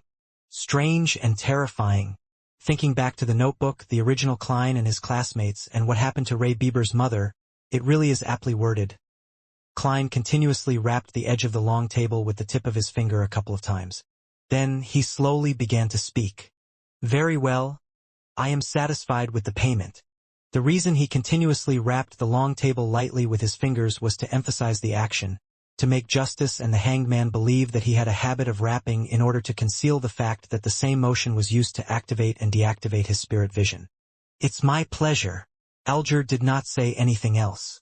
Audrey took a look at the hanged man and then the fool. She smiled faintly and said, "Then, I shall ask the second question. What is the name of the subsequent potion for Spectator? Where can I find the clues?" I'd also like to ask so straightforwardly, but different choices lead to different difficulties. Klein did not speak but cast his gaze towards the hanged man. Alger remained silent for a few seconds before saying, "I'll answer the question for free because I led you on this pathway. The subsequent sequence for Spectator is Sequence 8 Telepathic. The ancient name of Sequence 7 is Psychoanalyst but is called Psychiatrist now. This is what I found out from a member of the Psychology Alchemists. I think they should have quite a number of potion formulas for this pathway." Psychology Alchemists. Spirit Medium Daily was rather approving of their theory, but Captain thought of them as evil and crazy. Klein listened while in deep thought. "Do you know the whereabouts of that particular Psychology Alchemists member?" asked Audrey as her eyes beamed with joy. Be it telepathic or psychiatrist, both names appealed to her aesthetics. Alger gave a rare laugh. "I do. He's immersed in the seas around Sonia Island. I sank him with my own hands. If you would like to look for the Psychology Alchemists, I have to apologize since I severed the clues." He was not worried that Justice would find his identity through his description because he did that on his own, out of the public eye. Sank. Audrey was at a loss how to reply or what expression to wear. She drew a deep breath and suddenly failed to maintain her spectator state. She asked bashfully, "The third question. If, and I'm saying if, a normal animal were to drink a Sequence 9 potion, what would happen? What kind of a question is that?" Klein tapped his glabella unnoticeably with his finger that was supporting his forehead. Very quickly, he saw the changes in color and noticed that Audrey's emotions had turned frantic, nervous, and a little ashamed. Could she have done something that stupid? Klein was astounded, but didn't find it strange. After the past two gatherings, he was certain that Miss Justice was quite an airhead. The hanged man, Alger, was obviously dumbfounded as well. He took a while to reply. "Normal animals do not have the brains of humans. They wouldn't be able to learn cogitation in a timely manner. Therefore, it would most likely lead to immediate death or a breakdown into a monster. However, if they survived the initial ingestion of the potion, they should become an extraordinary creature. If the potion has the ability to enhance their intelligence, they can even become smarter." "All right." Audrey breathed out a silent sigh and nodded while saying with a relaxed tone, "I have no other questions." Alger considered for a moment and did not mention matters regarding the Aurora Order or the listener. Similarly, he shook his head and said, "Nor do I. I have something." Klein didn't change his posture but said with a smile, It will require your cooperation. He had yet to turn off his spirit vision, and he immediately saw that the hanged man was showing signs of nervousness, while Miss Justice was too simple-minded to show fear or carefulness. Before they could reply, Klein comforted them. Don't worry. It's trivial. If it succeeds, it will be beneficial to you, so I wouldn't be paying extra remuneration. Go ahead. Audrey instinctively entered the spectator state, but she couldn't see through the thick gray fog engulfing the fool. As you will, Alger replied, steadying himself. Klein moved his fingers and smiled when he said, Previously, I said that we would do some experiments to enable you to ask for a leave of absence. That way, you do not have to worry if you have to be somewhere inappropriate on a Monday afternoon. That's our wish. Audrey loosened her tightly knitted eyebrows. Alger thought and said, What do you need us to do? You could try a piece of ritualistic magic during your free time. It need not be too formal. As long as you are in an environment that won't be disturbed, put 4 brand new candles on an altar, placed on 4 corners respectively. It's best if they are candles with a sandalwood scent. Put a loaf of white bread near the candle on the top left corner, a bowl of Fainapotter noodles near the candle on the top right corner, paella by the candle on the bottom left corner, and a desi pie by the candle on the bottom right corner. Use a silver knife to make a sealed spiritual environment. Klein described his modified version of the luck enhancement ritual and taught Miss Justice how to create a spiritual environment for free. To be frank, as the ritual was targeted at himself, Klein believed that the former part, which was intended to attract the interest of an entity, could be omitted completely. However, he still worked hard to make the procedure seem important. Of course, it didn't comply with what old Neil taught about gods being second and oneself being third. Mix moonflowers, gold mint, slumber flowers, fingered citron, and rock rose together, then distill it. Extract it for its essential oil, then pour a drop onto each candle. Audrey listened with piqued interest as she recorded all that he said. When he was done, she asked, What about the incantation? Mr. Fool, what's the corresponding incantation? Alger stopped writing with the fountain pen in his hand as well. He turned his head to look at the fool. Klein, who was immersed in the gray fog, tapped the edge of the long table with his finger lightly and said calmly and monotonously in Hermes, The fool that doesn't belong to this era, you are the mysterious ruler above the gray fog. You are the king of yellow and black who wields good luck. The fool that doesn't belong to this era, the mysterious ruler above the gray fog, king of yellow and black who wields good luck. Audrey Hall recited the 3 descriptions to herself silently. She suddenly felt a tumultuous wave of emotion go through her, preventing her from maintaining her spectator state. As an aficionado of mysticism, she had learned Hermes that was used in rituals and had tested out the rituals that fellow noble aficionados mentioned in private gatherings before she was pulled into the gray fog or made formal contact with beyonder powers. None of those rituals had any effects, but they had given Audrey a basic understanding of the structure of incantations. Thus, she knew clearly what these 3 incantations described and signified. The descriptions usually described one of the 7 gods that looked over this world. Thus, the Fool's incantation was claiming status equal to the Lady of Crimson, Mother of the Secrets, and the Empress of Disaster and Horror. Is Mr. Fool the unknown, mysterious, powerful, godlike entity that Glaint spoke of? The source of danger that we must avoid in rituals? Audrey quickly recalled the comments made during the strange rituals which she and her friends did not dare attempt back then. She was momentarily at a loss for words. Alger Wilson, who knew and understood much more than Audrey, shivered from the bottom of his heart. If the ritualistic magic which Mr. Fool designed truly points to him to allow him to accept our requests, we would have to be addressing him with him. He is to be addressed in the third person, which is reserved for gods. How lucky, how smart I was to act in concert with him and not do anything foolish. Even when I was testing him, I did not step beyond the boundaries of normalcy. Could he perhaps be an ancient, mysterious, horrifying existence, only that he does not appear before us in his true form and name, the primordial demoness, the hidden sage, or the true creator which many mysterious churches believe in? Alger understood that the fool he was looking at now might not be his true form. He might not even have a gender or be a humanoid creature. Klein propped his forehead up with one hand and tapped on the table with the other hand. He acutely noticed the changes happening to the hanged man and Justice. But he acted as though nothing happened, as if everything was within his expectations. He continued without any care. I pray for your help. I pray for your loving grace. I pray for you to give me a good dream. Moonflower, an herb that belongs to the red moon.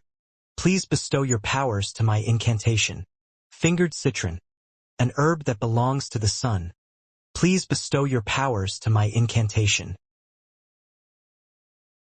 He finished describing the incantations that belonged to another type of ritual. After he was done, he smiled. Lady, sir, have you memorized it? Ah, Audrey exhaled.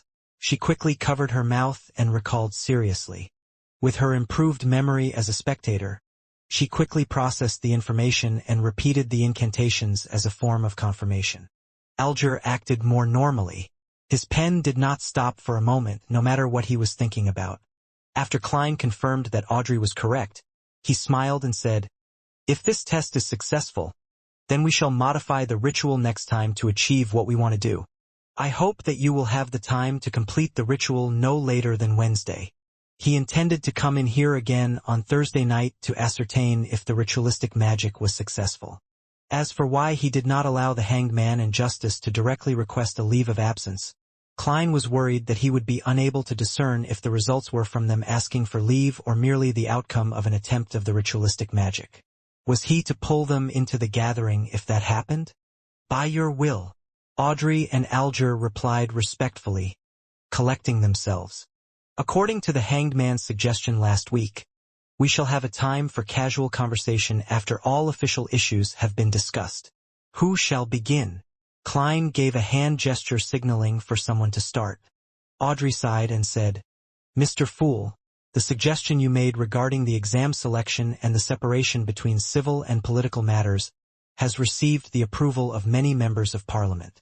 Perhaps it could become a reality. Of course, with the efficiency of this government, the bill will only appear half a year from now at the earliest. She was not worried that the hanged man would track her down using this piece of information. She had intentionally and intermittently dropped hints and guided those proud wives to think that they had conceived the idea. Those ladies had rushed to tell their husbands, their fathers, and their brothers. At that moment Audrey felt as though she was watching a flock of golden peacocks showcasing their tail feathers. She believed that those women would drill it in themselves that they came up with the idea to claim the glory for themselves. They would soon forget about what Audrey's role in the matter was, fighting among themselves to see who thought of the suggestion first.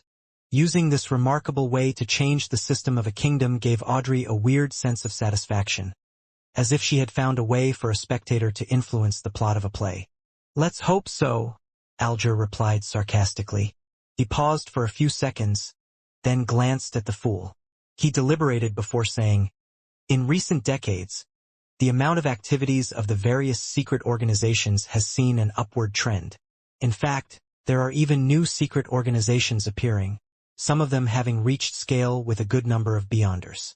Are you trying to ask me for the reason? I have not even gained access to information about illegal organizations. Klein merely smiled without commenting on the hanged man's news. He changed the subject and said vaguely, An ancient power is about to wake from its slumber. For example, the power represented by the Antigonus family diary. Is that so? Alger muttered softly to himself as though he recalled something. Klein swept his gaze toward the hanged man, then past Justice and said with a smile, If there is nothing else to share, then let's end today's gathering here. By your will. Audrey and Alger stood up together. Klein moved his finger and severed his connection with the dark red stars. He watched as the two figures vanished from the magnificent palace. He stood up and turned toward his own chair, which was also the back of the seat of honor at the bronze table. He looked at its symbol. Radiant stars formed a strange symbol. It was not a symbol that fit anything in Klein's present understanding of mysticism. He observed it closely before identifying the pupil-less eye, a symbol representing secrecy. He also saw contorted lines that represented change. Each of the symbols were missing a portion and were overlapped with each other, creating a new symbol. An incomplete secret and an incomplete change. What do we get when we add them together? Klein creased his brows and muttered to himself, unable to come up with an answer. He retracted his gaze and walked along the ancient, magnificent palace. His eyes scanned every corner of the palace. Back when I casually imagined this place, it was merely a rough concept. I did not describe the shape of the palace, table, or chairs. Where does this design come from? The best choice? The first prototype? Or are they a reflection of reality? Klein suddenly had a question he neglected previously as he looked at the palace. I have to say that even though I am a keyboard warrior, I am lacking experience in many areas. I am also not observant enough, to the point of only realizing this question now. With such a self-reflection, Klein made a serious effort to examine every corner of the palace, but did not find any other living things or anything strange. Klein did not dare to venture deeper, which seemed to be an illusory land without boundaries. He was afraid that he would end up completely lost. Wow, this place is indeed filled with mysteries. Who knows if there will be any changes to this area when I become more powerful? Klein sighed. He unleashed his spirituality and enveloped himself within, causing him to feel the rapid rush of plummeting. Everything flew past quickly. All kinds of illusions shattered. He tore through the grayish-white fog and saw reality. He saw the table, curtains, and clothes rack in his room. Backlund, Empress Burrow. Audrey saw the oil painting that hung on the wall. She felt the softness the down-feathered pillow under her head provided. She did not stand up immediately. Instead, she seriously recalled what had happened during the gathering, as if she was watching a play she had already watched. Mr. Fool had a certain confidence in his tone when he told us to try the ritual and gave us the descriptions of the mysterious ruler, the king of yellow and black. Confidence? Audrey exhaled as she was analyzing this silently, her body shuddering slightly. Forget it, since I cannot fight it, there's no need to think too much about it. Mr. Fool has always appeared friendly. He should be an entity that has a respect for order. Audrey's mood improved rapidly. She thought about her acting, and the weakening backlash of the potion. She hummed a merry tune and got off her bed. She walked toward the door and adjusted her state of mind, taking on her state as a spectator. As she opened the door of the room, she saw a maid walking past. She saw the old calluses on her hands, the marks on her face, and other similar details. She could deduce many things from these observations. At this point, Audrey had a strange feeling. She quickly turned to look at the shaded corner of the balcony. She saw her golden retriever Susie sitting there, silently observing her, just like how she observed the maid. My goddess! Audrey's lips twitched as she sighed. She wanted so much to hide her face. On the Sonia Sea, in the heavily protected captain's quarters, Alger woke up and noticed that nothing had changed around him. It was as if nothing had happened. He sighed and thought to himself, an ancient existence? Klein, who had exited the ritual, pulled open the curtains. He took out his notebook and began writing once again. He recalled the contents of Emperor Roselle's diary, hoping to reinforce the memory through writing and prevent himself from forgetting it in the future. Klein reread the notes several times after he finished writing. Finally, he tore the notes up and incinerated them. I shouldn't forget the most salient points if I do this once a week. But with time and the increasing complexity of my missions, how unfortunate, I do not have better ideas for the time being. I have not learned any cryptography. Klein collected himself and stretched his neck. He planned on heading to the divination club. A seer was defined differently by different people. No one could say that another person's methods were wrong. So, Klein, who did not know which kind of seer fit the requirements of the potion, could only correct it as he experimented to ascertain which one was the best fit. Before Klein left home, he took the time to meticulously clean up his suit and top hat with a small brush and a handkerchief. Then, he washed his white shirt, changing into a similar linen shirt along with the only decent cheap coat he had. He then briskly walked out onto the street. First, Melissa's dress. Then Benson's suit. Only then can I consider a second suit for myself. Money is never enough. Besides, we need to save money to buy porcelain tableware to receive our guests. Plus, I have to save money to buy a variety of materials related to mysticism. Klein sat on the public carriage and took note of the financial status at home. The more he did the math, the more he shook his head. He reckoned he needed at least a year to let himself, his brother, and his sister live as a middle-class family. Of course, that was without taking promotions and pay rises into consideration. The public carriage drove past the streets and stopped opposite to the Divination Club on House Street. Klein pressed down on his black top hat and hopped off the carriage. He walked along the familiar street and entered the club located on the second floor. He then saw the beautiful brunette, Angelica. There was a hint of swelled redness to her eyes, but she looked extremely relaxed. Klein raised his hand to tap his glabella lightly and carefully examined her. He found out that the grayness deep in Angelica's emotional colors had greatly dispersed. It had been replaced with sunlight-like whiteness. After taking it in, Klein walked over, took off his hat, and smiled. "Madam Angelica, it's a lovely day today, isn't it?" Angelica lifted her head and was briefly shocked. She then beamed and said, "You are just like Mr. Vincent's cat. You don't make any sounds while walking, do you? You managed to tell? I forgot that you are a fortune teller skilled in face reading." She paused. Then she gently bit her lip before bowing. "Thank you. Thank you for your suggestion yesterday. I feel much better. I haven't been this relaxed, happy, and contented in a year." Upon hearing her show her sincere gratitude, Klein was infected with the joy and happiness she had. The corner of his lips lifted, and he said, "It's my pleasure." As he spoke, he could feel his spirituality relax and turn livelier. Is this what the seer potion wants? A seer that can really help the inquirer? Klein pinched his glabella as though he was thinking before secretly tapping twice. It had to be said that he found the action of activating and deactivating his spirit vision in practice insufficiently inconspicuous. However, the problem was that he hadn't thought of a better solution yet. As he had just become a seer recently, his spiritually had yet to reach its limit, and the same was applied to his mastery. Hence, there didn't seem to be many suitable locations for an activation switch for his spiritual vision. The glabella was the best option by far. When I become a true seer after fully digesting the potion, I should be able to design a more inconspicuous activation motion. Klein nodded unnoticeably and walked towards the half-opened meeting room. "Coffee or tea?" Angelica asked hurriedly. "Desi coffee," Klein answered. He planned on trying out all the drinks the Divination Club had to offer. Then, he saw that there were 6 or 7 members present, but not Hannes Vincent, who was almost always was.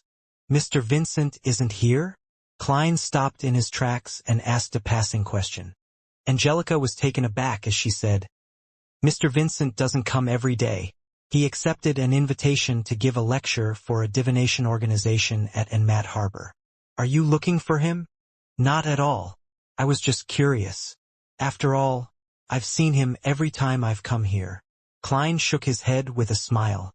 Meanwhile, he realized that there was a familiar face among the 7 members present. Glassy, who had divined for him before, was present. Glassy was reading some information on the table with his monocle when he suddenly sensed someone looking at him. He lifted his and head cast his gaze.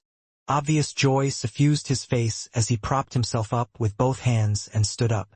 He dashed towards Klein and stopped before him. "Good afternoon, Mr. Moretti. I have been wondering if you would come today. I heard from Angelica that you are not a doctor, but a fortune teller who is good at face reading?" Klein smiled. "That's not the only thing I'm good at, Mr. Glassy. You no longer seem plagued by your ailment." He pinched his forehead and tapped his glabella twice. He noticed that Glassy's health colors had returned to normal. "Yes, I was very regretful for not taking your suggestion back then. Luckily, there is a very amazing apothecary near my place." He gave my wife a magical medicine which brought me away from death, Glassy said emotionally. As a quasi-member of the Nighthawks, Klein asked out of occupational interest, very amazing apothecary? Very magical medicine. Magical? How magical? Is it within the range of beyonders? He said that it was a kind of folk medicine from Lemberg. In short, it helped with treating my illness a lot, Glassy answered, without noticing anything abnormal about the question. Folk medicine apothecary? Klein tapped his glabella as though he was thinking. What's his name? Where does he stay? As you know, even a fortune-teller can't guarantee that they would remain in the pink of health all the time. Perhaps I will need to go to purchase some medication from him in the future. Klein learned from his teacher and classmates that the current health system in the world was in a nascent state. There was almost no cure to many diseases, so the magical medications and miraculous apothecaries still controlled the market. There was no harm in knowing more, since it could one day serve useful. Glassy answered honestly. His name is Lawson Darkwade. He has a tiny store at 18 Vlad Street in East Borough, named Lawson's Folk Herb Store. Thank you. Klein remembered it and spoke sincerely. Glassy turned around and invited him to sit beside him. At that moment, Angelica came over to serve the coffee she brewed. Compared to Southville coffee, Desi coffee is more fragrant, but has quite an inferior taste. Klein took a sip and savored it for a moment.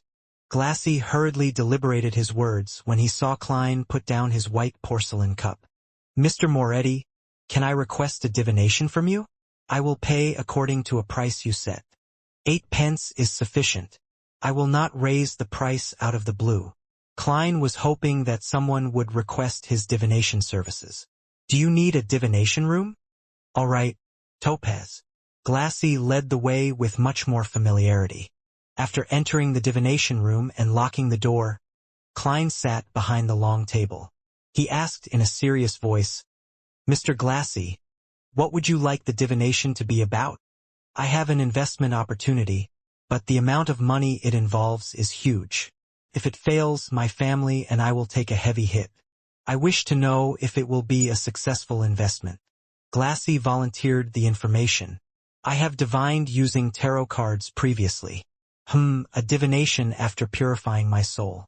The result was pretty good. Yes, I did the interpretation myself, but I did not violate the principles of those symbols. Klein thought and asked curiously, It'd be great if you could describe the entire situation once more and give me your information again. It'd be best if you have the other party's information, too. We will do an astrolabe divination. All right. Glassy organized his words and said, When Mr. Lenevis examined the Hornacis mountain range, he discovered a gigantic mine rich in high-quality iron ore. He poured in all his savings to buy that land and hired a professional company to survey it. The result was a heartening one. He lacks funds needed for subsequent developments, so he formed a steelworks company and intends to apply for a loan from the bank using the project. At the same time, he will also issue a corresponding number of shares to raise its initial capital. The plan is still in its preparatory stage and promises fat returns. Klein, who had been reading the newspaper recently and also happened to be a history expert, knew that there were shares in this world. He also knew that the concept of shares was derived from Emperor Roselle. Yeah, him again. During the colonization of the southern continent, he had set up the Sibrin Company and solved the nation's fiduciary matters successfully by raising funds from the public through the issue of shares. As such, he had the first mover's advantage from colonization. Because the returns were great, this development continued on.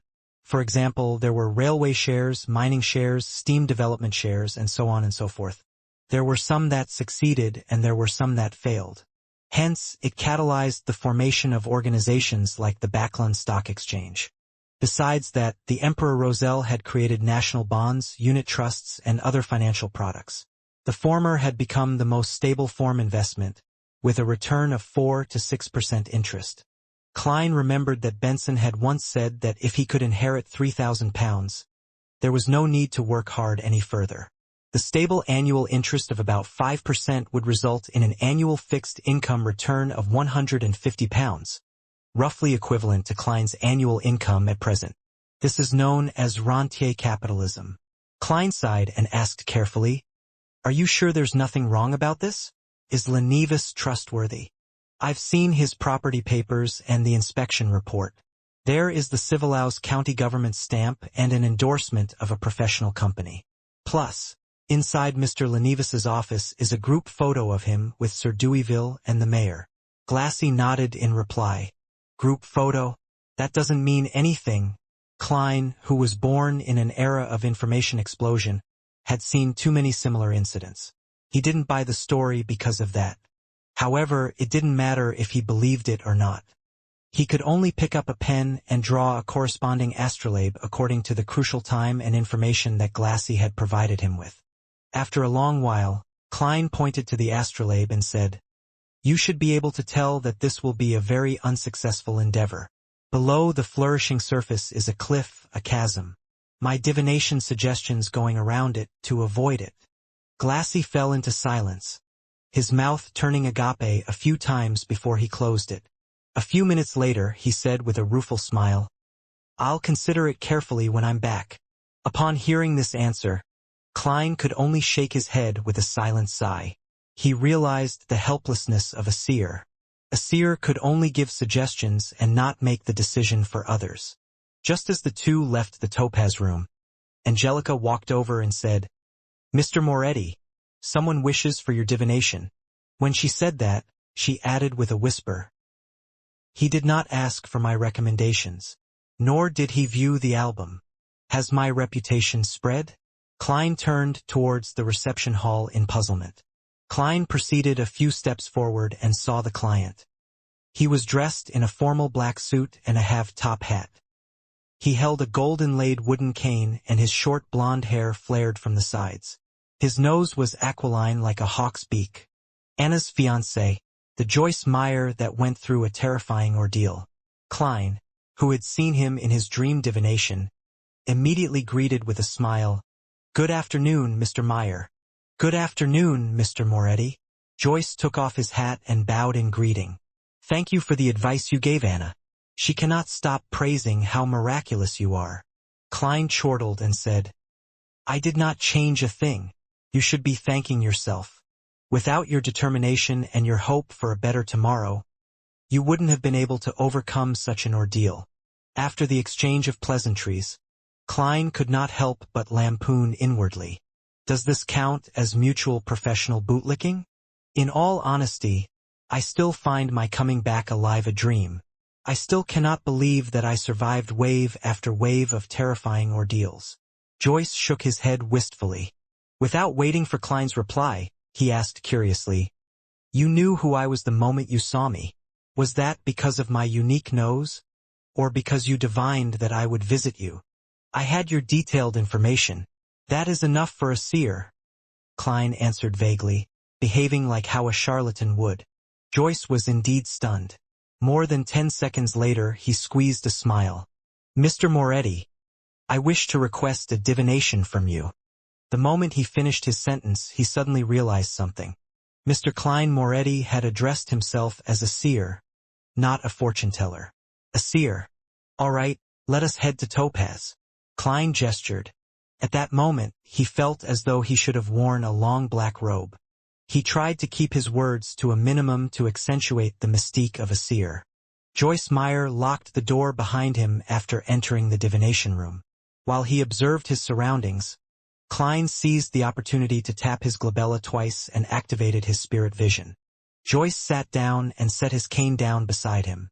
He pulled on his black bow tie and said hoarsely, "Mr. Moretti, I wish for you to interpret my dream." Dream interpretation? Klein acted as though it was within his expectations, but was merely asking for confirmation. He saw that the colors representing Joyce's health were dull, but none of them signified an impending illness.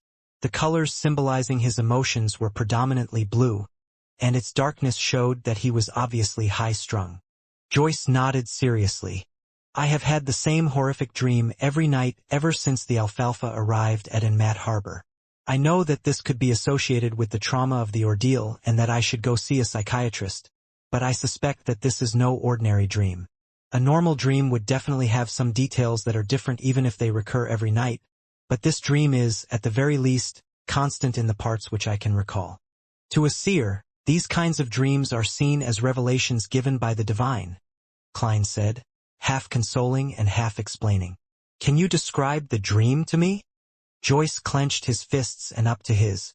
He thought deep for a moment before saying, I dreamed that I was falling from the alfalfa into the ocean. The ocean was dark red, as if it was filled with rotting blood. As I fell, I was grabbed by a person on the boat. I could not identify him, but I know that he was very strong. And I was also holding on to a person in an attempt to save him from falling into the sea. I know that person. He was a passenger of the alfalfa, Eunice Kim. Because of his weight and his struggling, I could not bear the weight and could only release my hands and watch him get devoured by the sea of blood. At that moment, the person above me also released his hand. I flailed my arms, hoping to grab onto something, but there was nothing. I could only plummet rapidly. Then I wake up in horror, sweat covering my back and forehead. Klein held his forehead and gently rapped it as though he was thinking. He then organized his words and said, Mr. Meyer, nightmares, similar nightmares, and repeated nightmares, these are all psychological problems and have a corresponding source. The same nightmare recurring time and time again is a reminder from your spirituality. It is also a revelation given to you by the divine. Upon seeing Joyce appearing confused, he elaborated, Do not have any doubt. An ordinary person's spirituality is also capable of giving reminders. I do not know what exactly happened on the alfalfa, but I can see that it was a tragedy of blood and steel. It has left a deep trauma in you. Seeing Joyce nod slightly, Klein continued. You must have been very horrified, very fearful on the ship.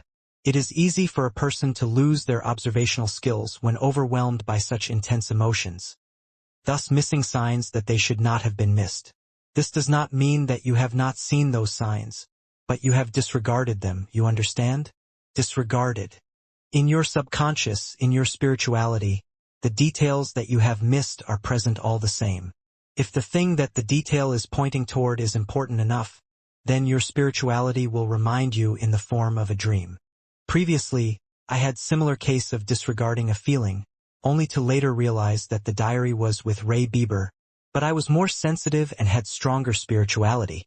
I was also more knowledgeable about mysticism and thus could make a deduction more quickly. Klein paused for a few seconds and looked into Joyce Meyer's eyes. Did Mr. Eunice Kim, who you let fall into the sea of blood, requested you of something on the boat, but was ultimately unable to escape his fate? Joyce fidgeted his body unnaturally. He opened his mouth several times before answering. Yes, but I do not pity him. Perhaps a few days or a week from now, you will see in the newspapers how cruel and evil he was. He raped and murdered at least 3 ladies and tossed a baby into the raging sea. He also led a bunch of savages who had lost their rationality and brutally massacred the passengers and crew of the boat. He was scheming, strong, and evil. I did not dare, nor could I stop him. I would only have forfeited my life. I am not doubting what you did, Klein said, making clear his stand. Then he explained, but your dream is telling me that you are feeling regret and sorry. You believe that you should not have released your hand back then. Since you believe that killing him was an act of justice, then why are you feeling regret and sorry for it? So much so that you have recurring dreams about you releasing your hand. I don't know either. Joyce shook his head, confused. Klein crossed his hands and placed it under his chin. He attempted to analyze the situation. Incorporating what I just described, it seems you have missed certain details. For instance, anything that Eunice Kim mentioned, his contents of his plea, the way he presented himself, etc. I cannot recall the incident for you, so please think about it carefully. There's nothing. All he could say back then was, spare me, I surrender. Joyce muttered in puzzlement. Klein did not know exactly what happened, so he could only guide him based on what he understood from the dream. Perhaps you felt that Eunice Kim was more useful alive, that he could prove something or to explain something? Joyce knitted his brows. It was a while before he said, perhaps, I still find the conflict that arose on the alfalfa happened too suddenly and turned intense too quickly. It was as if the passive evil in everyone's heart just erupted uncontrollably. It was too abnormal, very abnormal. Perhaps I wished to interrogate Eunice Kim why he acted as though he was possessed by the devil in the first place. Klein suddenly had a stroke of inspiration after hearing Joyce's dreamy description. He spoke mysteriously with a tone unique to charlatans. No, that's not the only reason. What? Joyce seemed shocked. Klein crossed his hands and held his chin up. He stared straight into Joyce's eyes and said with a slow, yet forceful tone, "Not only did you find the matter abnormal, but you also saw some things that you disregarded. And putting together these things that you disregarded results in a terrifying conclusion. Your spirituality is telling you that there is someone who should be under the highest suspicion. And that person is the one who had grabbed you but ultimately released his hand in the dream. You do not suspect him subconsciously, and thus you are unable to identify him. He is your partner. He once had control over your fate, or maybe even saved you before." Joyce leaned back suddenly, slamming into the back of the chair with a dull thud. His forehead slowly became laced with sweat. His eyes filled with confusion. I see it." Joyce suddenly stood up noisily, causing his chair to wobble and nearly fall. "Mr. Triss?" He used all the energy in him to utter the name. He was a friendly and bashful little boy with a round face. He was the hero that saved the survivors. Klein did not interrupt Joyce's thoughts. He leaned back slightly and waited. Joyce's expression changed several times, finally returning to normal, a normal that had a little paleness. He revealed a rueful smile. "I understand now. Thank you for interpreting my dream. Perhaps it is time for me to make a trip to the police station." He took out his leather wallet and fished out a 1 soldi note. "I do not think that money can fully represent your worth, and I can only give you the price you asked for. This is for you." Joyce pushed the note toward Klein. "I wouldn't have minded if you gave me £10. 1 soldi. You sure like your fiancé?" Klein kept up his mysterious vibe as a charlatan and said nothing, smiling as he pressed on the note. Joyce took a deep breath, wore his hat, and turned to walk toward the door. As he was unlocking the door, he suddenly turned back and said with sincerity, "Thank you, Master Moretti." "Master?" Klein laughed to himself. He watched as Joyce left the divination room and said silently to himself, "Whatever happened on the alfalfa seems extraordinary. If only the captain was here, he would be able to understand everything that happened in Joyce Meyer's dreams." Tuesday at dawn. Backlund, Empress Borough. Audrey, who woke up earlier, beckoned her golden retriever Susie over. She said with a serious tone, "Susie, you are also a Beyonder now.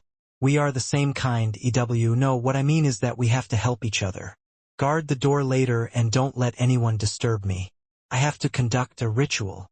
Susie looked at her mistress and shook her tail in exasperation.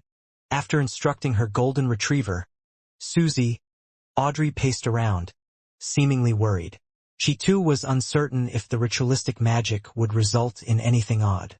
"Let's do this." Her eyes turned calm as she used her state as a bystander to view the imagined process. Soon she came to a new arrangement. Audrey unlocked the door to her bedroom and said to Susie, "Susie, sit here. If Annie and the rest try to barge their way in, immediately go to the bathroom to inform me." In order to prevent any accidents, her personal maidservant had the key to unlock her door.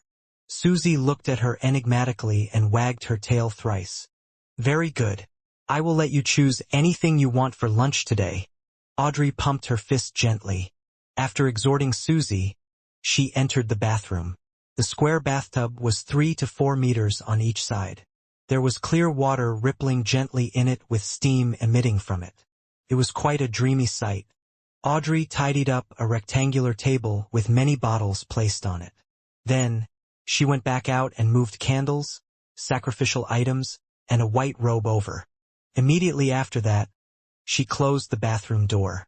With everything done, Audrey heaved a sigh of relief and picked up a translucent light blue bottle beside the 4 candles. The cylindrical bottle shimmered dreamily under the light. In it was the essence oils she had distilled from a mixture yesterday. As an aficionado of mysticism, she had no lack of research regarding such items. She had many different kinds of pure dew, flower essence, perfume, essential oils, and incense that she brewed herself at home. As such, she had already finished the initial preparations according to the fool's instructions. Moonflowers, gold mint, slumber flowers, fingered citron, and rock rose. What an odd concoction, Audrey mumbled softly. Oh, one has to cleanse one's body and calm their mind before engaging in ritualistic magic. This is a form of reverence to the divine, to the target. As she went through the entire process in her head, she placed the ritual's essential oil beside her bathtub. She reached out and began disrobing what she wore at home. Pieces of her silk clothing fell into the laundry basket one after another. Audrey coiled up her hair into a bun and tested the water's temperature with her hand. Then, she carefully stepped into the bathtub, allowing her body to slowly sink into the water's warm embrace. Phew! She exhaled comfortably, finding herself warm all over. She felt abnormally relaxed. I don't even want to move a single finger. Audrey forcefully pumped herself out as she grabbed the translucent light blue bottle beside her and dripped a few drops into the water. A waft of fragrance dispersed, filling the silence with a refreshing smell. Audrey breathed in a few times and nodded in satisfaction. Not bad. Smells really good. How relaxing. How comfortable. I don't want to move at all. All I wish is to lie here in silence. Silence. In silence, silence. After losing her sense of time, Audrey suddenly heard barking. She opened her eyes in shock, looking to her sides in a daze. She had no idea when Susie had opened the door and entered. She was squatting outside the bathtub, looking at her with an exasperated look. As she rubbed the corners of her eyes, Audrey felt that the water had cooled down quite significantly. I fell asleep? She subconsciously asked herself. Susie looked at her without barking or wagging her tail. Ha! The effects of that bottle of ritual essential oil sure is great. Yeah, really great. Audrey chuckled dryly as she explained with a cheerful tone. She stood up, retrieved a towel, and as she wrapped and wiped her body, said to the golden retriever beside her, Susie, continue keeping watch. Do not let Annie and the rest enter. Only when the golden retriever left did she secretly stick out her tongue. She threw her towel aside and wore a clean white robe. After closing the door to the bathroom, Audrey recalled the ritual she had memorized. She picked up 4 candles and placed them on the 4 corners of the table. A loaf of white bread at the top left corner, a bowl of Fainapotter noodles at the top right corner. Smells great, but it's a little cold. No, it's not time to think of this. Paella at the bottom left corner and desi pie at the bottom right. Audrey set up the altar according to the fool's descriptions seriously, shaking her head twice during the process. After she was done with the preparation, she left her 4 candles lit. She picked up a silver knife and stabbed it into a pile of coarse salt. After narrating the sacred incantation in Hermes, Audrey raised the knife with beautiful patterns and placed it into a cup filled with clear water. After focusing her mind, she pulled out the silver sacred blade, cogitating her spirituality to spew out and spread from her blade. Invisible energy spewed out as Audrey held the knife and circled the altar once. When she felt that a spirituality wall was fully erected around her, she expelled all the uncleanliness and distractions outside. Maintaining her spectator state, she prevented her excitement and joy from affecting the ritual. She put down the silver knife and picked up the tiny light blue crystalline bottle and dripped a drop on each candle. Sizzle. A faint fragrance emanated as Audrey's body, heart, and soul seemed to attain tranquility. She drew a breath as she lowered her head in reverence and began chanting the incantation in Hermes. The fool that doesn't belong to this era. You are the mysterious ruler above the gray fog. You are the king of yellow and black who wields good luck. I pray for your help. I pray for your loving grace. I pray for you to give me a good dream. Moonflower, an herb that belongs to the red moon. Please bestow your powers to my incantation. Fingered citron, an herb that belongs to the sun.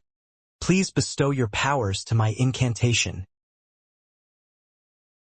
Right after Audrey chanted the incantation and hoped to cogitate the contents of her plea, she felt there was a stir within the spirituality wall. She saw a dark red star swirling on the back of her hand.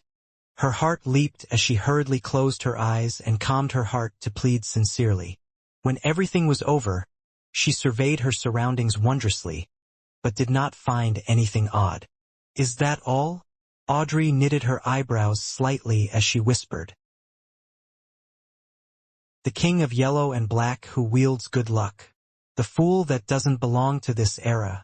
In the Blue Avengers Captain cabin, Alger Wilson in his windstorm robe was silently reciting the 3 lines of description he had heard in the afternoon. He seemed to be attempting to find clues of the person's identity through it. He shook his head and stood up in a clearly vexed manner, but ultimately did not do anything. Alger was not at ease inside the Blue Avenger, an ancient ship that was a relic from the Tudor dynasty. Although he was already in control of the ship, he had a gut feeling that there were still many hidden secrets, just like the Blood Emperor. Therefore, he planned on using the ship to test the fool's powers, but did not wish to attempt the unknown ritualistic magic on the ship. Alger ruminated for a few minutes before leaving the captain's cabin and went on deck. He said to the few sailors, "We will be reaching the Rorstad archipelago soon. We will be anchoring there for a day."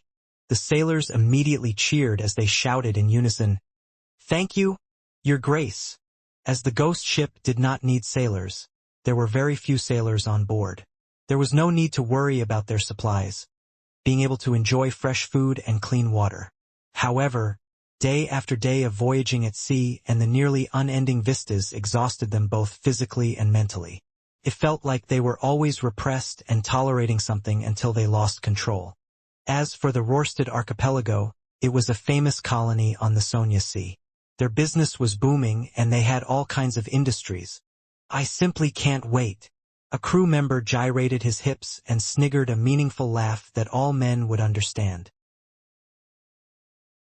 On the public carriage toward Zutland Street, Klein, who was reading the newspapers leisurely, suddenly jolted. He seemed to hear an ethereal voice calling out to him. Shapeless murmurs resounded in his mind as his forehead throbbed uncontrollably. The contents of the calling that could not be heard left as fast as it came. In just 10 seconds it was gone. Klein pinched his forehead and resisted the throbbing pain deep in his brain. Is this the murmurings of unknown existences that old Neil mentioned? A result of having enhanced spiritual perception? Thoughts flashed through Klein's mind as he suddenly saw 4 black dots appear on the back of his right hand. They were like tiny, inconspicuous moles. The 4 black dots that stemmed from the luck enhancement ritual quickly sank, dimmed, and vanished. Klein looked at it in surprise and had an additional guess about what had just happened. Justice or the hanged man has attempted the ritualistic magic I gave them. Was my train of thought right? Those 3 descriptions have precisely pointed towards me through the mysterious space above the gray fog. But I'm far from powerful enough. I can't hear the contents of their requests. I wonder if the information is stored above the gray fog. Yes, I should confirm it by entering tonight. Klein felt a little perturbed and agitated. He quickly raised his newspaper and hid his face, preventing anyone from seeing the changes to his expression. Soon, he arrived at Zutland Street and entered the Blackthorn Security Company. Before he could greet Rosen, Klein saw Captain Dunn Smith walk out. He held a piece of paper with a portrait on it. Take a look at this internal warrant of arrest. A very cruel and vicious beyonder has entered Tingen. Dressed in his black windbreaker, the hatless Dunn swept his gaze over and handed the piece of paper in passing. Klein received it, and the first thing that entered his vision was a portrait sketch. The sketch was of boy with a round face.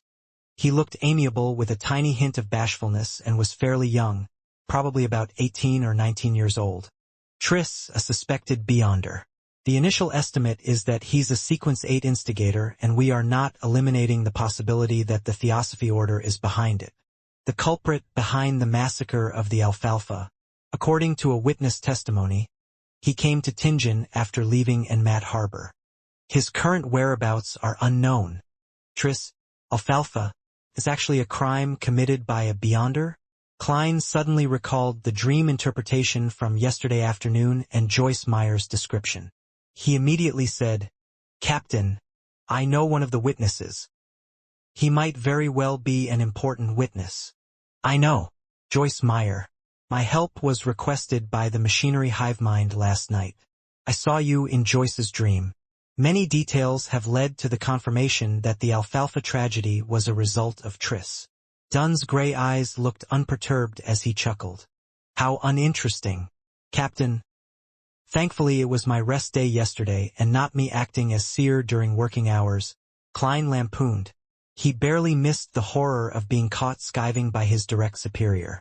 He asked instead, "Which sequence pathway is instigator? What kind of organization is the Theosophy Order? Was instigating others to kill each other the method Tris used to eliminate the side effects of the potion, or was it a requirement needed to advance?" Dunn thought for a few seconds and said, "Coincidentally, it's about time for you to learn the relevant information regarding Beyonders and the mysterious organizations. You shouldn't be ordered by old Neil to keep reading the historical documents all the time. Captain, wasn't the reason for recruiting me to be your history expert?" Klein did not dare point out the problem as he nodded seriously. "All right."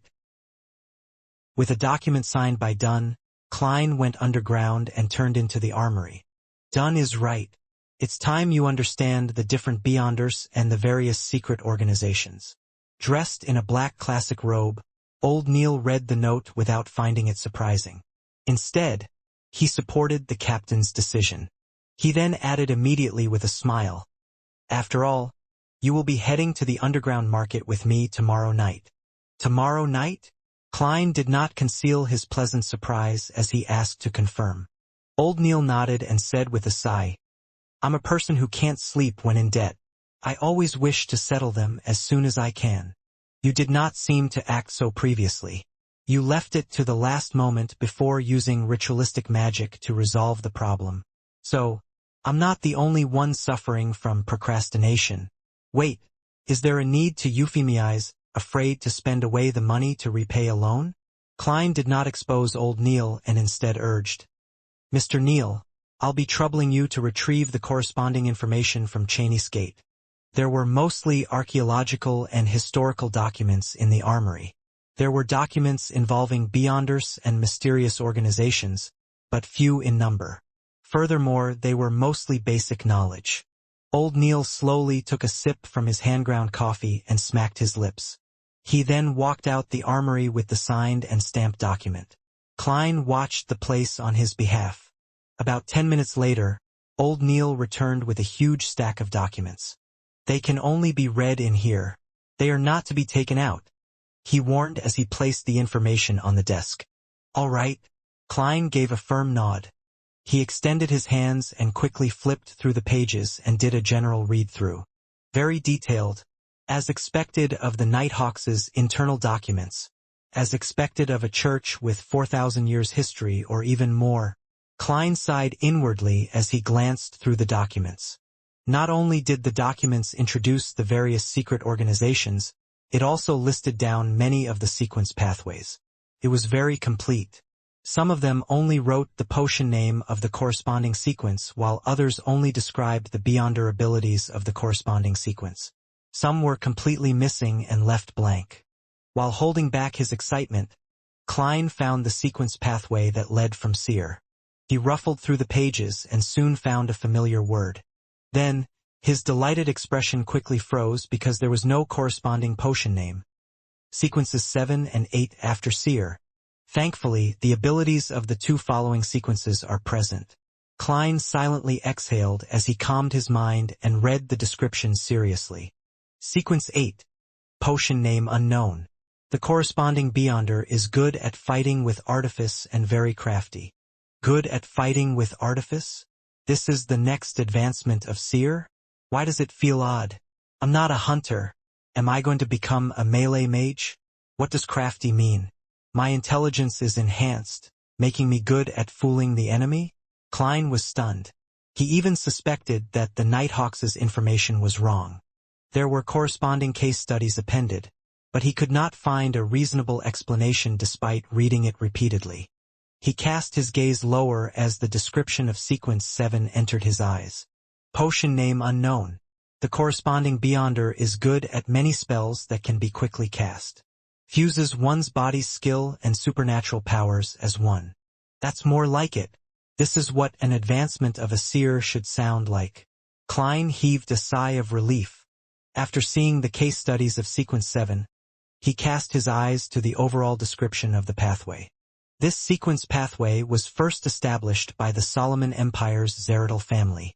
During the conflicts of the Fourth Epoch, the family was not fully destroyed. The family's name was occasionally heard in the history of the Fifth Epoch. It is suspected to be connected to the ancient organization, the Secret Order.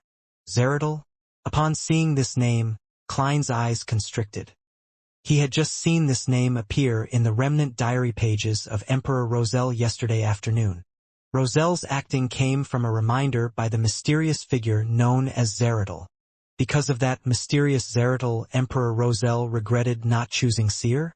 Therefore, I was indirectly influenced, turning me into a seer. It makes acting return to the embrace of the seer. Feels like it was all predestined.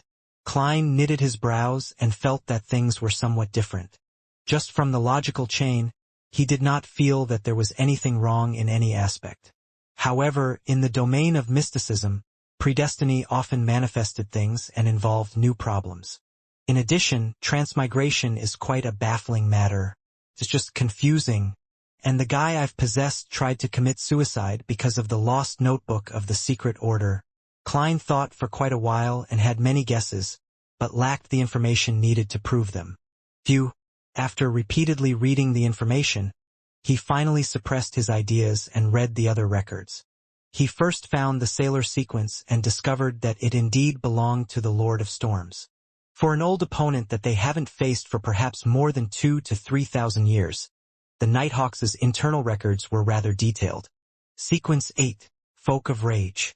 Ancient name, Guardian of the Windstorm. The corresponding Beyonder can release several strikes that exceed ordinary thresholds when enraged. Their strength and speed are greatly enhanced. Facing them is like facing a storm. Sequence 7, Seafarer. Ancient name, Windstorm Priest. The corresponding Beyonder is also a scholar of astronomy and geography. They have an intuitive grasp of magnetic fields, ocean currents, wind direction, and clouds. A boat with a seafarer will never get lost at sea. They are even more beloved by the oceans and gain enhancements in every aspect at sea. They are friends of water. They can act freely underwater for more than half an hour. They can cast a limited number of water-related spells. Some are a result of their own capabilities and some are a bestowment from the Lord of Storms. For example, a Sequence 7 Seafarer is very powerful. Klein nodded while in deep thought. He suspected that the Hanged Man was a guardian of the windstorm, if not a seafarer. From how he has recently advanced, it was more likely he was the latter. This also indicated in a way that the Hanged Man was either a member of the mandated Punisher or a pirate who had been secretly absorbed by the Church of the Lord of Storms. Impressive. Impressive. Klein flipped back a few pages and found the advancement of Spectator. He discovered that the description was identical to what the Hanged Man had said. Sequence 9 Spectator was like a seer. They lacked direct combat means and could only observe a target to obtain information, gleaning the true thoughts of the target. By doing so, they could provide subtle influences and guidance to cause situations to develop in a way they wish.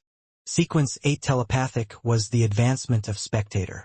Their observation was not only limited to superficial details, but deeper into one's aura, ether body, or other mysterious domains.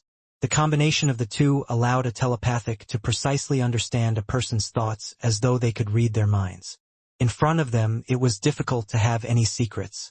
Sequence 7 Psychiatrist, which was also known as Psyche Analyst, had further enhancements above the Sequence 8 foundations. They could begin directly influencing a target. For instance, they could treat a target's maniacal problems or alternatively, cause them to turn maniacal and lose their reason. A beyonder that is very difficult to be noticed. After reading the description, Klein made a reasoned judgment. After understanding the relevant information concerning the gathering members, he flipped to the Church of the God of Steam and Machinery. This was because Emperor Roselle had chosen their Savant sequence. Sequence 9, Savant. The corresponding beyonder believes that knowledge is power. They have a rough understanding of the supernatural but are more knowledgeable about aqua regia, nitroglycerin, and complicated bolts and gears. They seem to know everything. It is no wonder that the Emperor Roselle said that this potion suited him perfectly, allowing for him to press his advantage to the fullest. Klein understood completely as he shifted his eyes down. After several case studies, the corresponding sequence 8 finally appeared in Klein's vision. Archaeologist. They possess a good deal of knowledge about history and outdoor survival, as well as forbidden knowledge about ruins. They have a strong enough body and ability to face everything. Sequence 7. Appraiser. They can intuitively understand the powers and problems of most extraordinary items, and can use them while keeping danger at its lowest. As Klein's security clearance was insufficient, he only had access to sequence pathways up to 7. It left him a little frustrated, but there was no other way around it. He only wished that Backlund would quickly send over the sealed artifact 2-049 to determine if Ray Bieber was a descendant of the Antigonus family. That way, he would have a chance of becoming a formal member and obtain a higher security clearance. Collecting himself, Klein read the material seriously from cover to cover. He knew that the sequences following Corpse Collector were Gravedigger and Spirit Medium. He also knew that there was no information about the sequence 8 of the Mystery Prior Path. Not only was there no name for the potion, but even the description had been left blank. There was a name for sequence 7 of that path. Warlock. Sounds impressive.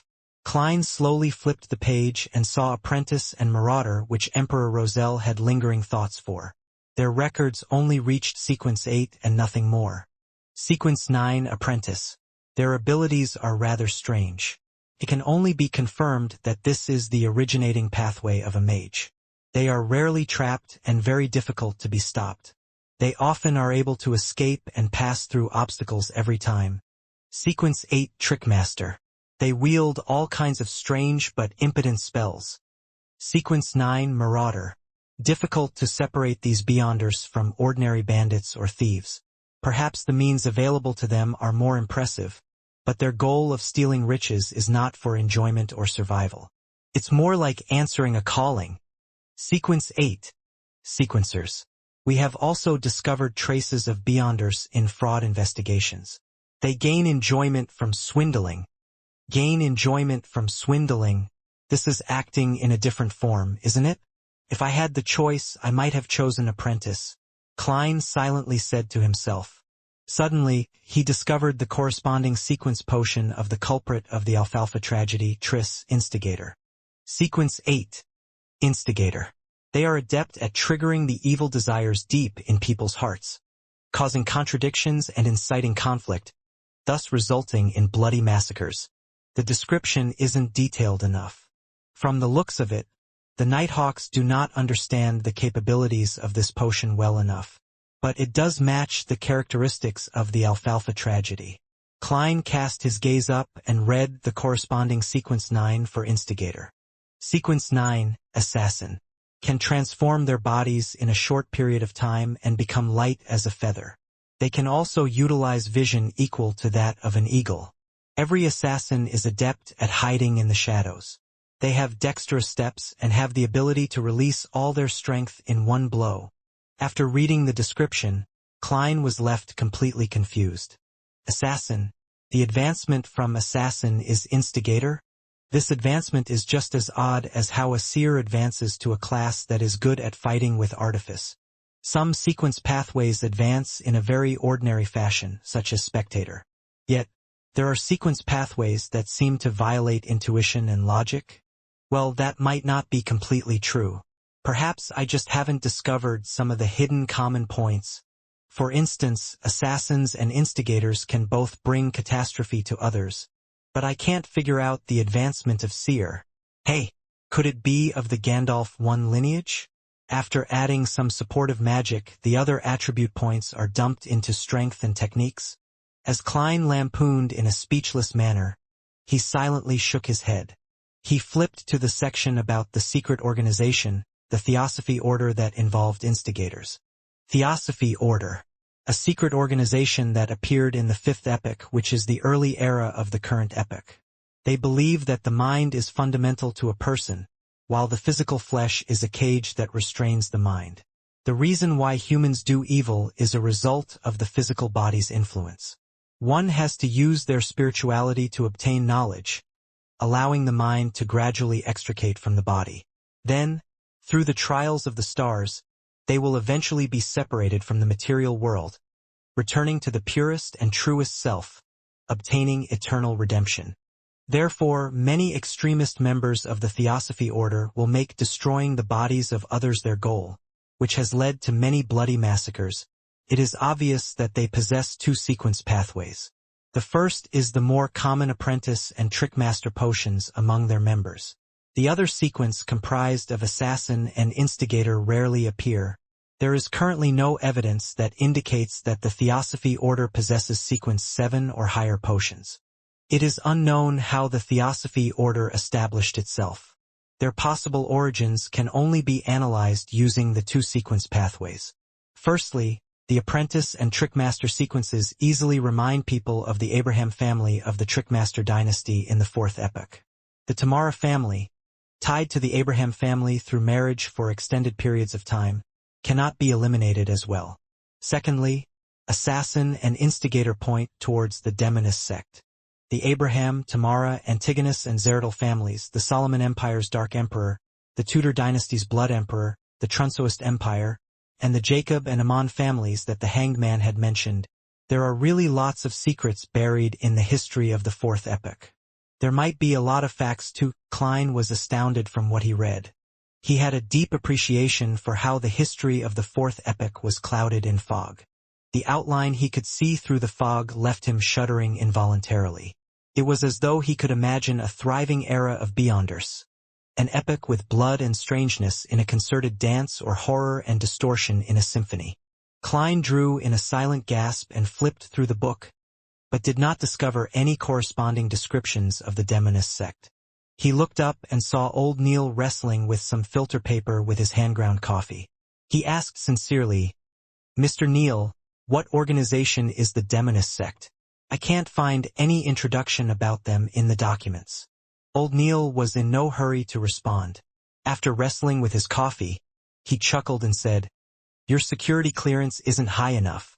Even with Dunn's permission, you would not be able to read the relevant information. It can also be said that a lot of the information is only available in the Holy Cathedral and isn't stored behind Tingen City's Cheney's Gate. Perhaps wait till the day you become a captain of the Nighthawks. You would be sent to the Holy Cathedral for training and would then be able to access them. I do not understand much about the demonist sect. All I know is that they worship the primordial demoness. They believe that this secret existence is the true inheritor of the Creator. She was born out of the chaos and was the earliest to be born from the Creator's body. She is also the ultimate ender that ends everything. Their sequence pathways are related to this because to obtain the favor of the primordial demoness and to approach this secret existence, the upper echelons are all female. This is also why they are called the demonist sect. Anything else is not something a formal member like me will know.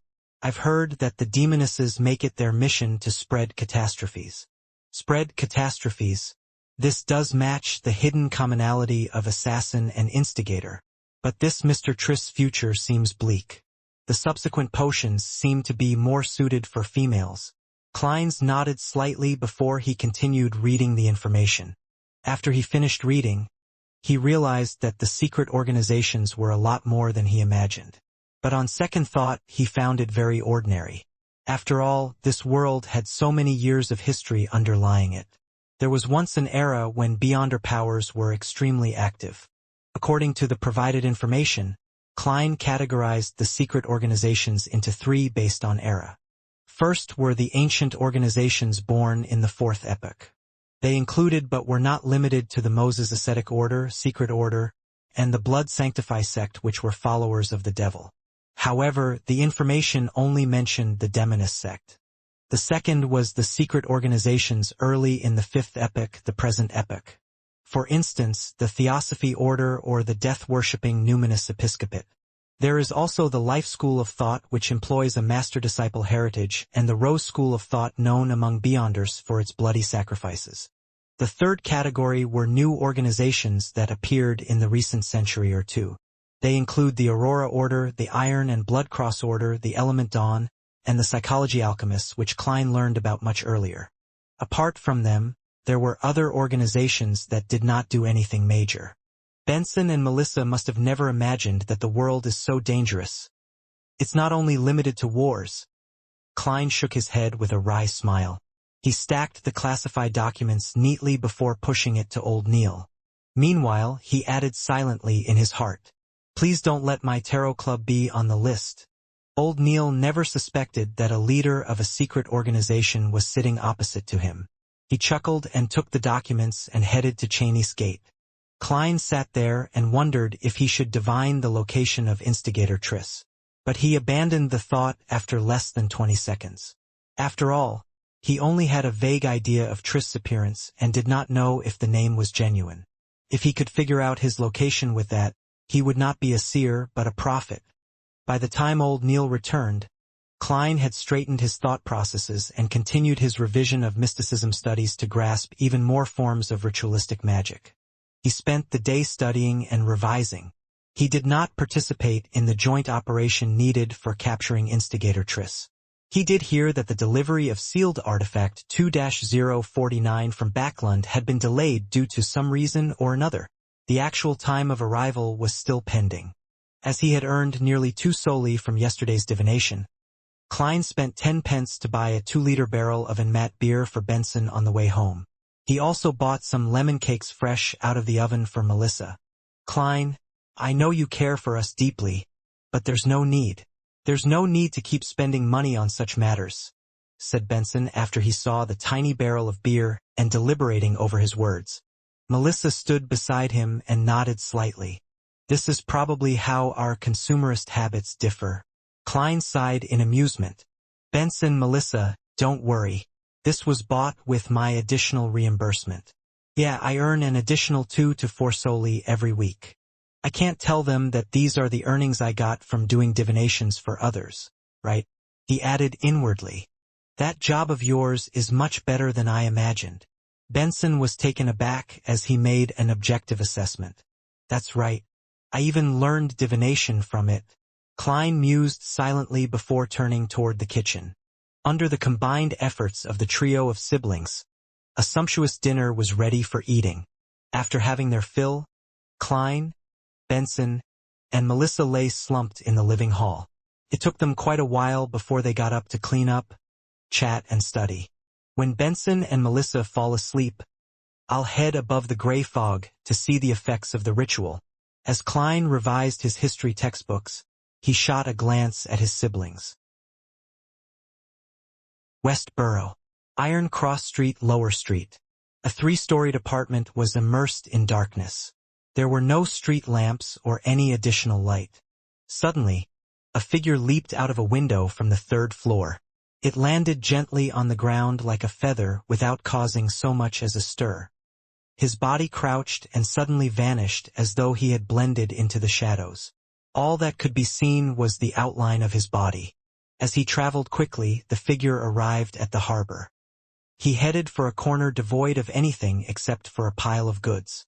He seriously observed for a moment, circling the area twice before leaving the darkness and entering the corner. One could see his round and amiable face. He was instigator Triss, who had single-handedly caused the tragedy of the Alfalfa. "How does it feel?" A mysterious figure wearing a black hooded robe walked out of the shadows. The hoarse voice obviously belonged to a woman. Triss revealed a friendly and satisfied smile. "Feels great. It was a scene I dreamed and yearned for." I think I have appropriately completed the mission and have taken the necessary preparations for the advancement. The black-robed woman nodded indiscernibly and said, "Very well. According to the promise, I'll hand you the Sequence 7 formula and the 3 main ingredients. You will have to gather the rest by yourself." "No problem," Triss answered, seemingly prepared. The mysterious woman raised her hand and handed a book-like object to Triss. The book had an ancient and mottled bronze exterior cover with a strange star-shaped lock on its side. Triss knew that inside the book was the formula and ingredients. He instantly became thrilled. He tried hard to compose himself as he looked curiously at the potion's name on the bronze outer cover. "Witch!" Triss exclaimed. He found it unbelievable that the word written in ancient Hermes was witch. "Witch? I'll advance to become a witch? What a joke!" The mysterious woman covered her mouth and let out a chortle. It took her quite some time before she answered, "Weren't you always curious? Curious about why our upper echelons are all female? That is the answer." The crimson moon high in the sky hung silently in the darkness. It illuminated Tinjin City, the city of universities, as it gradually fell silent. Klein stood in front of his desk and looked through his oriel windows to see the empty Daffodil Street. He heard the sound of carriages quickly galloping far away without causing a din. He picked up his vine-leaf-patterned silver pocket watch and snapped it open. He took a glance at it and drew the curtains, making the yellowish lights of the gas lamp reflect back into the bedroom. Klein turned around at an adequate speed, locked his room, and switched off the gas valve. The room was immediately covered in darkness. Only a sliver of red moonlight penetrated the curtains. It gave rise to an atmosphere perfect for many late-night folk tales. Klein took out the silver knife he had applied for. He imagined the spherical light and entered a half-cogitation state. He focused his mind according to his previous practice, allowing his spirituality to spew out from the tip of his blade. Then, he allowed their motion to miraculously fuse with his surroundings, sealing off the room. He was doing it to prevent any abnormal stirrings that could wake Benson and Melissa. Following that, Klein put down the knife and walked 4 steps in a counterclockwise manner. Every step was accompanied by the incantation from Earth. The unchanging roars and murmurs inundated him. With the same mania and pain inflicted on him, he did his best to control himself and withstood the most grueling and dangerous stage in his half-conscious state. The grayish-white fog was endless. The dark red stars were at varying distances from him. The towering divine palace stood erect like a dead giant. Nothing seemed to have changed. The silence and antiquity that had accumulated over thousands of years swarmed him. "No, there is a change," Klein silently muttered to himself. His gaze locked onto a dark red star near him. That was the star symbolizing justice. The star's deep redness began to pulse. It did so with average amplitude but did not stop. Klein carefully spread out his spirituality towards the deep redness. The moment the two made contact, he felt a hum in his head. He saw a blurry and distorted scene and heard the illusory but stacked voice of prayers. "The fool that doesn't belong to this era. You are the mysterious ruler above the gray fog.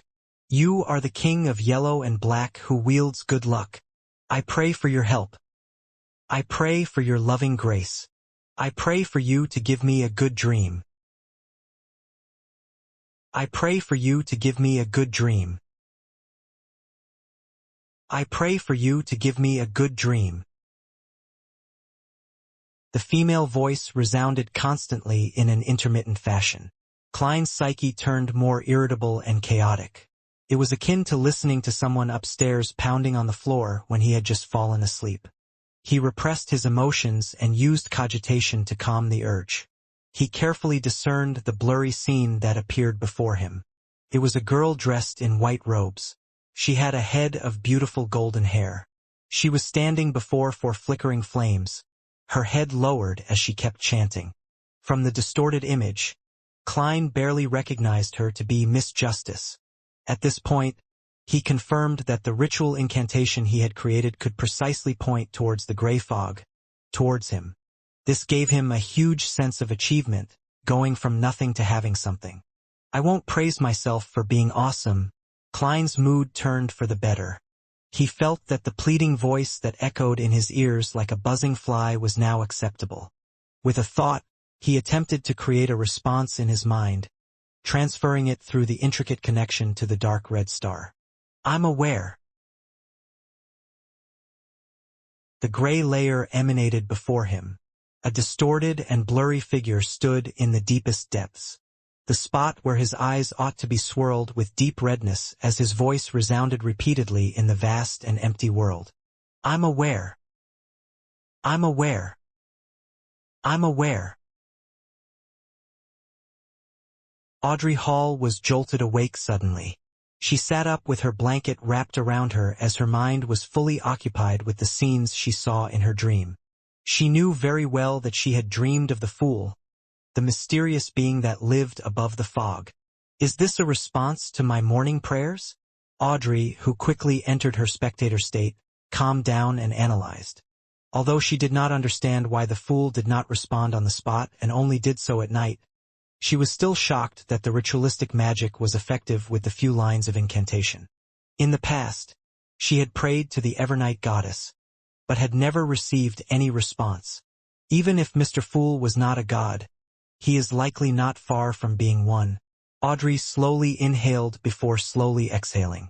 Since he was a powerful existence that she had no means of resisting, she quickly threw aside her worries. She began considering what to do next. First, I have to completely digest the spectator potion. My acting is still pretty good. Second, I have to seek out the psychology alchemists. Third, I should try to obtain the telepathist potion formula from Mr. Fool or clues regarding the psychology alchemists elsewhere. However, every godlike existence should have a complete sequence pathway that belongs to them. They might not know the formulas of other sequence pathways.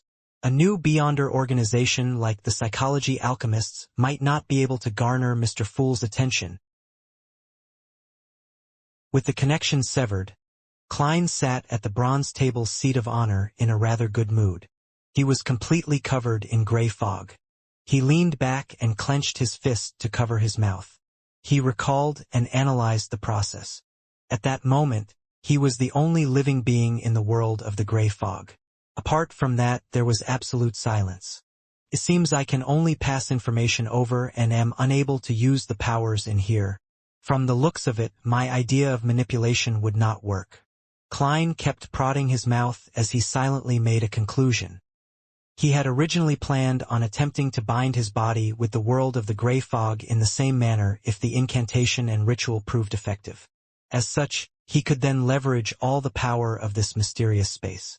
If that happened, he could pray to himself, and through such a manipulative manner, he could go around the limitations, the mysteries, and the danger, allowing him to fully use the gray fog world. For example, he could first conduct a ritual and pray to himself for spells. Following that, he could come above the gray fog and answer his own request and bestow it. From the looks of it, I was being too idealistic. My understanding and control of the gray fog world has not reached that level. Klein shook his head in a self-deprecating manner and planned on leaving. At that moment, he saw the dark red star that represented the hanged man begin to pulse. He heard an ethereal and formless voice spread out. I coincidentally chanced upon the hanged man's ritual? Klein nodded in thought. He sat at the seat of honor of the long bronze table and extended his hand to tap on the star. His spirituality spread as it touched the pulsing deep redness. He heard the hanged man's heavy and repeated prayers along with a blurry scene. The hanged man was draped in a pure black robe in the scene. He stood in front of 4 plumes of fire. The surrounding spirituality had formed a wall, isolating him from any external influence. Klein did not immediately respond. All he did was watch and listen silently. You are the king of yellow and black who wields good luck. I pray for your help. After the hanged man finished his prayer, he waited for a while. Seeing that there was no response, he began dismantling the spirituality wall, extinguished the candles, and tidied up the altar. Finally, he swiped his extended hand as aqueous light spread out, making the altar table look brand new. Water-based spell. The bestowment of the storm. The hanged man is indeed at least a seafarer. Klein nodded slightly. Before the scene vanished, he responded via the method he imagined, transmitting it through the blob of dark redness. Alger Wilson was situated in the Rorstad archipelago's city of generosity. He had not gone with the sailors to the famous Red Cabaret. Instead, he stayed inside the hotel and sealed the door and windows shut to attempt the ritual the fool had described. After familiarly finishing the prayer, Alger waited patiently for a moment, but did not receive any response. It seems this attempt isn't too successful. Mr. Fool needs to change methods. He was both overjoyed, but also a little disappointed. After everything was done, Alger planned on going downstairs for a bottle of Langsky proof, alcohol that could aid a folk of rage to unleash his powers. Mandated punishers of the Lord of Storms were rather fond of this sort of beverage. Pulling open the door, Alger was about to walk out when his vision blurred. He saw gray fog billow in the corridor and a hazy human figure sitting in the deepest depths of the fog, as if on a high throne. "I'm aware." The familiar deep voice reverberated around Alger's ears, causing him to freeze where he stood as his head slightly throbbed in pain. Alger's eyes suddenly turned dark. He looked around but realized that nothing had changed. There was still the same squeaky floorboard, the same aged wall candlestands, and the same unclean corridor. "I'm aware." The voice was still resounding by Alger's ears.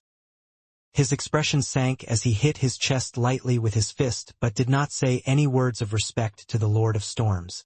After a long silence, Alger's expression was restored to normal, but his gaze seemed deeper. Klein did not spend too much time above the gray fog. When all the remnant voices returned to normal, he enveloped himself in his spirituality and plunged into the gray fog, plummeting into the material world. The lights before him flew by rapidly, like the scenes of a movie played back at a speed tens of times faster than normal. After Klein felt faint, he saw curtains that let crimson moonlight through along with the blurry outlines of the desk and bookshelf. He picked up the silver knife again and removed the spirituality wall in the room. Then, a sudden gust of wind opened the door and went through the corridor. He was completely relieved when he saw that there were no stirrings from Benson's or Melissa's room. This luck enhancement ritual is really indispensable for traveling. It's concealed and mystical. Klein silently murmured and closed the door again, walking towards his bed. His mission tomorrow was to head to the underground markets for Beyonder items with Old Neil. At dusk, the setting sun cast long shadows of the carriages and horses. Having informed Benson and Melissa that he was having dinner at the Blackthorn Security Company, Klein headed to the harbor with Old Neil on a public carriage. He was dressed in cheap formal attire, afraid that conflict might break out in such a complicated location. If he damaged his tuxedo, which he took painstaking care of, he would probably cry his heart out. When the sunlight appeared to turn fiery, the carriage stopped. Old Neil, in his usual classic black robe and felt black hat with a rounded edge, ignored the gazes of others and walked diagonally to the Evil Dragon bar in ahead of them. Even though the bar was slightly far away and the heavy doors were tightly shut, Klein still heard wave after wave of rapturous shouts. They appeared to be cheering on a hero. When he came close, he suddenly sensed something. He turned his head towards the warehouse opposite to the bar. He saw a stocky man dressed in a uniform standing at a hidden corner on the rooftop. The man carried a huge grayish-white mechanical box and held a thick rifle in his hand. The grayish-white mechanical box was obviously connected to the same colored rifle via piping. "Steam-pressured rifle?" Klein muttered in shock. He looked at Old Neil and said, "This bar can actually obtain such weapons?" That was a military-controlled item. Although it used extracted phlogiston 1, the size and weight of the steam backpack were still shocking, something only a true warrior of blood and iron could withstand. The rifle had an extremely high muzzle velocity and shocking destructive power too. Matched with a suitable scope, it was nearly equivalent to an inferior sniper rifle. "What?" Old Neil squinted his eyes as he looked over, having a confused look too. "Did something happen here?" Something happened? Klein surveyed his surroundings and discovered a few more men holding repeating rifles who were searching for something. What happened? Old Neil approached the bar and asked the brawny man guarding its door outside. The brawny man obviously knew Old Neil and smiled wryly. The bar was nearly destroyed earlier. Apparently a wanted man was here trying to buy materials and was recognized. And this was what resulted from it. Oh Lord, what did he do? And how dangerous was he to receive such treatment? My legs went limp seeing all those firearms. Limper than after spending an entire night with Ginger Sonny. He did not know the identity of the wanted man, much less know that the people who came to buy materials had Beyonders mixed in. Wanted man? Do you know his name? Old Neil asked in interest. I think it was Triss or something? The brawny man answered uncertainly. Instigator Triss? Klein nodded in enlightenment, having understood what was happening. Triss did not know that Joyce Meyer had cast his suspicion on him. Therefore, he had sauntered right into the market to purchase materials without heed. He was likely recognized by an informant of either the machinery hive mind or the Nighthawks, resulting in an intense clash. Was he caught? Klein tapped his silver-inlaid black cane. Based on the surrounding situation, likely not. The brawny man shook his head slightly and gestured with his chin to the rooftop of the warehouse opposite him. He rushed out before those terrifying guys arrived. Bloody hell. I've never seen a man run faster than he did. You haven't seen the true skills of an assassin, or you might be taken away to some indescribable place for further re-education. Klein thought. Is the market still open? Old Neil changed subjects and asked. It just restored operations, replied the brawny man affirmatively. That's great. Old Neil quickened his pace and extended his right hand, pushing open the heavy door. Klein followed closely in tow and walked in. He nearly fainted at the stuffiness and smell of alcohol that inundated him. In the middle of Evil Dragon Bar was a boxing ring. Two half-naked men were in an intense brawl, and surrounding them were dozens of customers shouting and cheering on the side they supported with no lack of vulgarities. Old Neil ignored them and led Klein around the boxing ring and walked into a billiard room at the back.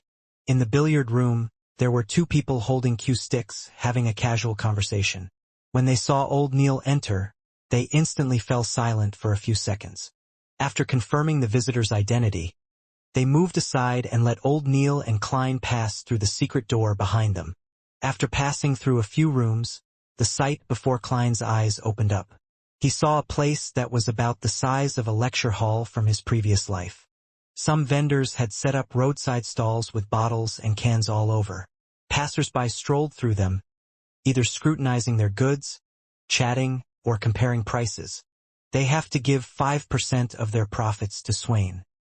He is the boss of Evil Dragon Bar, former captain of a mandated Punisher squad and older than I am. He's someone who wishes to drink himself to his death.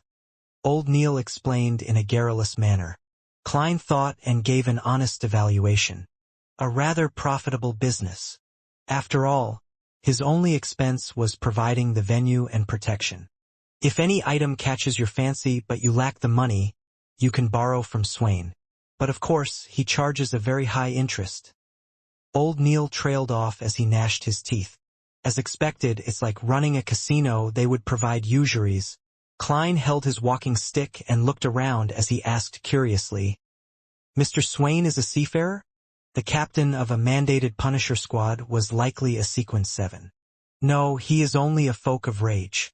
Tingen is not a coastal city, so the Church of the Goddess is much more powerful than Lord of Storms here.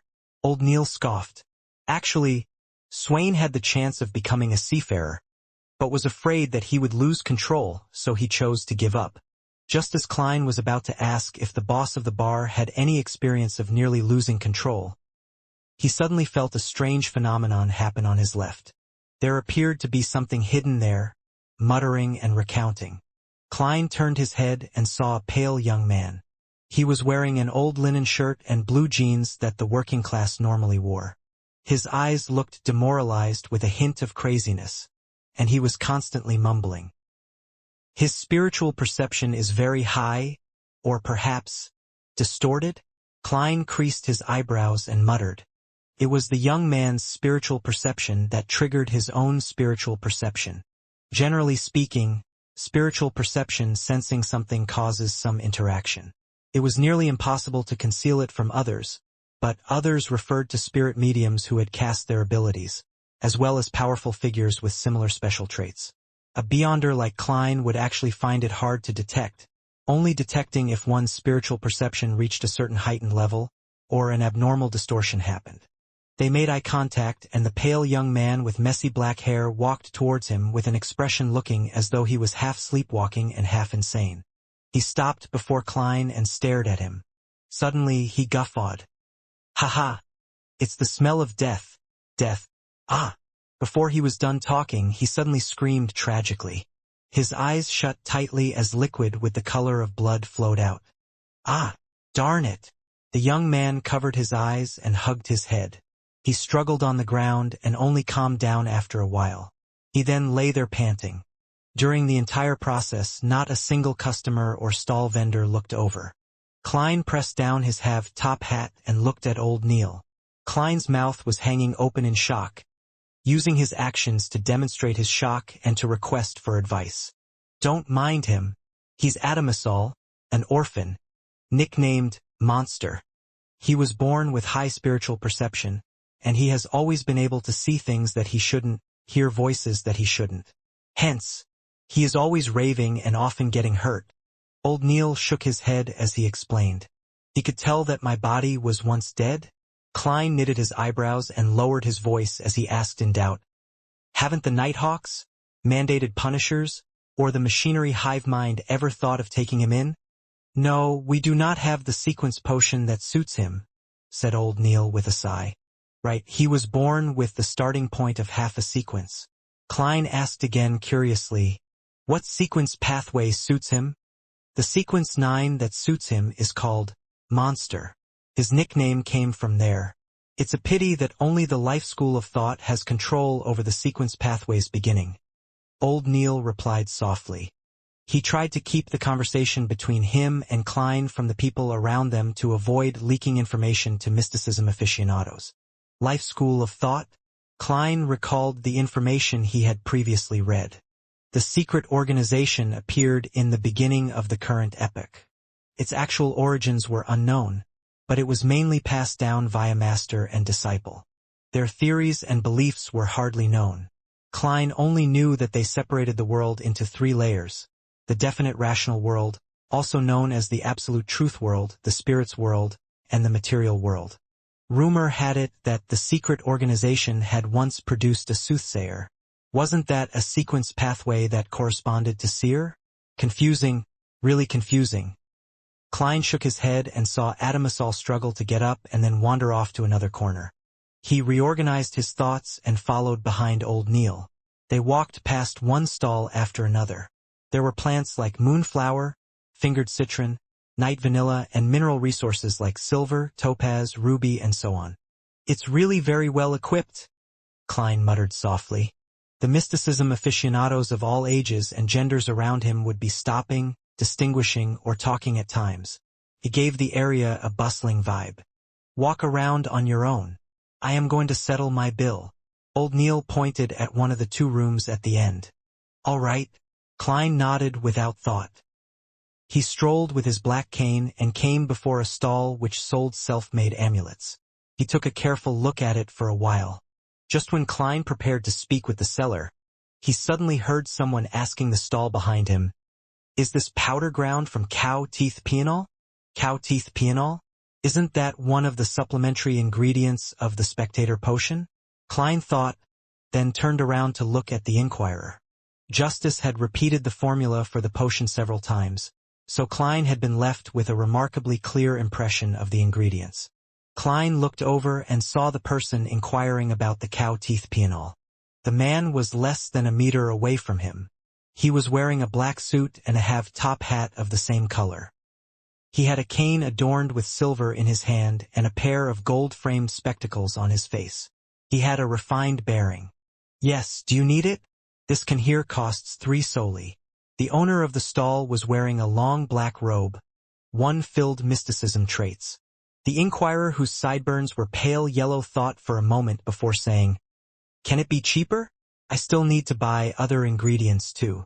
For example, this bottle of white-edged sunflower petals." The stall owner considered for a few seconds before grudgingly replying, "2 soldi and 6 pence. I don't think you can find a price cheaper than that." Klein immediately felt that he was overthinking things after seeing how the bespectacled man was buying ingredients other than the cow teeth pianol. However, he still tapped his glabella twice as an act of caution. He swept the man with his spirit vision. "No problems. He looks very healthy. His emotions are all right too. Mister, you need to keep this up." Klein retracted his gaze, turned around, and looked at the stall selling homemade amulets once again. The amulets were placed neatly before him. Some of them were made of pure silver, some with steel, others forged from gold. But only a few of the amulets had a weak aura emanating from them, some crimson, some pale white, some golden. This meant that some of them had weak traces of spirituality and were definitely effective to a certain extent. Klein looked at the amulets carefully and confirmed that the stall owner making the amulets had some foundation in mysticism. The stall owner did not make any mistakes matching the different energy sources to the different incantations. He was also extremely accurate at choosing the materials that corresponded to the different energy sources. Of course, a mere mysticism aficionado would definitely make some mistakes. Klein noticed that the stall owner did not fully understand the incantations. One could not create an incantation simply by translating the content of the prayer into Hermes. The incantations had to follow a certain format that followed unique rules. The other problem was that the stall owner had made mistakes of varying degrees when he was choosing a suitable symbol for the energy sources. That explained why there were only 2 or 3 amulets releasing the faint light out of the dozens that were laid before him. As for how much of an effect the 2 to 3 amulets would have, Klein could only say that it was better than nothing. An amulet that was truly equipped with obvious effects needed the craftsman to release his spirituality from a blade while carving the incantations and symbols. If one wanted even better results, they would have to supplement it with ritualistic magic. And these 2 things were not something an ordinary person could achieve. Klein tapped his glabella twice, then pointed at the upper left corner of the stall with his black cane. "How much for these 2? He did not ask about the amulets that had a rudimentary colored aura, but half-completed items. Other than external shape, they had not been carved with incantations or symbols. To Klein, there was no reason to purchase the amulets that had weak effects. What he wanted to do was to transform the half-completed amulets into true amulets. I'll make amulets that can protect a person from danger, 1 each for Benson and Melissa. As for my own, I can ask the Nighthawks to supply me with the ingredients. Man, I must have been influenced by old Neil. I don't feel any guilt when doing something like that." Klein's mind wandered as he watched the stall owner pick up the half-completed silver amulets. The first silver amulet was elongated and had a cavity in the middle. Around it were patterns of angel-like feathers. The craftsmanship was intricate and was very beautiful. The other was simple, almost completely devoid of any additional decorations or carvings. It had a vertical line representing the night, and a circle representing the crimson moon. Klein, who paid much attention to appearances, took a liking to them immediately. "This is 6 soldi," the middle-aged stall owner said, pointing to the intricate amulet. He was a man of few words. After pausing for a while, he rubbed the simpler piece and said, "This is 5 soldi 3 pence. That's too expensive. They are still far from being an amulet." Klein had slowly been influenced by Benson and Melissa, so he had begun cultivating the habit of haggling. After a battle of words, he bought the 2 silver accessories at 5 soldi 6 pence and 4 soldi 9 pence respectively. Yeah, they can only be considered silver accessories for the time being. Klein had that in mind. The 10 soldi 3 pence was deducted from the reimbursement he received for his divination club membership. Klein received the 2 silver accessories and placed them into his pocket. He was about to head to another stall when he heard a gentle voice. "Sir, why are you not buying a completed amulet?" Klein turned his head over and found a teenage girl asking him the question.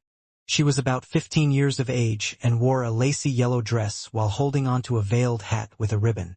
"It's because I intend to make my own amulets. As you know, that is the wish of every aficionado of mysticism." Klein minced his words and answered. He did not wish to make the stall owner think that he was trying to snatch his business, even though he had considered using his skill to earn a quick buck. The teenage girl had naturally curly brown hair, and her face was adorable due to her baby fat. She looked at Klein with her light blue eyes and asked sincerely, "Can I seek your advice on choosing an amulet?" "Well, I was introduced here by a friend.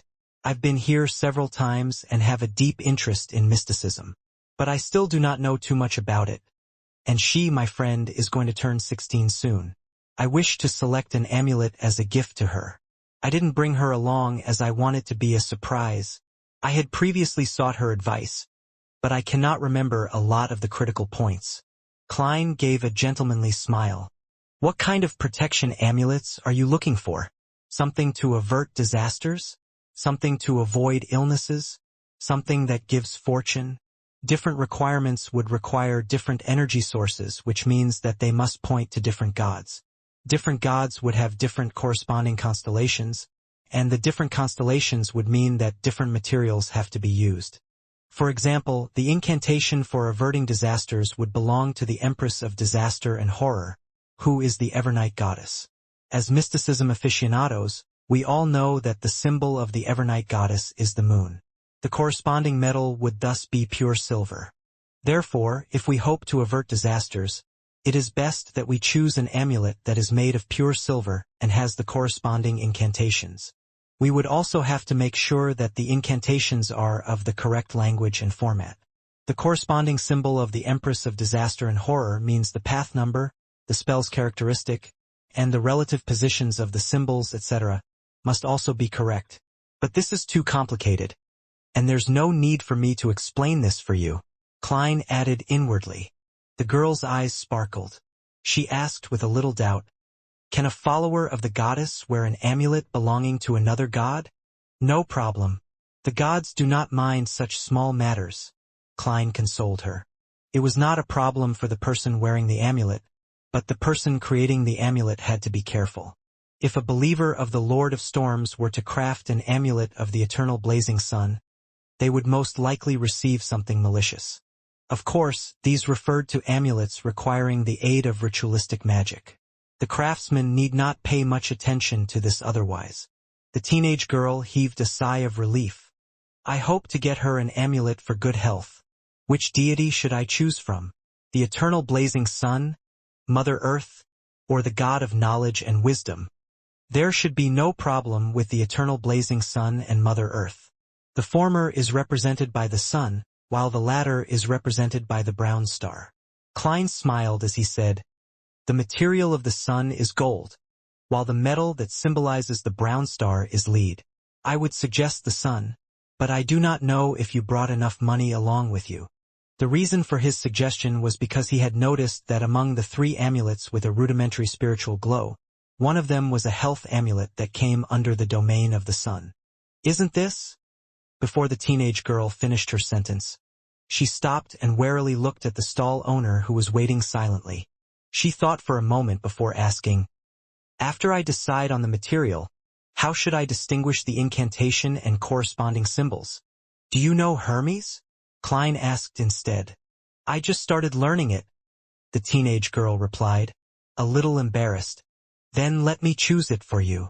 Klein pointed at the health amulet made of gold and said, "This one has no problems, be it in the incantations or the representing symbol." The teenage girl lifted the edges of her dress and squatted in front of the amulet. She picked up the health amulet with designs of the sun's rays around its edges. She felt as though the amulet was nourishing her, making her feel completely relaxed. Thank you.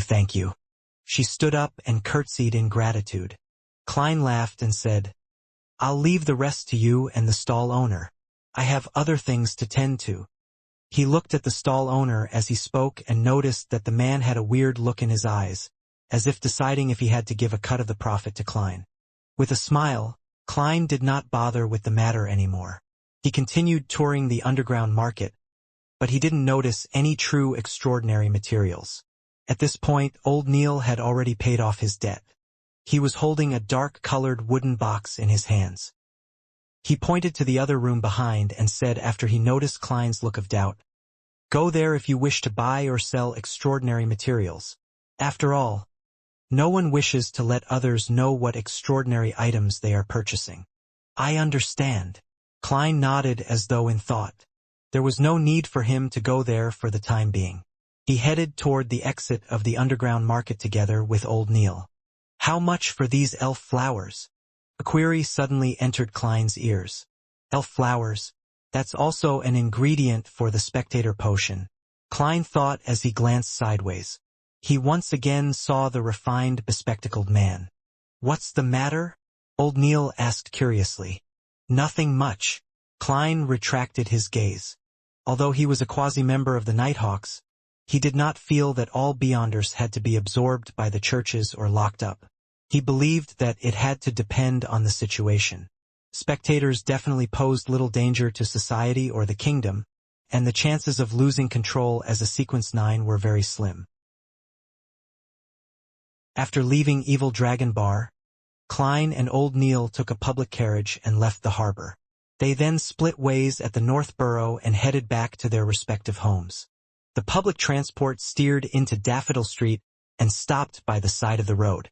Klein was about to get off the carriage when he suddenly saw a young lady wearing a grayish-white dress about to board the carriage. This lady had smooth black hair, her face a little round. She had thin eyes and unassuming features, but paired together, she gave off the feeling that she was sweet and gentle. Klein noticed her not because of her beauty, but because he discovered that her body was shuddering slightly. It was an unnatural shudder. "Miss, are you all right?" Klein asked in concern. The young lady shook her head abruptly. "No, I am just too tired." The people behind Klein were urging for him to get off, so Klein could only leave the carriage. When he found his footing, he paid attention to the situation from before again. He pinched his glabella twice, planning to determine if the lady was indeed all right. He had the intention of sending her to the hospital if she had a serious illness that was going to act up soon. Activating his spirit vision, the colors of the auras started to surface. Klein turned around and prepared to look at the sweet and gentle young lady. Clip-clop, clip-clop. The horses widened their paces as the wheels began rolling in tow. Despite activating his spirit vision and turning around, hoping to observe the refined and sweet lady, Klein did not have his wishes fulfilled. All his eyes reflected were brown figures moving past him. Meanwhile, the passengers from the stop had already boarded the carriage. The carriage door was closed tightly as it gradually departed. Within the carriage, 20 to 30 people stood closely to each other, their energy fields overlapping and shielding each other. Hence, it was an explosion of colors in Klein's vision, making it difficult for him to differentiate. He shook his head quietly and raised his finger to tap his glabella to deactivate his spirit vision. To him, it was simply help he could provide if he happened to chance upon it. However, if he were to miss it, and the situation was not especially clear, there was no point taking it to heart and delaying his own matters. While bathing in the crimson moonlight, Klein strolled back home on the still bustling Daffodil Street. He returned to see Melissa sitting beside the dining table. She was busy doing her homework under a bright gas lamp. She bit at the fountain pen and frowned, appearing deep in thought. "Where's Benson?" Klein asked casually. "Ah." Melissa looked up. She blanked out for a few seconds before saying, "He said he went around a few boroughs today and was covered in sweat. He's taking a nice, relaxing bath." "All right." Klein chuckled. Suddenly, he realized that she was wearing a dress he had never seen before. It was entirely beige in color. It had fashionable engagiantes. The collar and edges of her top had thin frills. Apart from that, it was a rather simple design, the type one wore as daily casual clothing. It fully accentuated the youth of a 16 or 17-year-old. "New dress?" Klein asked with a smile. It was a purchase that he and Benson had insisted upon. Melissa answered in the affirmative tersely. "I just took it back from Mrs. Rochelle. I was thinking that since I had to wash it later, I might as well try it on first. Klein was rather puzzled when he heard that. Mrs. Rochelle? Wasn't she our former neighbor? Melissa nodded and explained in all seriousness. Mrs. Rochelle is actually a seamstress, but she was quite unlucky. She had no choice but to sew and mend clothes for others at home. She leads a pretty tough life. I knew that she had pretty good skill, and the price she quoted is cheaper than at a women's clothing store. Furthermore, it's very well tailored to my figure, so I ordered a new skirt from her. It only cost 9 soldi and 5 pence and took only a few days. A dress of a similar style would cost 3/2 of a pound at Harrods department store. What a frugal girl. Sis, I know that at least half the reason is due to your pity of Mrs. Rochelle. Klein did not reproach Melissa for deciding things for herself. Instead, he said with a smile, "When did you go to Harrods?" "That was at Howe Street, near the Divination Club. It was somewhere where the middle class shopped." Melissa was momentarily at a loss for words. It took her a long while before she said, "It was Selina and Elizabeth. They insisted I accompany them. I actually prefer gears more. I like places with steam and machinery. Yeah. It's quite, nice for a girl to occasionally shop at a department store." Klein laughed as he comforted his sister. After some idle talk, he briskly walked to the second floor, hoping to wash away the repulsive mixed smells from the bar. Just as he was about to return to his bedroom to get a change of clothes, he suddenly heard sounds coming from the bathroom close to the balcony. A few seconds later, Benson stepped out while drying his gradually receding hairline. "How was it? Did you compliment Melissa's new dress?" He shot a glance at Klein and asked with a smile. "I guess I forgot. All I did was ask where it was done." Klein thought for a moment as he said. Benson immediately chortled and shook his head. How unbecoming of an elder brother. When Melissa received the dress, she couldn't bear putting it down. After rushing to cook and wash the dishes, she immediately wore the dress and has refused to take it off ever since. Wasn't she planning on changing after showering? She can wash and starch the clothes while doing so. Klein subconsciously refuted with the explanation that Melissa had given. Tisk. Benson sighed. It's been scorching the past few days. She was busy in the kitchen for a long time, so I believe she would feel much better doing her homework after a shower. That's right. Klein was suddenly enlightened as he gave his brother a knowing smile. So that's what kind of person you are. Melissa, there's nothing wrong with a girl caring for her appearance. There's no need to find excuses. The corners of his mouth curved up as he shook his head gently before walking into his bedroom. While he was showering, Klein faintly heard knocking downstairs. He immediately wondered, doesn't the worker who's in charge of collecting coins for the gas meter come only once every 2 weeks? Could it be Mrs. Shoud from next door? That can't be. It's said that this lady strictly abides by the etiquette of middle-class society. She would not visit at an inappropriate time. In his puzzlement, Klein wiped dry his body. Wearing old but comfortable shirt and trousers, he came down the stairs. He surveyed the area but did not notice any strangers.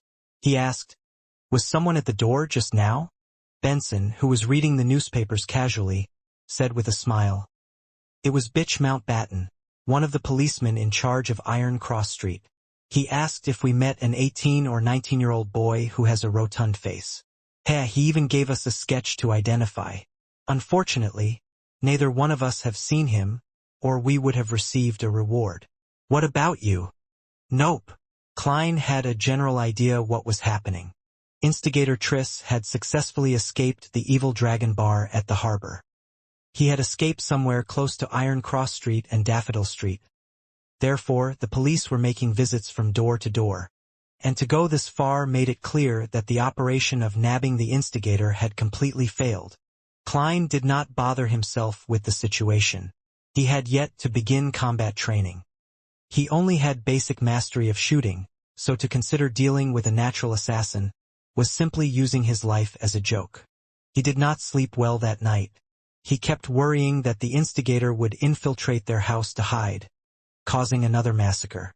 Thankfully, Daffodil Street was quiet the entire night, with the morning sun rays dispersing all the fog. The relaxed Klein changed into formal attire, wore his top hat, held his cane, and went all the way to Zutland Street. He greeted Roseanne at the reception hall. "Good morning, Klein," replied Roseanne happily. She suppressed her voice and said, "I heard the huge operation last night failed." "The operation to nab instigator Triss?" Klein asked in curiosity. "Yeah." Roseanne nodded heavily. She shot a glance at the partition and said, "Apparently an informant of the mandated punishers discovered the instigator at the harbor. They were planning on waiting for additional Beyonders and another special operations squad from the police to arrive before beginning the operation to do the deed instantly without alarming the commoners. Unfortunately, that instigator was extremely sharp. He charged out of the encirclement when he noticed something amiss, successfully escaping as a result. At such times, they need a Beyonder with tracking abilities, such as me." Klein made a joke. "There was no lack of trackers back then." Dunn Smith's voice suddenly sounded. Roseanne turned her head abruptly and saw the captain wearing his black windbreaker. He was glaring right at her with his deep pair of gray eyes while leaning against the partition's frame. She hurriedly raised her hands to cover her mouth. Then, she shook her head incessantly, expressing her futile innocence. Dunn turned his gaze to Klein and after some thought he said, "There were a total of 6 Beyonders from the mandated punishers, the machinery hive mind, and us Nighthawks. We traced the injured Triss to Iron Cross Street's lower street. We found his temporary residence, but the clues ended there. Be it Beyonder methods or ordinary investigations, nothing worked. It was as though he evaporated into thin air, disappearing completely." "Do you need my help with divination?" Klein asked probingly. Dunn shook his head gently. "The machinery hive mind had a machinery hive mind. He is a senior Beyonder as good as old Neil. I even suspect that he's already at sequence 8. I'm just unaware what the name of the corresponding potion is. The Theosophy Order's heritage to this day must have something special about it," consoled Klein. For the rest of the morning, he continued his mysticism curriculum, read the historical information and documents, and practiced various techniques just like always. With lunchtime almost approaching, Klein's mind began to wander. Another few minutes later, he put away the documents, having heard the summoning of his stomach. At that moment, Dunn Smith came into the clerk office. He said in a deep but mild manner, "Klein, follow me to Cheney's Gate. Sealed artifact 2-049 has arrived. The subsequent operation might require your sensing of that notebook." "All right." Klein got up and replied. His thoughts became scrambled. He imagined how the sealed item would look or if the operation would be dangerous. While in this rather tense silence, he followed Dunn down the stairs and into the tunnel. After going straight at the intersection, Dunn suddenly stopped and turned his head, saying sternly, "Do this action together with me. Keep doing it and absolutely do not stop. Remember, absolutely do not stop. This is for your own safety." While speaking, Dunn bent his arm followed by extending it. He repeated this action without stopping. Klein looked at the captain demonstrate in a befuddled manner. Suddenly enlightened, he asked, "Has this got to do with the uniqueness of the sealed artifact?" "Yes." Dunn nodded with abnormal seriousness. "Repeating such an action will allow us to discover if anything happens to you immediately. Saving you in time will not result in any life-threatening dangers." "Okay." Klein did not hesitate further as he began the repeated action of bending and extending his arm. "If your arm is sore, use the other one," added Dunn. "Sealed artifact 2-049 sure is odd. What meaning does this action have? Seems very dangerous." These thoughts flashed past Klein's mind as he looked solemnly at the captain. "All right." He had too many questions on his mind, but since Cheney's Gate was in sight, he had no choice but to bear with it. Besides, with my security clearance, I'll probably not learn of the details. I can only do as I'm ordered. Klein exhaled as he followed Captain Dunn to the keeper room outside Cheney's Gate. Klein repeatedly bent and extended his arm as he watched Dunn push open the keeper's room with his body sideways.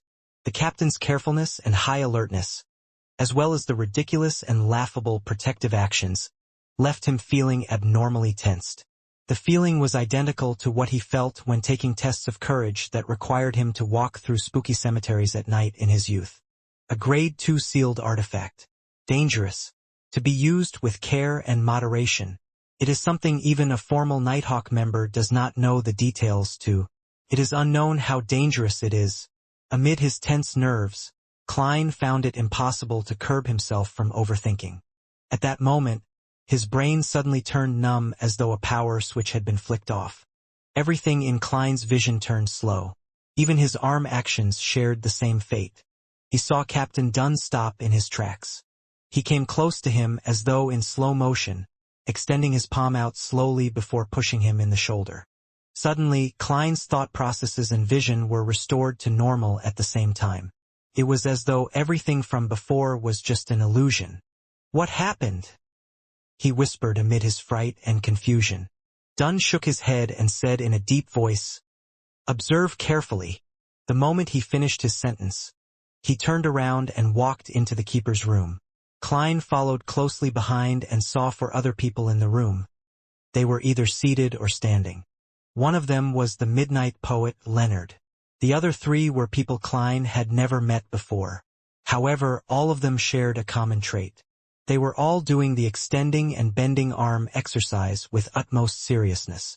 Klein Moretti has a miraculous connection with the Antigonus family's notebook. Dunn gave a brief introduction. Then, he pointed to the other 3 strangers and said, "These lady and gentlemen are colleagues from the Backlund Diocese. They escorted sealed artifact 2-049 here. This is Madame Lorata, Sequence 8 Gravedigger. She is a master sharpshooter." At that moment, the black-haired woman who looked about 30 nodded at Klein in a friendly manner. She looked pretty good. She did not wear a hat and was dressed in what appeared like male attire. A black coat with a white shirt, tight black trousers, and black leather boots. The corners of her mouth were slightly curved up. After Klein exchanged greetings, Dunn pointed to a man seated behind the desk. "Iyer Harson. Someone just like me." Before he finished his sentence, Klein saw Mr. Iyer Harson in his gray windbreaker turn sluggish with his arm motion. It was as though a gear had lost its lubricant or a joint covered in rust. "What's wrong?" Amid Klein's days, he saw Lorata push Iyer Harson. Only then did the gentleman's actions return to normal. "Was I like that previously?" Klein was first taken aback before he came to the realization. This indicated the dangers that sealed artifact 02-49 held. What would happen if one was not awoken in time? Would one become a zombie? Filled with questions, Klein greeted the charming middle-aged Iyer Harson. "Borja," Dunn said as he pointed to the last Nighthawk. Borja was a cold man with a knife scar on the side of his face. His sharp brown eyes were like an eagle's. He was constantly observing everyone in the room. "Let's set off. The faster we end this, the faster we can seal 2-049. The handsome Iyer Harson said as he stood, his eyes revealing some wrinkles. "So, where is 2-049? Klein surveyed his surroundings curiously but did not notice any traces of the sealed artifact. Of course, he could not see the areas obscured by the table without activating his spirit vision. "All right." Dunn turned and looked at Leonard Mitchell. "You'll be in charge of driving. It is best not to involve Cesare with matters like this." Cesare was the clerk in charge of procuring and collecting supplies for the Tingen Nighthawks while standing in as a carriage driver. He was the one who drove Klein to Welch's home to meet the spirit medium daily. "No problem." Leonard stopped acting frivolous and nodded seriously. At that moment, Klein saw Iyer Harson bending over. He picked up a black metal chest which had been obscured by the table. The chest was carved with resplendent stars and the crimson full moon. It was as though there was a formless barrier around the chest. The sealed artifact should be inside there? "I wonder what 2-049 looks like." Klein observed the chest curiously. Thump. Thump. Thump. Violent knocking sounds suddenly erupted from the black chest. Even the surface of the chest bulged time and time again. Thump. Thump. Thump. It was as though something horrifying had awakened within the chest and was pounding wildly. The sound of the knocking was beaten into the hearts of everyone present. It's alive? Just as Klein had a thought. He saw Captain Dunn's arm exercises turning sluggish, as if his joints were layered with glue. Borja, the Nighthawk from Backlund, pushed Dunn's shoulder, allowing him to recover. It's like doing the robot dance when one is affected by 2-049. If all of us are under its influence, wouldn't we be some awkward dance squad? Luckily, 2-049 seems capable of only influencing one person at a time. Klein lampooned to relax his tense nerves. He did not dare halt his arm exercises. He followed Dunn's lead and left his cane behind. He then followed behind the 5 Nighthawks through the tunnel and up the stairs to the second floor of the Blackthorn Security Company.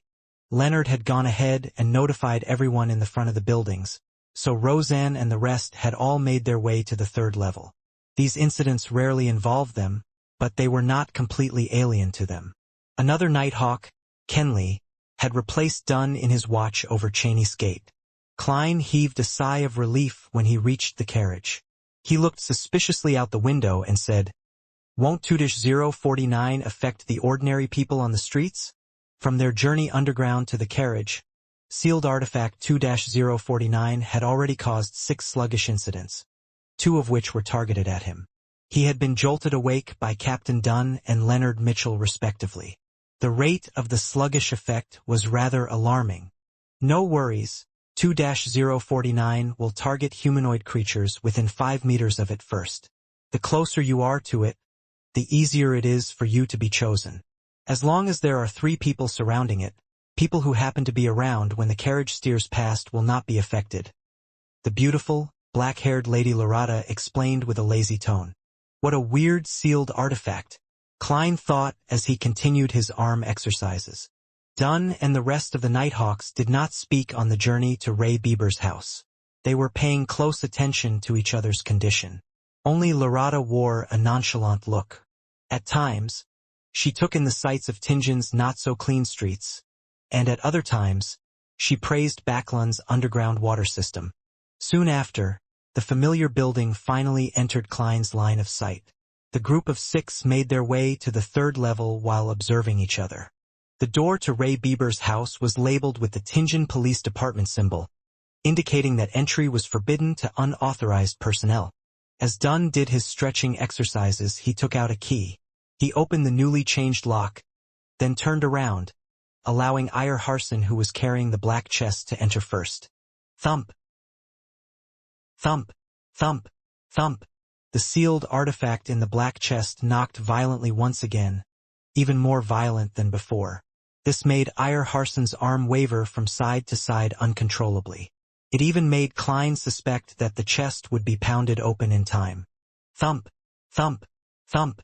Klein quickly noticed that Captain Dunn's movements were becoming sluggish. He was about to wake him up when a buzz sounded in his brain. His brain became numb. The scenes before his eyes played as though they were in slow motion. Didn't they say that it only affects one person at a time? Klein's thoughts quickly became sluggish. At this moment, the prepared Lorata and Borja woke each of them up respectively by pushing them. Having his thought processes and vision restored, Klein looked around with lingering fear. He nearly blurted out, "Didn't you say that 2-049 can only affect one person at a time?" Thankfully, I did not stop my stretches. When sealed artifact 2-049 enters its berserk mode, it can affect up to 2 people at once. We can confirm that Ray Bieber is indeed a descendant of the Antigonus family, Iyer Harson said with a mechanical tone. Lorota let out a faint laugh. She looked at Klein and said, 2-049 becomes very agitated when it meets a descendant of the Antigonus family, even if only their scent remains. Its abilities would also increase considerably. I believe you would be able to understand its feelings. Well, I don't. Klein asked curiously, "So, is it a living creature?" Lorata smiled but did not reply him directly. "You'll know in a while. As long as Ray Bieber hasn't escaped Tingen, 2-049 will lead us to him." Klein could only put his other questions on hold as he walked around the room with the Nighthawks. Amid the loud and violent thumping from the chest, they locked the door, walked down the stairs, and returned to the carriage. Ayar Harson looked out the window several times and confirmed that there were no pedestrians within a 5-meter radius of them. He then placed the black chest on the ground and twisted the mechanical switch to release its spiritual restraints. The violent thumping stopped suddenly, slipping the entire carriage into silence. Not even the breaths of the nighthawks could be heard. Klein held his breath as the black chest opened slowly. A sharp creak that hurt his ears could be heard. Creak. The chest fell as a slender brown arm extended out of the chest. It was about the length of a child's finger. 2 arms pressed forward one after another as an object about the size a normal human being's palm appeared bit by bit in front of Klein and company. It had clear elbow, finger, and knee joints, covered in an oil-stained brown cloth. Its face was painted with the colors of a clown, red and yellow. It was a wooden puppet with a weird appearance. 2-049 lifted its head and looked at Klein with its pure black eyes. Its rigid mouth slowly parted to reveal a clown-like smile. The wooden puppet's face was painted in red and yellow like the common clown. The corners of its mouth were upturned high, revealing an abnormally comical smile. Its lips parted to reveal a dark and deep mouth. Klein, who had locked his gaze with it, felt his hair stand as intense horror leaped out of his heart in an uncontrollable manner. Everything before his eyes grew dull, as though he was looking at the world through a piece of thick brown glass. Klein's thoughts slowed down gradually, and he instinctively wanted to ask for help, but his neck seemed to be held tight by a rope. He couldn't make a single sound, and the single word was trapped in silence. Just then, Dunn noticed his arm exercises becoming sluggish and pushed him heavily. The brown glass before Klein's eyes shattered in an instant. He blurted out the word help, which had remained dormant in his throat. It reverberated within the carriage, with sharp panic. "It's getting stronger," Klein spoke in a very certain tone. Being next to a strange sealed artifact like 2-049 really placed on in terrifying peril if they were not careful. No, it was totally impossible to guard against it. It could only be avoided through other methods.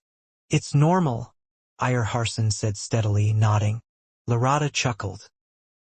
"It seems to like you? Don't worry. It is a relatively less dangerous grade 2 sealed artifact."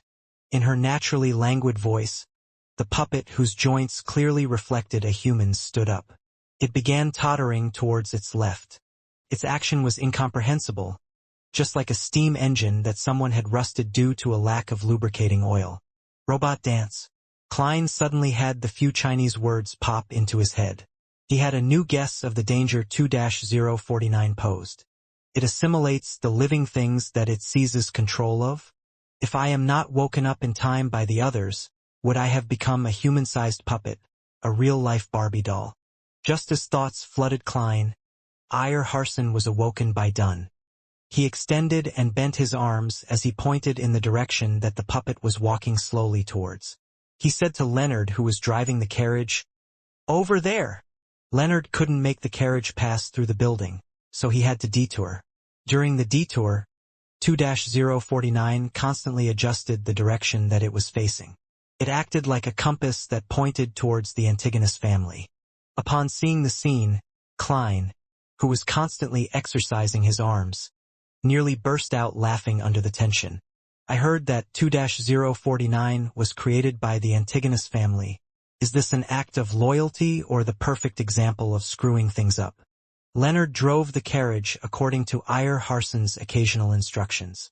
Whenever the strange puppet 2-049 walked to the edge of the carriage, Ayar Harson would pull it back and start it all over again. Every time that happened, its mouth would open and 2 people would be under its influence simultaneously. Klein's taut feelings gradually began to relax. He realized that sealed artifact 2-049 was not as scary anymore. As long as there were more than 3 people present and they constantly maintained their arm motions, if they made sure to wake their partners in time, 2-049 was merely a puppet with slightly unique characteristics. The carriage traveled at high speed and quickly arrived at the harbor, where warehouses were clustered. After circling a few times, they confirmed that 2-049 intended to enter the innermost grayish-white warehouse. Ayar Harson's expression turned solemn. He grabbed the puppet carefully and stuffed it back into the black chest. Thump, thump, thump, under constant ferocious knocking. Ayar woke up again and again with the help of Borja and Larata as he activated the mechanism with great effort. He then injected his spirituality and activated the star and crimson symbols on the chest. At the reappearance of the formless seal, Ayar Harson let out a long heavy breath. "Let's get down," Dunn Smith said with a low and mild voice. "Leonard, tying the horse here will do. Dressed in windbreakers, suits, or shirts." The six left the carriage and walked into the innermost warehouse. As they walked, they uniformly stretched and bent their arms. This added a comical and ridiculous vibe to the rather tense situation. The Nighthawk awkward dance squad, Klein could only complain inwardly to ease such a feeling. However, there was no other way around it. According to his observations, 2-049 first affected the upper body. Therefore, to detect it in time to prevent a more dangerous situation from developing, they only had the choice of extending and bending their arms, shake their necks or bodies. However, the latter only made one look like a hooligan. As for actions like blinking eyes and striking one's eyebrows, they were either too easily ignored or the action was too big. Neither was a good option. This awkward dance squad is better than Causeway Bay 1 Triad members. Klein sighed in resignation and followed Captain Dunn Smith and company. As they approached the warehouse's door, the deeper his anxiety and worry became. No one knew what kind of effect the notebook had on Ray Bieber. If something dire happened, Klein did not dare pin his hopes on transmigrating again. Furthermore, he discovered that he could still be injured and bleed while chopping ingredients for dinner. The speed at which he recovered at was normal too. He wasn't some kind of monster that was impervious to combat or death. As they walked, Dunn suddenly lowered his non-moving hand and made a pressing gesture to beckon everyone to stop 10 meters away from the warehouse's door. "Klein, divine if there is any danger in the warehouse. It'd be better if you could tell the level of danger," Dunn said as he turned his head to Klein. His gray eyes looked deep as usual. There was no fear. Klein gave an unnoticeable nod and stopped the hand exercise. He extended his right hand to his left cuff and removed the silver chain that had a hanging piece of topaz. As he was still moving his arms, Dunn realized his sluggish actions in time and woke him up with a nudge. Klein held the silver chain with his left hand and allowed the topaz to hang down naturally. Simultaneously, he moved his right arm, but with a much smaller range of motion. When the topaz stabilized, he half closed his eyes, outlined the spherical light, and entered cogitation. He then mumbled, "There's danger in the warehouse. There's danger in the warehouse." After 7 times, he opened his eyes and saw the hanging topaz slowly going in clockwise circles. Turned faster and faster, and in the end, Klein felt like it was pulling his left hand. "There's danger, great danger," Klein replied honestly. Clockwise meant affirmation to the chanted statement, while counterclockwise meant denial. To other Beyonders, even a mystery prior using spirit dowsing could only determine if there was danger, but it was unable to obtain information regarding the level of danger. However, Klein discovered that when he used spirit dowsing, the pendulum would spin at different speeds, revealing the degree of the answer. Although it was not very accurate and extremely vague, it allowed one to have a rough assessment of the actual situation. As expected of a seer potion, Klein was rather happy with the outcome. Just as he was about to put away the topaz pendulum, Leonard Mitchell, who had maintained his silence, suddenly spoke. "Divine if there is danger around us also." Dunn nodded in agreement. "Yes, I am worried that the secret order will not give up and that it has placed Ray Bieber's house under constant surveillance. They could have followed us here and could cause trouble at a critical moment." Klein took a deep breath and entered a calm, ethereal state once again. When the silver chain turned stable once again, he recited in his heart, "There is danger surrounding us. There is danger surrounding us." After repeating the statement, Klein opened his eyes and looked at the silver chain. In his dark brown eyes, The topaz pendulum first moved counterclockwise with difficulty. Then it suddenly paused and started moving clockwise. There is danger surrounding us. Klein felt a tug on his heartstrings as he spoke carefully. Furthermore, someone had tried to intercept his divination, but had lost to him in the invisible fight. Just as he spoke, an orange-yellow fireball the size of a fist flew towards them. It came crashing towards the middle of the group with its blazing speed. Dunn Smith, who had already drawn his long-barreled revolver before Klein did his divination, immediately raised his hand, aimed, and pulled the trigger. Bang! The fireball didn't seem to be affected by the gunshot but continued its original trajectory, as though it was forcing everyone to scatter from dodging. Klein originally thought nothing of the troublemaker who was following them. After all, there were 6 Beyonders present. They were not even short of Sequence 8 and Sequence 7 experts. It was a lineup that was practically unstoppable in a small city like Tianjin. But when the fireball smashed down, he came to a sudden realization. To them, the most dangerous enemy was not the tracker nor the troublemaker. It wasn't even Ray Bieber who was in the warehouse in an unknown state, but the sealed artifact 2-049. Once they dispersed and the battle began, they wouldn't be able to wake each other in time. Then, they would turn into real-life puppets one after another. As these chaotic thoughts bombarded him, Klein was pulled by Leonard aside to dodge the fireball. Without the time to feel anguish for his clothing, he saw the Nighthawks split off into 2 groups while dodging. It was done very orderly. Poof! The orange-yellow fireball landed on the ground but didn't stir one bit of dust. It disappeared as though nothing had happened. An illusion? Just as this thought came to him, Klein saw Iyer Harson lift the black chest and threw at least 10 meters away. "Stay away from it! Watch it!" Iyer shouted. Before he finished his shout, Leonard and Borja had separately approached it. They stood at least 7 meters from the chest to prevent anyone from approaching. As for Dunn and Larada, they each held guns. They stood beside Iyer Harson, who had drawn a thin silver sword. They took up a formation resembling a crescent as they rushed towards the origins of the fireball, while taking note of the peripheral regions. Upon seeing this scene, Klein, who needed to do the arm exercises without his cane, immediately heaved a sigh of relief. He realized he had overlooked an important matter. 2-049 had a limited range of influence. As long as they were at a sufficient distance from it, they did not need to worry about the danger. Klein rolled over and stood up. He stuffed his topaz pendulum into his pocket with one hand while he reached into his holster for his revolver with the other. Under the illumination of the afternoon sun, Klein in his dust-coated clothes quickly twisted his revolver's barrel to remove his self-imposed safety. He went into a shooting stance, allowing the light to reflect from the bronze body of the revolver. He held the revolver with one hand and moved his other arm, cautiously paying attention to anything that could happen around him. At the same time, he was a little worried for Captain Dunn and Mr. Iyer Harson. After all, both were nightmare beyonders who specialized in influencing the enemy from the shadows.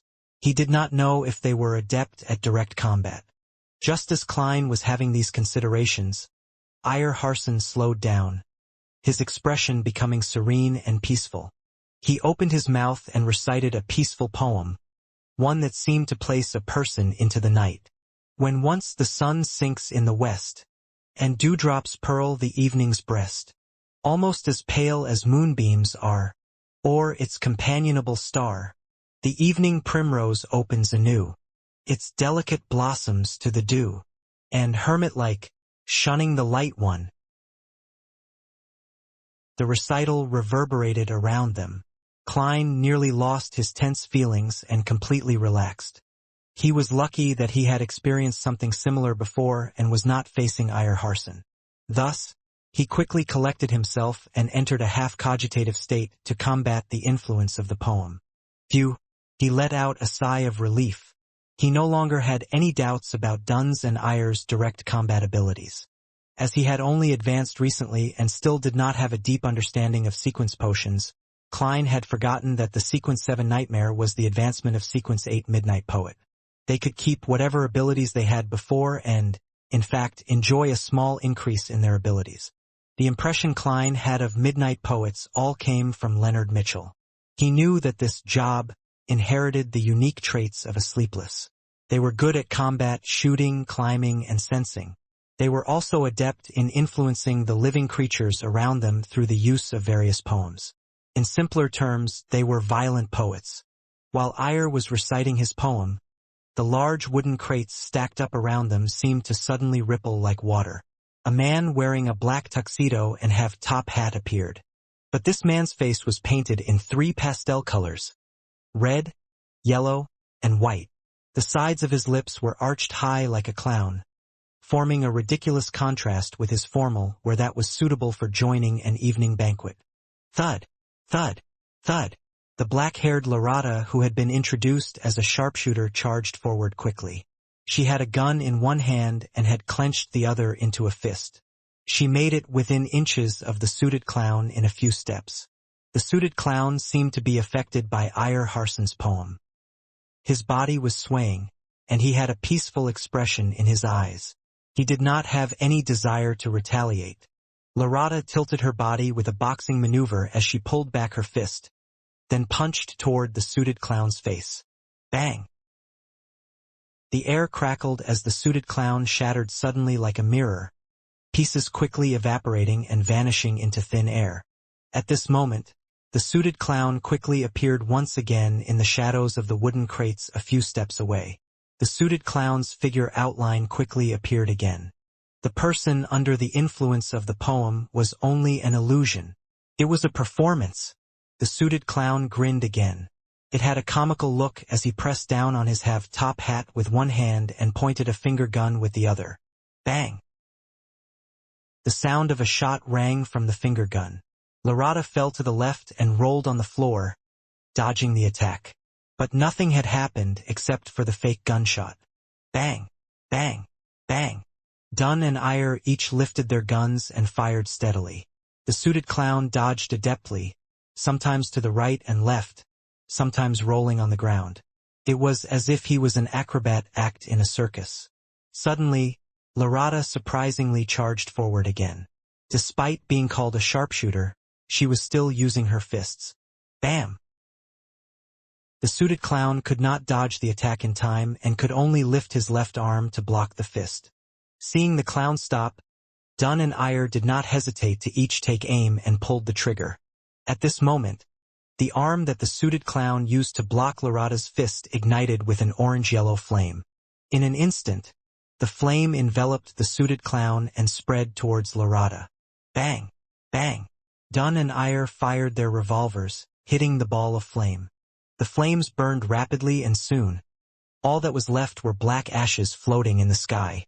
But the suited clown once again appeared behind the stack of wooden crates close by. He lifted his right hand and pointed a finger gun once again. Bang!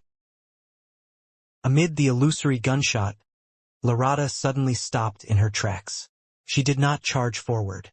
Mud was splattering in front of her as a bullet appeared. The suited clown was no longer delivering an illusion with this strike. It was hard to discern real from fake, reality from illusion. Bang! Bang! Bang! The suited clown shot at Dunn and Eyre repeatedly while hiding away and appearing at random times. Upon seeing this, Larata squinted and lifted the dull gold revolver in her left hand. Bang! The suited clown suddenly squatted down, avoiding the fatal shot. His top hat was sent flying backward, falling to the ground. The bullet had left a visible scorch mark on the hat. After rolling a few times on the floor, the suited clown scaled the stacks of wooden crates with the agility of a monkey. He shot air bullets out of his finger gun from the high ground. Eyre Hansen took a few steps back and lowered his gun. He began his recital once again. Wastes its fair bloom upon the night, who, blindfold to its fond caresses, knows not the beauty it possesses. The suited clown jumped repeatedly between the crates. He suddenly raised his hand to scratch his ears and looked at Eyre with a comical smile. Could he have stuffed his ears? The sequence potion that the secret order possesses sure is weird, Klein observed the fight from far away as he made silent guesses. Just as his thoughts flashed through him, he suddenly saw a figure appear at the top of a warehouse beside him. Furthermore, it was running straight inside where Ray Bieber was hiding. That figure was dressed in a grayish-white uniform, one which workers at the docks wore. His face also appeared to be painted red, yellow, and white. The suited clown is responsible for distracting Captain and the rest while the other person retrieved the diary. Klein instinctively raised his right hand and shot at the figure on the roof. He had just taken aim when the figure suddenly squatted, switching from running to rolling on the ground. Bang! Klein did not stop pulling the trigger. He saw the figure suddenly pause, blood blooming in a spurt. The figure looked at him in shock. While bearing the pain, he continued charging into the warehouse. That felt like a lucky shot. Klein twitched his lips and pulled the trigger once again. This time, the bullet hit the wooden roof beside the figure. Bang! Bang! Bang! Leonard and Borja also shot but did not hit the figure. Klein wanted to criticize how terrible their shooting skills were as compared to his when he suddenly stopped pulling the trigger. That's right. Why must we stop him?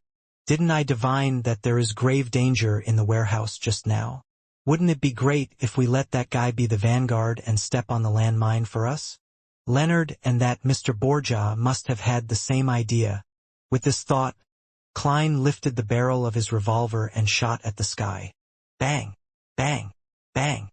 As the gunshots rang, the figure managed to reach the innermost region of the warehouse unobstructed. He lunged downwards, slamming into the roof as he fell down with the collapsing roof. Immediately following the commotion, the black-haired Lorada's eyes suddenly turned black. Her left hand began making a strange pulling action. The suited clown's jumping actions suddenly came to a pause as his ankle seemed to be grasped tightly by an invisible hand. Dunn did not shoot immediately and instead pointed his revolver downward. He opened his mouth and by simply using his spirituality to resonate the air around him, he produced a strange, faint and ethereal voice without the use of his throat. Thus it blooms on while night is by.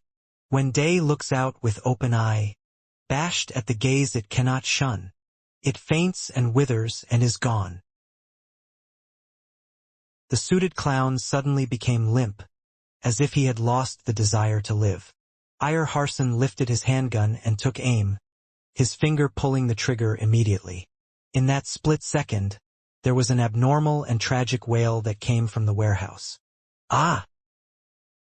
The cry contained immense fear as though he had encountered an unimaginably terrifying matter. The hair on Klein's body stood on end. The tragic cries came to a sudden stop as silence was restored in the deepest parts of the warehouse. It was a skin-crawling silence. Bang! Affected by the cry, Ire only managed to shoot the suited clown in the belly. Che, che, che. The silence was once again broken from the deepest depths of the warehouse. What should have been soft panting sounded. It reached a crescendo that tightened everyone's nerves. Thump, thump, thump, thump, thump, thump. Inside the black chest, 2-049 had reached a frenzied state. Ha, ha, ha, thump, thump, thump. The loud panting and the intense knocking alternated first before they resounded together. It made Klein and company extremely nervous, as though they were hearing some evil murmur. Taking advantage of the moment Ire, Dunn and Lorada had their attention redirected. The suited clown suddenly pulled out a long piece of paper from his pocket. Pa! He threw it with his right hand as the slip of paper ignited into a black fiery whip. Then he lashed it towards the side of his ankle. A fleeting but tragic scream sounded as the suited clown escaped the invisible shackles and did a backflip. Bang! Bang! Bang! Dunn, Ire, and Lorada shot but their bullets only ended up hitting the wooden crates. The suited clown did not stay any longer as he pressed down on his wound with his right hand while escaping in a direction opposite the warehouse. He was so fast that, in the blink of an eye, all that was left was a hint of his back.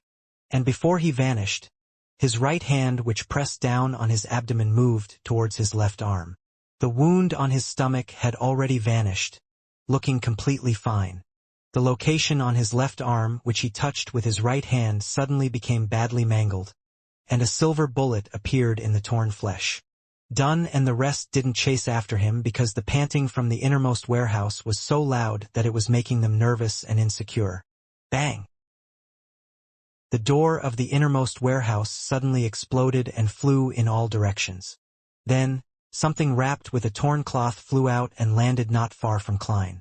When Klein cast his gaze over, he realized that it was an arm. Its bloody flesh had been chewed on, and its white bones were cracked in an irregular fashion as they jutted out. Pa! Pa! Pa! One item after another flew out. First it was a spray of blood, followed by a dilated eye and an ear which had been ripped out brutally. Finally, half a beating heart and intestines filled with yellowish-brown objects came out. If Klein had not seen the more gruesome giant cadaver at Ray Bieber's place, he would have probably vomited there and then. His nerves were on the brink of a breakdown. After a great deal of effort to hold back his urge to shoot into the pitch-black entrance, he ejected the empty shells from his revolver and reloaded with new demon-hunting bullets. Bang! Dunn drew close as he stably shot into the warehouse. However, his bullet was like a shot into the sea. There was no audible response. Ha! Ha! Ha! The loud panting sped up as grayish-white colors filled the open door. With another 2 loud shots, Iyer Harson's and Borja's bullets tore through the whiteness, but failed to prevent the color from spilling outwards. It did not leave any wounds or cause liquid to seep out. Klein held his breath and kept himself from shooting blindly. He watched as the whiteness slowly revealed a complete outline. It was a humanoid creature more than 2 meters tall. Its limb joints were all unnaturally twisted. It was as though they had been snapped by someone forcefully. White bones poked out from under its skin as the entire grayish-white surface was filled with gullies, like a human brain that had been stripped from its shell. The monster had grayish-white, rotting, sticky liquid flowing all over it. Its head looked relatively normal, with deep wrinkles and pale skin. As it opened and closed its mouth, Klein could see a porcelain false tooth that looked close to falling out, a few strands of bloody saliva, and bone and flesh that had been minced. Was Ray Bieber still even fucking human? Klein drew a silent gasp as he felt his heart pound rapidly. Bang! Leonard's demon-hunting bullet hit Ray Bieber's forehead and tore right through it, leaving behind a deep hole. Grayish-white liquid flowed out and dripped onto the ground. The liquid wriggled and turned into fat cream-colored maggots. But the monster appeared completely unaffected. It was neither fast nor slow when it pounced at Borja, who was closest to it. Its actual target appeared to be the black chest that contained sealed artifact 2-049. Loss of control of Beyonder powers. Dunn shouted in a deep voice. Larata. It looks like a dead soul. So quickly look for its weakness. All right. Larata did not speak further as she raised her hands to press down on her eyes. Her pupils turned gray then colorless, as though she had entered the world of spirits and a kingdom of dead souls. She looked down at the enemy from a higher vantage point as she searched for a node. Klein saw that a normal gunshot was ineffective, so he did not bother wasting more of his bullets. He lifted his hand to tap at his glabella to activate his spirit vision. He planned on helping gravedigger Larata. From his vision, Monster Bieber only had one kind of spiritual glow left. It was purely grayish-white, a whiteness filled with craziness. Apart from that, Klein saw nothing else. At that moment, Iyer Harson and Leonard Mitchell sang simultaneously. Oh, the threat of horror, the hope of crimson cries. One thing at least is certain, that this life flies. One thing is certain and the rest is lies. The flower that once has bloomed forever dies. The power that allowed one to enter a peaceful slumber emanated. The twisted grayish-white monster gradually slowed down as though it could not fight against the charm of the poem. Then, it opened its mouth and let out a shrill cry that ordinary people were deaf to. Ah! Bang! Klein felt a sharp pain in his head as he automatically exited his spirit vision state. He felt warm liquid flowing out of his nose, and when he subconsciously wiped it with his hand, he discovered the back of his hand covered in blood. Ire and Leonard fell back to the ground at the same time. They had blood stains lining the corners of their lips, noses, and eyes. Borgia, Dunn, and Larata each took a step or two back, the color in their face draining. That monster only screamed once, but it appeared to exceed what the 6 Beyonders could withstand. They instantly turned extremely weak. Bam! It closed in on Borgia and suddenly swung its twisted joint. Bang! Bang! Bang! Bang! Borgia and Dunn shot twice each, but they didn't cause any damage to Monster Bieber. Bang! A blow sent Borgia flying out as his long-barreled revolver fell to the ground. He tried to stand up a few times but failed to do so. The corner of Monster Bieber's mouth had stringy liquid oozing out as it leaped towards the black chest. Bang! At that crucial moment, Ire Harson shot a bullet at the box to knock it some distance away, preventing Monster Bieber from grabbing it. Its momentum brought it forward by more than 10 meters. The black chest cracked, and as the thumping within turned more intense, it grew more obvious. Found it! The black-haired Larata finally spoke. I need you to control it for at least 3 seconds. All right. Dunn didn't delay any further. He extended his hand to tap his glabella and closed his eyes. He seemed to fall asleep as shapeless waves slowly rippled out one after another. In that instant, Monster Bieber paused and the craziness in its eyes quickly receded. Its thin, transparent eyelids began to close uncontrollably as well. Dunn's body started quivering, and something popped up under his clothing and wriggled on the spot. It was as though he hid slippery, scaleless snakes within. Larata rushed over and, with a roll, arrived under Monster Bieber. She supported herself with one hand while raising a clenched fist, bombarding Monster Bieber's crotch like artillery. Poof! She ignored the corrosive pain but supported herself against the ground and directed more strength once again. She went higher a little as her fist drilled deeper in. Rip! Larata pulled out her forearm as she dragged out an intestine filled with brownish-yellow blood stains. In the intestine there was an ancient notebook. Ah! Monster Bieber let out a blood-curdling scream, and his body suddenly lit up as though it was melting. Get down! Just as Ire Harson's hurried shout ended, Klein saw Monster Bieber suddenly swell up. Boom! Amid a loud explosion, the distant Klein was tossed into the air by the shockwave and landed heavily. He struggled to stand against a swirling headache, and he saw Monster Bieber turn into a pile of disgusting, rotting flesh. Then he saw Dunn and Larata, who were a dozen meters away, looking like they had been knocked out. Ire Harson, Borgia, and Leonard Mitchell were on the ground too. Some groaning in pain, some struggling to stand up but failing. Klein was just about to relax when he suddenly saw a familiar object about 2 or 3 meters away from him. The black chest had stopped rolling, and cracked surface was facing the sky. A skinny brown arm extended out. Sealed artifact, 2-049. Fuck. Klein's heart tensed up as he immediately leaped in the opposite direction in a bid to escape 2-049's effective range. The blast from before had thrown the black chest near him, and at that moment, Klein's head suddenly buzzed as his thoughts turned sluggish. Oh no, I've been controlled by the puppet. Captain and company are either unconscious or have yet to recover. They can't even get up. They will not be able to wake me up in time. No, I have to save myself. Everything before Klein's eyes was happening in slow motion. All his joints and his brain seemed to have been coated with an ever-thickening layer of glue. He had no interest in becoming a human version puppet, so he seized the opportunity of not being fully controlled by trying his best to seek a way to save himself. I definitely can't hit myself. There must be an external force. External force. I'll give it a try. There's no time for hesitation. Without the luxury of time to think through things, Klein came to an idea in less than 3 seconds.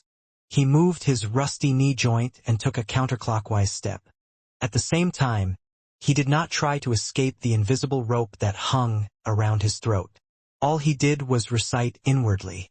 Blessings stem from the immortal Lord of heaven and earth. He wanted to use the mysterious world above the gray fog to awaken him and escape sealed artifact 2-049's assimilation. Creak, creak, creak. Klein's knees and ankles let out an involved ear-piercing sound. With a slow, contorted step, he took another step counterclockwise. Blessings stem from the Sky Lord of heaven and earth. Klein's thoughts turned increasingly sluggish as he felt as though he was a computer that had all sorts of bloatware and every antivirus software installed. He lifted his left foot in a jerky manner as he took another step in the required spot. Blessings stem from the exalted the arch. Klein's thought processes turned more and more rigid and sluggish. He took the final step purely out of instinct. At that point, he knew he was almost fully under the puppet's control. Even if Ire Harson could get up in time to save him, he would probably be unable to be awakened. But his strong desire to live made him chant the final line of the incantation. Blessings stem from the celestial worthy. Just as he finished his incantation, the extremely chaotic and hysterical shouts and murmurs sounded. They quickly took over every corner of Klein's sluggish thoughts, shattering them in the process and reducing them to thoughts he had no control over. Klein's brain became a boiling pot of potpourri as his stiff body turned light while his spirituality lifted. Endless grayish-white fog and the dark red stars of varying distances appeared once again before his eyes. It was vast, mysterious, vague, and blurry. Klein's confused mind quickly settled down as he finally regained his ability to think, only to see the magnificent palace. Phew! Thankfully it worked. He whispered with a lingering fear. According to his previous observations, he knew that once someone fell under the control of sealed artifact 2-049, it was equivalent to death. Normally, there was no medicine that could save the victim. Luckily, his luck enhancement ritual and the mysterious world above the gray fog was not considered normal at all. After pacing a few times, Klein began considering the situation he was in. I can't just stay here the entire time, right? By the time Captain and company wakes up and gather over, I won't be able to explain the situation. As things are right now, I only have the shell of my body, nothing more zombie-like than a zombie. But if I were to take the risk and return, there's no way to guarantee my safety. What if I get controlled by 2-049 again? While suffering from his dilemma, Klein suddenly smacked himself in the forehead and could not help but chuckle softly. It looks like I haven't gotten used to my status as a seer. Before he finished his sentence, he appeared at the seat of honor in front of the long bronze table, sitting on the high-back chair with the strange symbol. Klein extended his hand as a fountain pen appeared out of thin air. He scribbled a sentence on an illusory piece of paper. Returning to the real world is very safe. Immediately following that, Klein pulled out a projection of a spirit pendulum from his packet. After a few gatherings, he discovered that the items he brought on him were projected above the gray fog, but they were relatively illusory. Klein held the silver chain with his left hand as he allowed the topaz to nearly touch the paper. He calmed his breathing and half-closed his eyes. He calmly repeated the words on the piece of paper. Returning to the real world is very safe. Returning to the real world is very safe. After repeating it 7 times, Klein completed the divination with spirit dowsing. He opened his eyes and saw the topaz slowly oscillating, guiding the silver chain in a clockwise spin. Clockwise is an affirmation while counterclockwise is negative. Returning to the real world is very safe. Klein heaved a sigh of relief as he habitually stored the chain away. Then, he released his spirituality and wrapped his body as he simulated a plummeting state. The hazy fog and deep red stars turned ethereal and charged upward. Klein soon saw himself still in a daze in his original position. He saw the brown puppet, halfway out of the chest. He also noticed that the sealed artifact had apparently stopped all motion. His physical senses reached to his brain, and just as he was about to try to move his arm to determine his condition, he suddenly heard a voice concealed within the wind. Do you wish to be awakened? You can be saved as long as you promise me one thing. This one thing is to help me take that Antigonus family notebook. Nod if you agree. I know you are still capable of completing that action. Who is it? Yes. 2-049 doesn't seem like it's attempting to control me. That's right. It will not repeatedly influence the same person. There will be a break. Klein was shocked, but he did not show it on his face. At that moment, the voice added quickly, "You can obtain additional rewards if you complete this matter. I know you are a seer. I also know that the Church of the Evernight Goddess does not have sequence 8 that succeeds sequence 9. But our secret order can give it to you. To be honest, I was a seer before. If not, I wouldn't have dared return. To show you my sincerity, I can now tell you that the corresponding sequence 8 of seer is clown." Clown? Secret order. Klein nearly did not maintain his puppet state.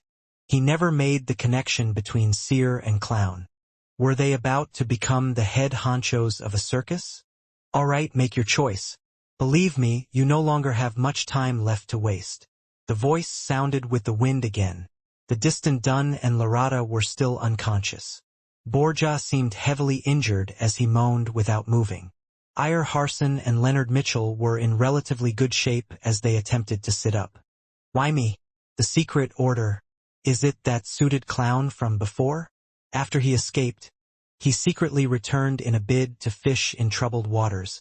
Upon hearing the voice, all sorts of doubts instantly flashed through Klein's mind.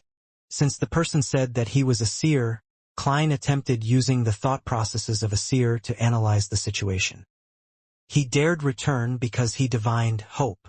He believed that Monster Bieber would be destroyed and that we would suffer a heavy setback.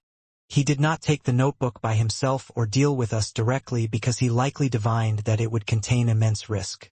Therefore, he is suspecting Captain and Madame Larata are feigning their unconsciousness, or that this is a trap laid out for him. He did not make further divinations to determine my present state partially because firstly, he might not have the time. If he waited any longer, Mr. Iyer Harson and company would have regained some of their combat strength. Secondly, he belittles me and thinks it unnecessary. He understands a seer very well, and is confident that I'm unable to escape the puppet's control. He is using me as cannon fodder to probe for any traps. From another angle, this also means that the luck enhancement ritual does not cause any abnormal appearances. With his brain no longer sluggish, Klein felt that his line of reasoning was clear. He was quite confident of the thoughts and goals of the suited clown. As for the clown's promise, he believed not one bit of it. Cannon fodder did not have any human rights. As the thoughts flashed through his head, Klein controlled his neck and difficulty nodded. As he did this action, he confirmed that he had escaped the control of sealed artifact 2-049. Just after he nodded, a transparent curtain stirred 2 to 3 meters to his side. It revealed the suited clown who had his face painted with a clown's pastel colors. It was none other than the secret order member who had fled previously. At that moment, as Klein had previously turned around in an attempt to leap out of 2-049's effective range, his back was facing the black chest and the puppet. The suited clown was in front of him to his side. First, it was to stay away from the sealed artifact, and second, to avoid his revolver's barrel. It was clear that he was very careful. The suited clown pulled out a long paper slip from his pocket and shook it vigorously until it turned straight like a wooden pole. He held the wooden pole, and at a distance of 2 to 3 meters, he gave Klein's shoulder a prod in an attempt to wake him. This fellow knows 2-049 very well. He knows that if the scent of an Antigonus family descendant is present, the puppet would go ballistic and control 2 at a time. He also knows that throwing a rock doesn't seem effective. At the very least, I've seen Captain and company attempt similar means. Although Klein did not know why 2-049 had stopped assimilating him again, he did not dare stay within 5 meters of it any longer. Therefore, he waited as he held his breath. Just as the wooden pole was about to touch his shoulder, Klein suddenly raised his left hand and grabbed the edge of the pole and yanked it backwards. The suited clown was caught by surprise as his body was pulled forward. He staggered a few steps forward as the gap between him and Klein contracted once again. He was now less than 2 meters away. At the same time, the prepared Klein squeezed his right finger on the revolver's trigger. Bang! Bang! He shot twice but did not aim at the suited clown. Instead, he had aimed behind him, shooting to the side of sealed artifact 2-049. Before the gunshot rang, the suited clown had taken the initiative to roll from his staggering state. He had instinctively backed off. Klein released his hand which had grabbed the wooden pole as he took several steps away rapidly and rushed out the danger zone. Just as the suited clown rolled twice and was about to jump backwards, his head went abuzz as his thoughts rapidly turned sluggish. No good. He forced me to dodge in the direction of the Antigonus puppet. I'm within 5 meters. How could he not be controlled by the Antigonus puppet? The suited clown stopped from his rolling as he attempted to crawl out with his seemingly rusty joints. At that moment, Klein had already turned around. He held his revolver with both hands as he aimed at the slowly moving target. To him, that was equivalent to shooting a fixed target. Having seen the suited clown's battle with Dunn, Iyer, and Larata, Klein knew that he was agile and good at rolling. Therefore, even when they were just a meter or two apart, he had carefully given up on shooting directly. Instead, he forced the clown to dodge to the kill zone he imagined, where sealed artifact 2-049 was. If the puppet had been ineffective, the suited clown would have determined that he had fallen into a trap. He would then escape by leaping backwards and not pose any significant threat. Bang! Reflected into the indescribable eyes of the suited clown, the black-suited Klein pulled the trigger calmly. Bang! The silver bullet traversed the short distance of a few meters and accurately bore into the suited clown's neck. Large amounts of blood spewed out, dyeing his skin and bow tie red. The suited clown was unable to let out a cry as his throat seemed to produce sounds of him gasping for breath. He wished to raise his arm to divert the fatal wound, but his joints appeared to be filled with glue. His motions were slow and jerky. Bang! Having entered a half-cogitation state, Klein was not stunned by the appearance of blood. He pulled the trigger once again calmly, as though it was his usual daily practice. A grisly hole appeared on the suited clown's forehead as crimson red spewed out. The luster in his eyes dimmed as the intricate revolver's might was far higher than what Klein had imagined to be. As his knees buckled and his arms hung down, the suited clown gradually fell to the ground. His eyes were frozen with a dazed look. His body convulsed a few times before it slowly relaxed and stopped moving. Having delivered a headshot, Klein turned around in a cool manner. He spun his revolver and allowed the empty shells to fall down. Then, dressed in his black formal suit and half-top hat, he walked towards Iyer Harson. He pulled out the final silver demon hunting bullet in his pocket and inserted it into the revolver's chamber. The reason why he did not turn back to look at the suited clown's tragic fate was solely because of his discomfort with his first kill. However, it was necessary. He did not know what would happen if the suited clown was under the full control of the puppet. Furthermore, he did not dare risk entering sealed artifact 2-049's effective range. After all, no one knew if something odd would happen that prevented his self-rescuing luck enhancement ritual to fail. As for the items on the suited clown, Klein only cared if there was the so-called clown potion formula or the relevant clues. However, this was not something he was in a hurry to carry out. In a while, he could do it together with Dunn, Iyer, and company. If the Nighthawks had it, it also practically meant that he had it. There was no way that they would be unwilling to share the potion formula of Sequence 8. At most, he would be required to accumulate his contributions over time. After all, he had only become a seer recently. It would still be a long time until he fully digested it. As his thoughts churned, Klein quickly walked next to Iyer Harson. The gentleman in his gray windbreaker struggled to sit up but failed at every try. He was covered in dust and mud from the fall. "Mr. Harson, what do you need me to do?"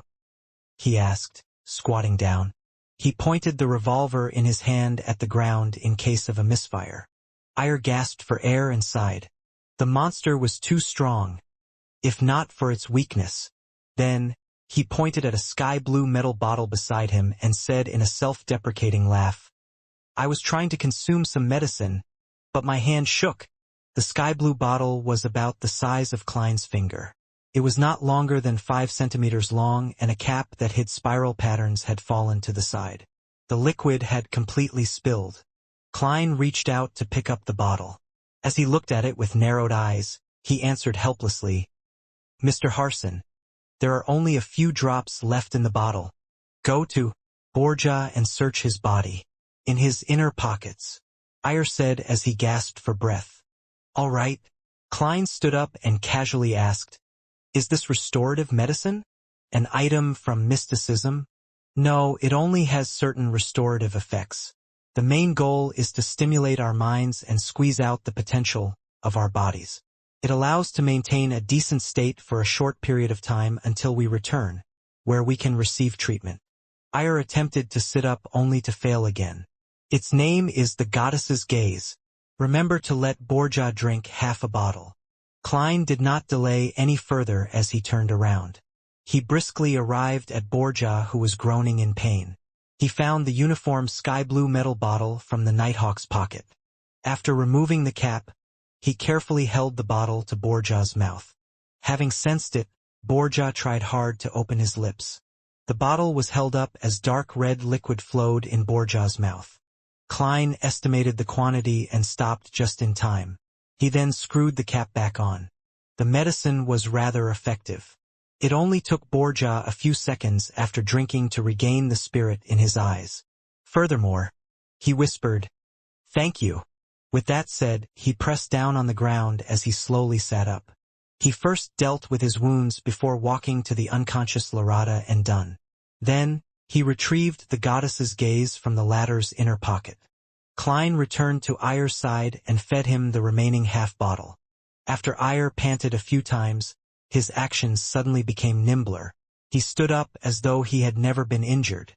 "I'll help Borgia. Help that partner of yours." The gentleman with the charm of a middle-aged man pointed at Leonard Mitchell. Klein had no objections to it. He turned around and jogged to the poet. "Leonard, there's no need. I can drink it by myself." Leonard, with his disheveled hair, smiled as he raised the sky blue bottle. Upon seeing Leonard agilely get up by pushing up with one hand, Klein, who wanted to lampoon, was suddenly stunned. "Leonard's injuries are lighter than I expected. He had the ability to consume the medicine from the very beginning. That also means that he could see me walk counterclockwise as I did the luck enhancement ritual. No, that's still all right. I had chanted inwardly, and the luck enhancement ritual does not appear odd in any way, or the suited clown would not have fallen for it. But even so, Leonard, who had long recovered but chose to watch by the sidelines, had seen quite a lot. Things like me not being affected by 2-049 and my sneak attack on the suited clown. Just as Klein's eyes narrowed slightly, Leonard, who was walking in his direction, stopped beside him and chuckled softly. "I actually wanted to save you but discovered that you didn't need it. Don't mind it. There are many special people in this world that can always do things others can't. Such as you. And me." Leonard smiled as he went past Klein and walked to the awakening Dunn and Larada. "Narcissist," Klein thought silently as he felt a lot more relaxed. From the looks of it, Leonard Mitchell hid quite a bit of secrets. As he regrouped with the rest while deep in thought, he saw Captain Dunn wear a cloth and pick up the Antigonus family notebook that was covered in yellowish-brown blood stains.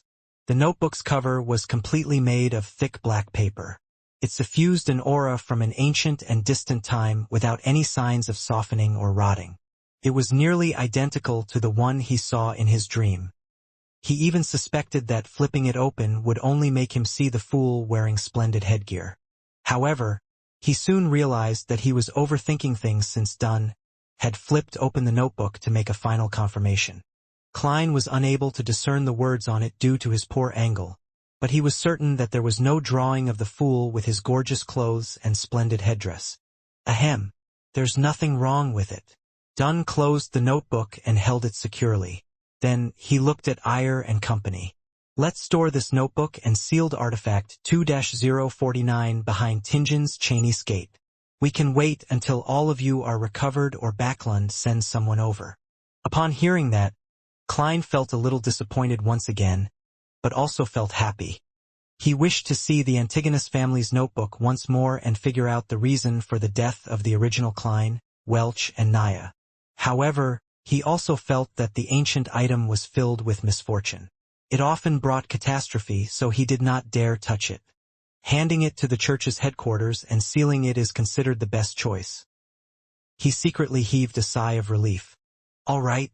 Ayerharson, Borja, and Larata nodded in unison. They then turned around and arrived beside sealed artifact 2-049. They woke each other up and stuffed the puppet, which had resumed moving into the black chest with an opening as they monitored it strictly. Everything is back to normal. Ayer sounded a little more relaxed. Inside the dimly lit black chest, the puppet wrapped in oil-stained cloth flipped over with its body creaking as it aligned its clown-painted face with the light source. On the creepy face, under the black pupil-less eyes, 2 hardly noticeable crimson cracks appeared. Meanwhile, Dunn, Leonard, and Klein, who had mustered his courage, began searching the suited clown's corpse. They found paper flowers, handkerchiefs, poker cards, glass pieces, and all sorts of strange items. However, apart from that, he did not seem to carry anything of worth or potential clues. Other than the wallet with 70 to 80 pounds and 10 plus solely, Klein secretly sighed. With money in mind, he immediately looked down and inspected himself. His face nearly fell literally. His formal suit that cost several pounds had torn in 5 to 6 spots which required mending due to his rolling on the ground. Furthermore, it was covered in dust and dirt stains. Dunn shot him a glance as the corner of his lips curved up. Losses during a mission can be reimbursed. Reimbursed. Upon hearing the term, invented by Emperor Roselle, Klein instantly felt wonderful. This suit just needs some proper cleaning and mending before it can be worn again.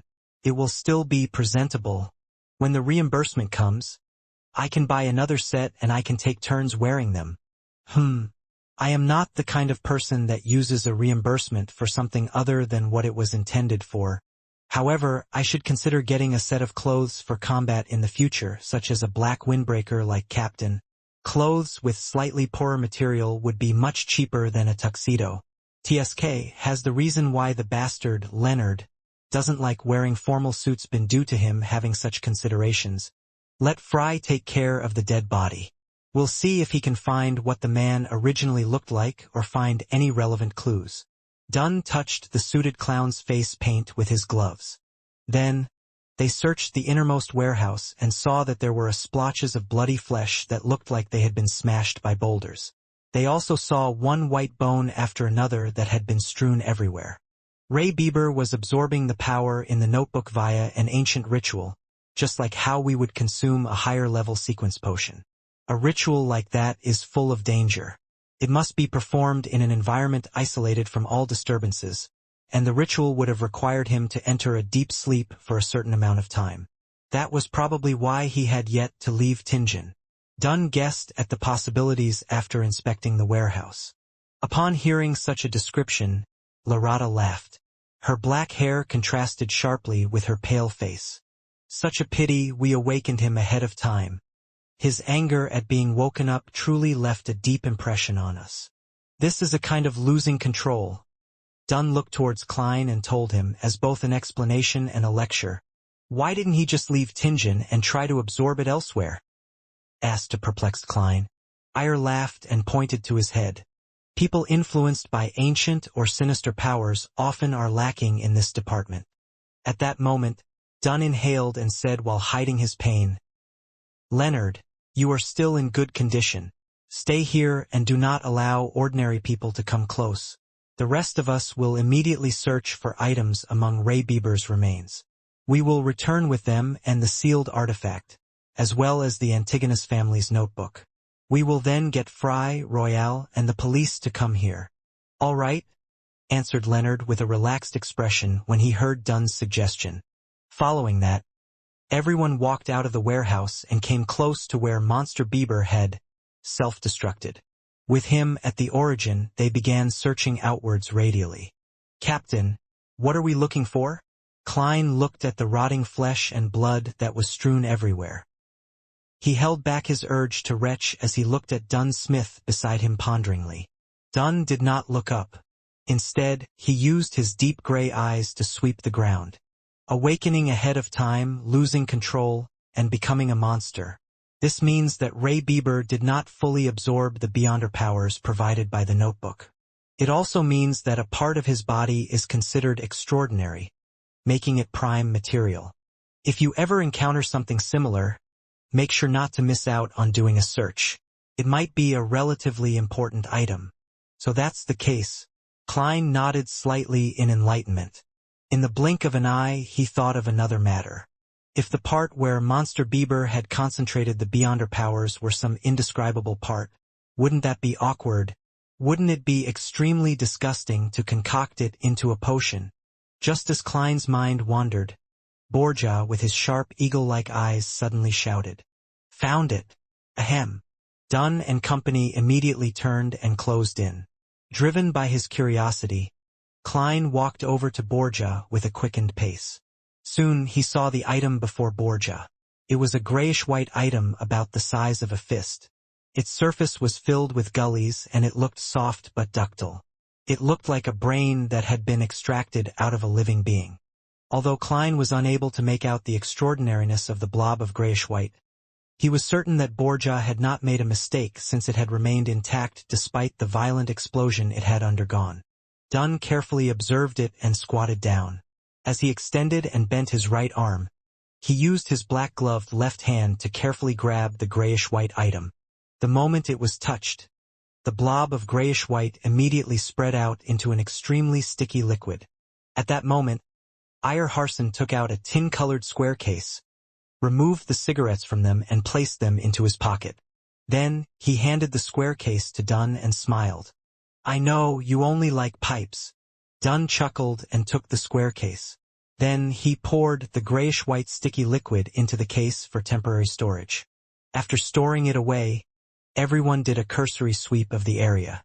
After confirming that they had not missed out anything, they left. When they came out, they saw the horses digging their hooves into the ground, clearly spooked and nervous. They had nearly escaped their reins. "I'll drive." Borgia covered his mouth with his hand and coughed softly. "I know you are good at placating animals," said Iyer with a smiling nod. After boarding the carriage, Dunn, Larata, Iyer Harson, and Klein, who continued their arm exercises, temporarily had nothing to say as they fell into silence. When the trotting of the horses sounded while the carriage wheeled off, Dunn looked at Klein and deliberated over his words before saying, "I know you are filled with curiosity about the Antigonus family's notebook. You wish to understand what happened." "No, not at all," Klein subconsciously denied. It was an ancient relic filled with misfortune. Without giving him time to answer, Dunn continued and said, "However, I have to first report this to the Holy Cathedral. Only after they determine the confidentiality level of the notebook can we consider if this can be shown to you." "No problem." Klein gave a short and simple reply. Dunn continued his arm exercises as he thought before saying, "I once promised that you can be made a formal member of the Nighthawks when we confirm that Ray Bieber is a descendant of the Antigonus family clan. Now, not only have we determined Ray Bieber's identity, we have even eliminated the monster and spoiled the Secret Order's conspiracy. In this entire process, your performance was outstanding. You personally killed a member of an evil organization. Therefore, I will fulfill my promise and immediately make an application to the Holy Cathedral. We'll wait for their approval. Right? I forgot something important. I still need to ask if you are agreeable to it. Mr. Klein Moretti, are you willing to formally join the Tingen Nighthawks as one of its members? Your salary will increase several-fold, reaching £6 a week. Furthermore, you will get a raise every subsequent year. Your salary will be paid by the church and Awa County's police department equally. You will also gain the identity of a probationary inspector. It will be very useful at times. As a support-type Beyonder, you do not always need to face enemies, but you will have to guard Cheney's Gate once a week. Without the squad's permission, you are not to leave Tingen without permission. Furthermore, you have to keep this a secret from your family. By the time Dunn finished listing the restrictions and benefits, Klein was already thinking deeply for more than 10 seconds. I wish to become a formal Nighthawk. Only by doing so could he continue to gain more access to mystery, such as the situation regarding the secret order.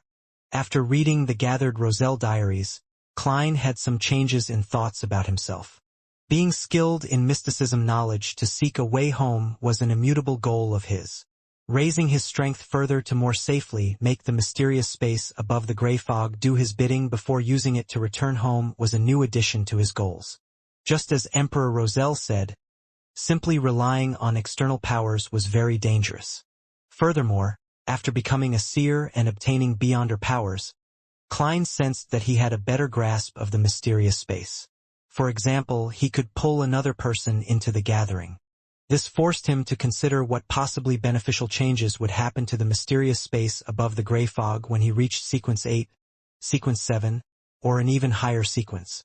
Of course, Klein knew very well that this was built on the premise that he completely resolved the side effects of the seer potion. He could not rush or be rash. Very well. Once the Holy Cathedral approves of it, you will become one of us. Dunn's gray eyes were tinted with a hint of joy. At that moment, Iyer Harson, who was listening in, interrupted. Klein, don't mind me calling you Klein. Your performance today was really excellent. You managed to kill a Beyonder from the secret order. I even suspect that he has reached Sequence 7. How did you do it? I really find it incredulous. The question has finally been raised. Having long prepared for it, Klein acted as though he was organizing his thoughts. He knew that it was indeed incredible and enigmatic that he had killed a Beyonder that ran rings around Dunn, Iyer, and Larada. Iyer and company were not blind or dumb, so it was a matter of time before they inquired about the process. However, he never expected them to wait till this moment. That's right. Captain and Mr. Harson were previously injured and their situations could have worsened at any time. At that moment, any matter that could result in conflict had to be put on hold. It was to prevent me from acting desperately because of my exposed secret. Only after I expressed my attitude and showed that I was willing to be a Nighthawk were they at ease enough to ask. How crafty. They did not have any obvious communication between themselves, but they had made the same tacit decision. Klein answered as though in thought.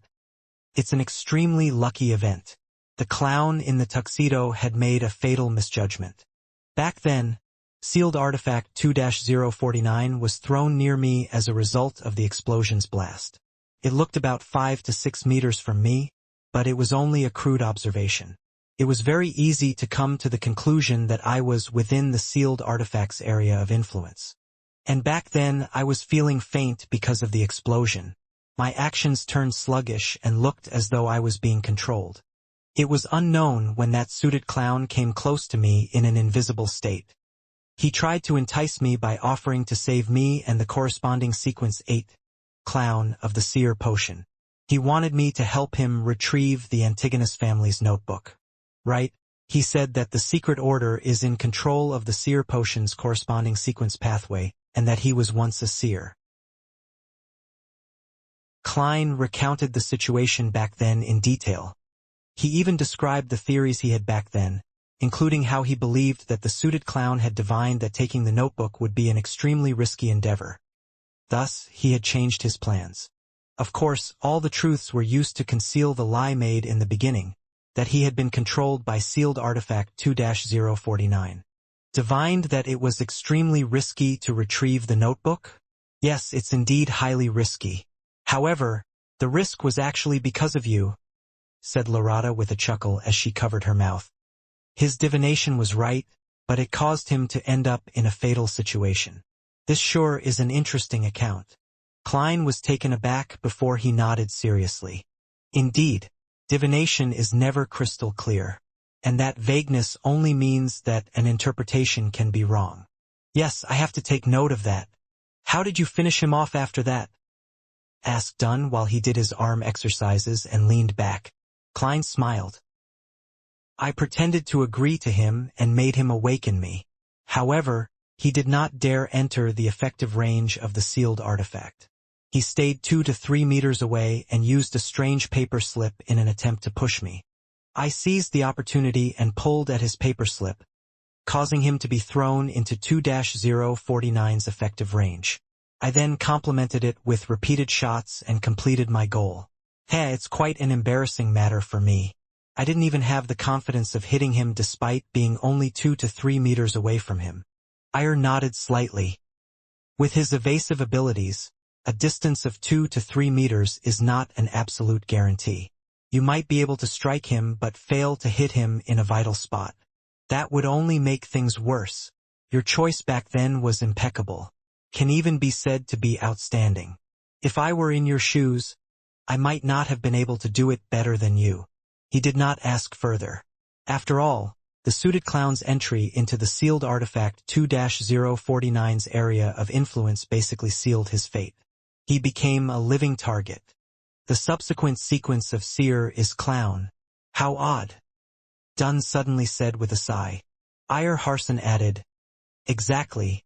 It is hard to imagine that the subsequent sequence of seer would be clown. According to normal logic, no one would link them together. Is that strange? I remember that quite a number of sequence potions also seem to lack similarities between their different levels. Larata covered her mouth as she yawned. It was obvious that her injuries were more severe. Not even Goddess's gaze could help her to maintain her vibrant energy. No, Larata. This is completely different. Even if the other sequence potions are lacking a connection, we can also find common points if viewed from a different angle. However, I cannot comprehend it for seer and clown at all, said Ire Harson as he shook his head and sighed. Klein listened to their discussion and laughed. No, there's still a common point. What? Ire asked curiously. Even Dunn's arm exercises clearly slowed down. Klein replied without hesitation. Be it a seer or a clown, both of them can be found at the circus. Ire, Dunn, and Larata were stunned. Pfft, quite a good answer. I like young man like you. Larata was the first to return to her senses as she burst out laughing. Ire also smiled as he shook his head. In this era, the number of gentlemen who are equipped with the spirit of self-deprecation is decreasing. Thankfully, we have met one today. Do you think I like to engage in self-deprecation? It's not like I figured out any commonality between the two. Klein complained internally as he replied with a wry smile. I only wish that the potions of the sequence pathway would not have names like beast tamer, acrobat, or magician. That would really form a circus. Furthermore, it's a one-man circus. Ha. Dunn and company were immediately amused. It filled the carriage with a joyous atmosphere. The carriage proceeded straight for Zutland Street. Klein, who was not injured, was the first to enter Blackthorn's security company. Goddess, what happened to you? Why are you like that? Roseanne exclaimed when she caught sight of him. Klein looked down at his dirty and tattered suit. He replied with his heart aching. There are always all kinds of accidents during a mission. Thankfully, the goddess blessed us and it ended beautifully. Praise the lady. Roseanne devoutly drew the crimson moon across her chest. Before waiting for Klein to continue, she asked, Do you need us to hide in the third floor again? Is the sealed artifact really that dangerous? Trust me, it's far more dangerous than you can imagine, replied Klein with a lingering fear. If not for his even more mysterious luck enhancement ritual, he would have perished under the proverbial hands of 2-049. Goddess? Roseanne's lips quivered as though she had still a million things to say or questions to ask. But in consideration of how the captain was waiting downstairs, she held back her compulsion. She informed Mrs. Oriana and company to head upstairs to the third floor. The neighbors of Blackthorn Security Company were either estates of the church or devout clergymen who vaguely knew of the situation. When all the civilian staff dispersed, Klein did not rush to the entertainment room to inform the other Nighthawks. He immediately returned and helped the captain and the rest escort sealed artifact 2-049, Monster Bieber's remnants, and the Antigonus family's notebook to the second floor. Through the partition, Dunn pushed open the entertainment room's door and said to the two Nighthawks who were playing Gwent cards, Fry, Royale, both of you are to immediately head to the harbor's Tyrell warehouse and aid Leonard in dealing with the aftermath. All right. Royale, with her raven-black hair and cold expression, was the first to stand up. Corpse Collector Fry, with his black hair, blue eyes, and pale skin, stood up next. They put down their Gwent cards and walked out the entertainment room, and when they passed through the partition, they clearly paused. "Wait!" Dunn shouted, not letting down their expectations. "What else is there?" Sleepless Royale turned her head back and asked without an expression. "Remember to inform the police. Let them seal off the road. Prevent anyone from coming close until you are done with the scene and move the corpse back," Dunn said, smacking his forehead. "All right." Royale turned around and took 2 steps before pausing once again. She turned her head, blinked, and confirmed coldly, "Captain, is there nothing else?" "No," Dunn answered categorically. Royale nodded unnoticeably and walked towards the entrance. As for Corpse Collector Fry, who exuded coldness and darkness, he maintained his adequate pace. At that moment, Dunn added, "Remember to tell Rosanna, Mrs. Oriana, and company that they can come down." "No problem," Fry calmly replied, as though no emotions stirred in him. Klein watched as the 2 Nighthawks walked out the door and went upstairs before heaving a secret sigh of relief. He followed the captain and the rest underground. They proceeded straight to Cheney's gate. As Dunn gestured for Sleepless Kenley to open Cheney's gate, he instructed Klein, "Go to the armory and get old Neil here. We need his ritualistic magic to heal ourselves." As the effects of the medicine began to wear off, his mental state gradually waned. "All right." Klein did not wait for the captain to continue, as he added, "I will watch the armory in old Neil's place. I will also request for at least 20 demon hunting bullets and also wait for the Holy Cathedral's approval, curbing my curiosity about the Antigonus family's notebook." Dunn was instantly at a loss for words. "Captain, is there anything else?" asked Klein with a smile after beating Dunn to it. Dunn shook his head and remained speechless. He pulled out his cane and turned around. After walking a certain distance, Klein turned into the armory and recounted the happenings generally to old Neil, who was drinking plain water. "He became a monster that lost control. You even killed a Beyonder." Old Neil quickly tidied up his desk. "It's like I'm listening to the script of a play," he mumbled as he circled around the desk and walked straight towards the corridor without waiting for Klein's answer. Klein asked out of curiosity, "Mr. Neil, doesn't the church have real restorative medicine? Why would ritualistic magic be needed? No medicine made with ordinary ingredients can provide the permanent restorative effects of a ritual. Extraordinary ingredients are very rare, and most of them are not suitable for restorative medicine," old Neil explained casually. "You should know about Goddess's gaze, right? When the medicine is first made via a ritual, it would be a standard, real restorative medicine. But every minute after its completion, its effect evaporates until little of its efficacy is left." "I see." Klein nodded disappointedly. As a former keyboard warrior and avid gamer, it was a habit to yearn for a medicine with magical healing properties. He watched old Neil leave and sat down, taking in the tranquility that he had not had in a very long time. In the midst of his piece, he recalled the tragic death of the suited clown. He recalled himself shooting coldly, the gruesome wound and the spewing of fresh blood. Klein's body shivered as he felt discomfort. He first stood up, then sat down, then slowly repeated the process. He also did some pacing back and forth in between. Phew!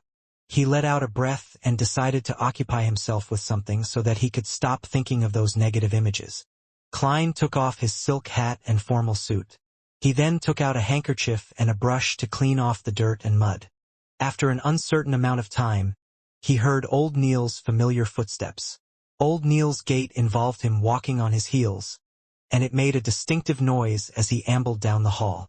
"How tiring!" old Neil complained as he walked into the room. "Tell the rest that no one is to come here within the next hour. I need to rest," he instructed casually, glancing towards Klein. "Why don't you rest upstairs, and I keep watch here?" Klein suggested out of kindness. Old Neil shook his head. "It's too noisy upstairs. Roseanne is a lady who just can't stop talking. All right. Klein did not insist. He put on his coat and hat, picked up his cane, and returned to the corridor. Then he pulled the armory's door ajar. Tap, tap, tap. He slowly walked on the empty path when he suddenly saw many rooms he had never seen previously by the side. There is a secret door here. Klein stopped at a spot around a bend as he looked at the room. He discovered that corpse collector Fry had already returned. He was carefully examining a completely dissected corpse. Corpse? Klein's heart stirred as he mustered his courage and approached the room. He knocked lightly on the open door. Knock! Knock! Knock! Fry stopped his actions and turned around, looking over with his blue but ice-cold eyes. Sorry for disturbing you. I just wish to know if this is a corpse of a beyonder, asked Klein as he controlled his tone. Yes. Fry's lips opened and closed, but only spat out a single word. Klein's gaze reached beyond him and landed on the corpse. Indeed, he discovered the familiar gruesome wound on the forehead. Is that suited clown? Klein secretly exhaled and said, Any discoveries? No, answered Fry in an abnormally simple manner. The mood instantly turned awkward. Just as Klein was about to bid farewell, Fry took the initiative to say, If you feel uncomfortable, you can come in to take a look. You will discover that it's only a corpse. Afraid that I'll be traumatized? Klein nodded in thought. All right. He entered the room and came in front of the long white-clothed table as he looked at the corpse. The suited clown's red, yellow, and white paint had been cleaned off, revealing an unfamiliar face that did not look anything special. He was in his 30s and had black hair and a high-nose bridge. At that moment, Fry went to a square table by the corner of the wall and picked up a pencil and piece of paper. He returned to the corpse and placed the paper down and began drawing with the pencil. Klein glanced at it in curiosity and found that Fry was sketching the suited clown's head. It did not take long before Fry stopped moving the pencil. On the piece of paper there was a lifelike portrait. Compared to the corpse, the only difference was the lack of a wound with the addition of blue eyes. What a talented genius! Klein marveled in surprise. I never expected you to be that good at sketching. My dream was to become an artist before becoming a nighthawk. Fry's tone was completely placid. Then why don't you fulfill your dreams? Asked Klein curiously. Fry put down his pencil and said with the suited clown's portrait in hand, My father was a priest of the goddess. He wished that I become a priest. It's a presentable job. You became a priest? Klein asked in surprise. He found it unimaginable that Fry could become a priest with his personality and the vibes he exuded. Yeah, I did quite an okay job. Fry wore a cold expression as the corners of his mouth curled up a little as he replied. Later, I encountered and experienced some things and ended up a nighthawk. Klein did not plan on infringing on his privacy, so he asked, You were once a priest of the goddess, so why not choose to be a sleepless? A personal reason, answered Fry frankly. Furthermore, Madame Daly is a good role model. Klein nodded, and just as he was about to change the subject, he heard Fry say, Help me watch this room. I have to immediately hand the sketch to Captain. Closing a secret door is very troublesome. All right. Although Klein was a little afraid facing a corpse alone, he braved his fear in agreement. With Fry gone, the room turned quiet. The corpse laid there as Klein's heart turned heavy. He took a few breaths and, in a bid to defeat his fears, approached the long table. The suited clown lay there silently with his pale face. His eyes were tightly shut, and he had lost all signs of breathing. Apart from the gruesome wound, he emitted the unique coldness of a dead man. Klein observed for a moment as his emotions gradually settled as he was calming down. He swept his gaze and discovered a strange brand on the suited clown's wrist. Gathering his courage, he extended his hand to touch it, hoping to turn it around to see it more clearly. Just as the ice-cold touch reached from Klein's fingertips to his brain, the pale palm that had lost all vibrancy shot up suddenly, grabbing him by the wrist. It grabbed at his wrist tightly, Klein instantly felt his hair stand on end as the icy hand tightened around his wrist. He instinctively pulled his wrist back in a desperate attempt to escape. A heavy sensation bore down on him as Klein used every fiber of strength in his entire body to yank his arm back. Bam! The pale, naked corpse was yanked so forcefully to the side that it fell from the autopsy table. However, the white, ice-cold finger's grip remained firmly latched onto Klein's wrist. Klein momentarily lost the ability to think. The only thought that went through his mind was to draw his revolver and riddle the corpse in holes. However, as he could not retract his dominant hand, he threw his black cane and desperately tried to retrieve his revolver from his holster to no avail. At that moment, the corpse's eyes rose, revealing a pair of calm, blue eyes. His mouth moved as he muttered, "Hornasis, Hornasis, Hornasis." After those 3 words were said, Klein was completely flustered as he felt that the fingers gripping onto his wrist began to loosen before dropping limp. The suited clown's eyes were shut once again, as though nothing had happened at all. If the pale corpse wasn't lying on the stone floor, Klein would have imagined that he had been struck by a hallucination spell. He staggered backwards a few steps and felt that most of his body was trembling as a result of the shock and fear. Phew, phew. Klein gasped for air as he slowly regained control of his mental facilities. He looked at the corpse on the ground in alarm and fear. He drew his revolver and carefully retreated from the room, 1 step at a time. After confirming that the corpse was motionless, he took a glance at his wrist of the hand holding onto his revolver. There were 5 deep, red finger marks imprinted on his wrist. They silently described his encounter. Klein calmed down as vulgarities filled his mind. Fucking hell. I almost died from the shock. After panting for more than 10 seconds, he began assembling items in his mind to quickly compose himself. He carefully recalled everything that he encountered and pieced them together. Although he did not understand the reason for the suited clown's resurrection, he acutely noticed an important point. The corpse had repeated the words, "Hornasis. It's Hornasis again." Klein knitted his brows.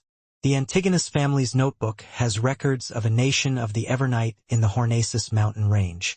While in cogitation or spirit vision, I would hear sounds that I shouldn't be able to hear, and among those sounds is the word Hornasis. Is the answer to all these questions on the Hornasis mountain range. There might be massive danger lurking there. For example, an evil god might be sealed within and was using various forms of attraction to achieve freedom. While considering this, Klein carefully entered the room and touched the corpse a few times to verify that it was completely dead. He didn't want corpse collector Fry to see him mess up the place, so he mustered his courage to move the corpse back onto the autopsy table. Klein couldn't help but feel as though his heart was in his mouth throughout the process. The slightest movement could snap his tense nerves. Furthermore, the ice-cold feeling given out by the corpse felt particularly disgusting. After finishing the mission with great difficulty, he recalled the reason he approached the corpse. Therefore, he focused on the suited clown's wrist and looked at the strange brand. It was unknown when the brand had slipped off, shrinking into a spherical blob of blood which had tint of blue. The spherical blob of blood was the size of a thumb. It floated in midair silently in defiance of the laws of physics. "What is this?" Klein muttered, but he didn't dare to touch it rashly. He had no intention of hiding the strange blood sphere. Firstly, he didn't know if it was a good or bad thing. Secondly, he was certain that Fry, who had examined the corpse, would have long discovered the brand on the wrist. It was even likely that he knew what the strange blood sphere was. And even if Fry doesn't know, reporting it to Captain and letting the Nighthawks research it is definitely better than me making random attempts. That was Klein's train of thought. Being in an organization meant he had to know how to make use of the organization's powers to its fullest. Klein waited nervously for a few minutes before he saw the black-haired, blue-eyed, and thin-lipped Fry return. He instantly noticed the strange blood sphere and asked Klein a question he had previously asked himself. "What is this?" "No idea." Klein shook his head honestly. He recounted what had happened without hiding anything. The brand slipped off into a blood sphere, Fry nodded, seemingly deep in thought. The corpse of a Beyonder always tends to have some strange transformations. He looked up and said to Klein, "Bring the captain here. Inform him about the contents." That the corpse murmured as well. "All right." Klein was already itching to leave. "You don't have to return with the captain," Fry added. "I believe you won't like to see what happens next." As he spoke, he picked up a silver surgical knife beside him. Klein nodded with some lingering fear. "I was hoping you'd say that." He picked up his cane, wore his hat and hobbled over to the Cheney's gate. At the keeper's room, he saw the no longer frail Captain Dunn. After Dunn heard his recollection of what happened, he nodded indiscernibly. "I'll report the matter to the higher-ups and let the Holy Cathedral deal with it. Maybe they'll send people to the main peak of the Hornacis mountain range to take a look." Klein answered briefly in confirmation. Seeing that only Sleepless Kenley and the captain were in the keeper's room, he casually asked, "Are Mr. Iyer and the others resting?" Dunn nodded and said, "Iyer and Borgia are at St. Selena Cathedral. Larata is probably looking for a coffee shop." "Coffee shop? Madame Larata hasn't recovered from her injuries, right?" Klein asked in surprise. Dunn massaged his nose bridge and said with a laugh, "Larata has 3 hobbies: coffee, dessert, and maidservants. She says she needs these 3 things to speed up her recovery." "Maidservants?" Klein asked, perplexed. "Does Madame Larata have a particular fetish?" Dunn shook his head helplessly and said, "She likes maidservants. Yeah, that's right. Furthermore, she likes ones with big breasts." "She sure is weird." Klein had no idea what kind of expression he should show in response. Dunn didn't delay any further as he headed out the keeper's room. As Klein watched his back, he silently waited for him to turn. Meanwhile, he noticed at the corner of his eye that Sleepless Kenley had fished out his pocket watch and opened it. 3, 2, 1. The moment Klein finished counting down silently, Dunn stopped and turned around. "Another thing I forgot. Klein, you went through a lot today. Once you relax, you'll feel exhausted. There's no need for you to be here in the afternoon. Go back and get some rest. Tomorrow, I'll submit the application listing the detailed losses. All right, don't worry too much about your killing of a Beyonder. Killing him was equivalent to saving more lives. As a matter of fact, I'm actually feeling much better." Klein silently exhaled. Dunn nodded slightly, and just as he turned around, he smacked himself in the forehead. "I've also handed the Beyonder sketch to Leonard. He and the police department are in charge of the follow-up investigations. I believe that the Beyonder must have rode on carriages, eaten food, and had somewhere to stay.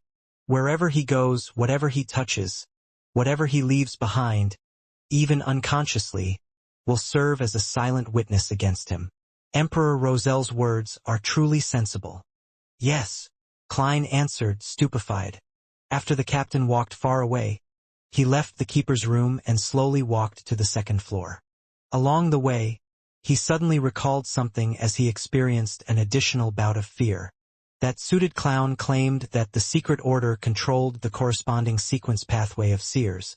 Even if he was exaggerating and they didn't have the higher sequence potion formulas, they definitely have the lower sequence ones. It also means that they have a number of seers. Then, wouldn't they divine that I killed the suited clown and secretly exact revenge against me? If they can't deal with the Nighthawks, can't they deal with me, a seer without any direct measures against enemies? Klein stopped in the stairwell and began thinking about the problem seriously. Soon, he discovered that he was worrying over nothing. Firstly, the secret order doesn't know who are members of the Nighthawks. Secondly, even if they know 1 or 2, they definitely wouldn't include a civilian staff member like me. Thirdly, under the present circumstances, unless they have a prophet, there's no way they can divine who the murderer is. He heaved a sigh of relief and left the Blackthorn Security Company. He took a public carriage back to Daffodil Street. Even though he hadn't eaten lunch yet, he still lacked the appetite. After entering his bedroom, Klein removed his damaged suit first. Then, he took off his half-top hat, got into bed and tried to go to sleep. His mind remained active as though his entire existence couldn't relax. His mind wasn't repeating the scene of him shooting the suited clown to death, but of the scene of him moving the corpse, and that hair-raising experience. He no longer felt uncomfortable about killing for the first time, but more of a disgust when he thought about it. This was probably Fry's goal. He hoped that I would approach the corpse and face it directly to overcome my trauma. But, even though the trauma from before is gone, I've been traumatized by something new. Klein gave a self-deprecating laugh as he gradually felt his nerves calm down. He had no idea when he dozed off, but when he woke up, his stomach was groaning in protest. I feel like I can eat an entire horse, Klein muttered as he looked at the sun setting in the west as though the sky was alit. Changing into old but comfortable casual clothes, he briskly walked to the first floor.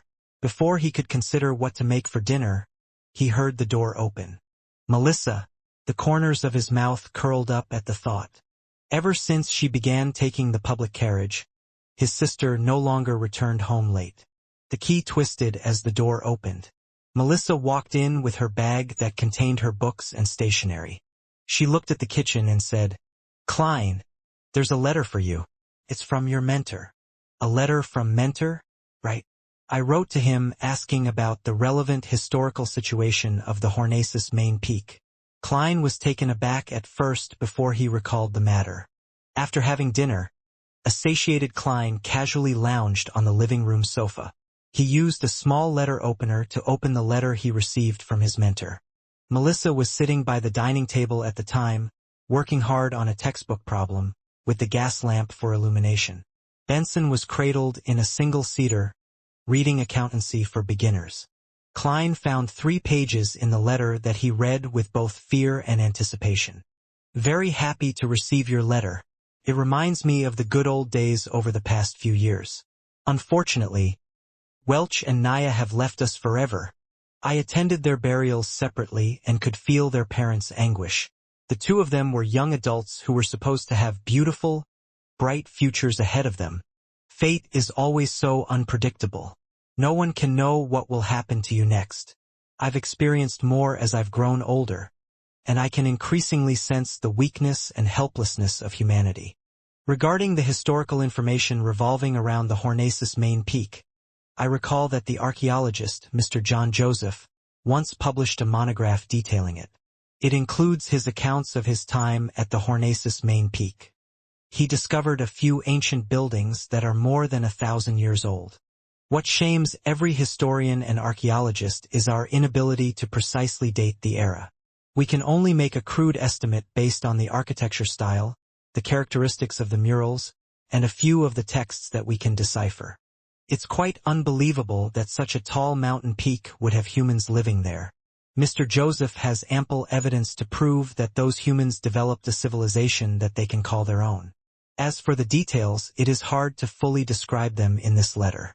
I suggest you try borrowing this monograph from the Deweyville Library. Trust me, Sir Deweyville's donation to this library makes it have more books in its collection than the one built by the city government. The monograph's title is Research of the Hornacis Main Peak's Relics. It is published by the Lone Publishing Firm. In addition, there are some papers that discuss something of relevance. They are published in the journal's New Archaeology Archaeology Summary. The exact issue and journal volume is... Klein read every word, and repeated the names of the monograph and paper names silently. Immediately afterwards, he found some paper and an envelope, as well as a fountain pen before penning his gratitude. "Melissa, help me send this letter out. This is the money for the stamps." Klein placed the sealed envelope and more than enough money for the stamps on his sister's desk. Melissa took a glance and curled her lips. "Klein, stamps don't cost that much." "Yes, stamps don't, but a girl should have some allowance." Klein replied with a smile. "I believe Selina has mentioned this to you before." Noticing that Melissa was about to protest, he quickly added, "It can be used to buy the materials and tools you need." "Tools?" Melissa repeated softly again and again before casting her gaze back onto her books. "All right," she said as she nodded imperceptibly. The corners of Klein's mouth immediately curved upwards as he briskly walked back to the sofa. Excellent persuasion skills. You precisely pinpointed Melissa's weakness. Benson gave a thumbs up as he said with a suppressed laugh. Klein cleared his throat and said in all seriousness, "Then how shall I persuade you? Your self-study should emphasize language and ancient literature. Of course, basic mathematics and logic are equally important. According to the curriculum of the public schools and grammar schools, as well as the material tested for in college admissions, Klein was very confident about the general direction in which the upcoming civil servant examinations would focus on." Benson touched his hairline and said with a self-deprecating smile, "I feel like a curly-haired baboon in front of those books. But they're really useful," Klein said with a determined smile. At that moment, Melissa put down her fountain pen, stood up, and walked to the sofa. "Benson, Klein, this Sunday is Selena's birthday. She and her parents wish to invite all of us to their place for a banquet. Are both of you free?" "Should be fine for me," Klein said after some thought. He could take the opportunity to be acquainted with his sister's friends. It could prevent him from being utterly clueless whenever something happened to her. "Me too," Benson said as he combed his hairs with his fingers. "It looks like we'll have to think of a birthday present for Miss Selena." Klein smiled. "This should be left to Melissa. She knows Miss Selena better than us. Besides, what we need to do is what a gentleman ought to do, pay for it." "This is the first time I've heard someone describe laziness in such a pleasant manner," Benson said as he shook his head and chuckled. Klein returned with a smile. "This is the purpose of language and ancient literature." Benson never expected Klein to return to the subject at hand. It left him momentarily speechless. The next day, Klein wore his cheap formal suit and held his black inlaid silver cane as he climbed up the stairs and arrived at the Blackthorn Security Company's entrance. His tuxedo had already been sent to the tailor's. Klein was just about to greet Roseanne when he saw Captain Dunn walk out of the partition. "Good morning, Klein. Did you have a good night's sleep?" Dunn asked with concern. Klein answered honestly, "Better than I expected. I didn't even have nightmares. But I still feel heavy and a little disgusted when I recall it." "Very good. I feel assured hearing that," Dunn said with a nodding smile. After chatting about the weather, he raised a matter. "The Holy Cathedral has replied to my telegram. Antigonus, Larata, and company are to immediately escort sealed artifact 2-049 and the Antigonus family's notebook back to Backlund. They've also sent an additional Nighthawk yesterday afternoon via steam locomotive to help. I believe that they've already set off by now." "Already set off by now? Does that mean I'm completely free from the traumatizing Antigonus family's notebook?" Klein was taken aback. He found it surreal, as though he was dreaming. "This is more relaxing than I imagined. It's unlikely that there will be any follow-up, right? May the goddess bless them and that they will have a smooth journey." After a few seconds of silence, Klein made a gesture on his chest in the sign of the Crimson Moon. Dunn wore his hat and pointed out the door. "I have to patrol the Raphael Cemetery garden. Hey, I forgot one thing. The investigations of Leonard and the police department has borne fruit. They found the carriage driver that drove them. We have confirmed their temporary residence in Tingen City, but they are rather cautious. They didn't leave behind any valuable clues." "As expected of an ancient secret organization," Klein echoed wistfully. Dunn nodded and turned to head to the door. He stopped 3 seconds later and turned his head. "Also, the Holy Cathedral needs another 2 to 3 days before they notify us of your application to become an official member. This is dealt with by a different department, separate from the one that deals with the Antigonus family's notebook. They have different levels of efficiency." "I understand," Klein replied sincerely. Meanwhile, he helped his captain add inwardly, "Remember to submit the compensation application today." Watching Dunn leave, Klein heard the brown-haired Rose and exclaim, "Goddess! Klein, are you becoming a formal member? You haven't even joined us for a month." Klein smiled. "After I consumed the seer potion, it was only a matter of time." "That's reasonable," Rose and fell into a daze for a few seconds before suddenly sighing. I was praying that you finished your mysticism lessons so that you could be added to the roster for watching the armory, but, Goddess, I have to be on duty every 2 days. I'm not a sleepless. My skin, my state of mind. Goddess, save me. Shouldn't you be very familiar to such a lifestyle? Before I joined, it has always been you, Brett, and old Neil who took turns, right? Klein asked, puzzled. Rose and shook her head with a depressed look. No, there were 4 previously, 5 even earlier. Unfortunately, Kenley chose to become a sleepless. Viola did not choose to extend her contract last month and joined the Koei Noel Machinery Company. She's a gifted girl when it comes to creation. She only lacked the opportunity and money. 5 years as a civilian staff allowed her to have enough savings. Having said this, Rose and suddenly glanced at Klein and laughed with her mouth covered. I've thought of a good solution. Klein, get married as soon as possible. Then accidentally expose the secret of Beyonders to her. This is considered a very minor leak, so there won't be any particularly heavy penalties.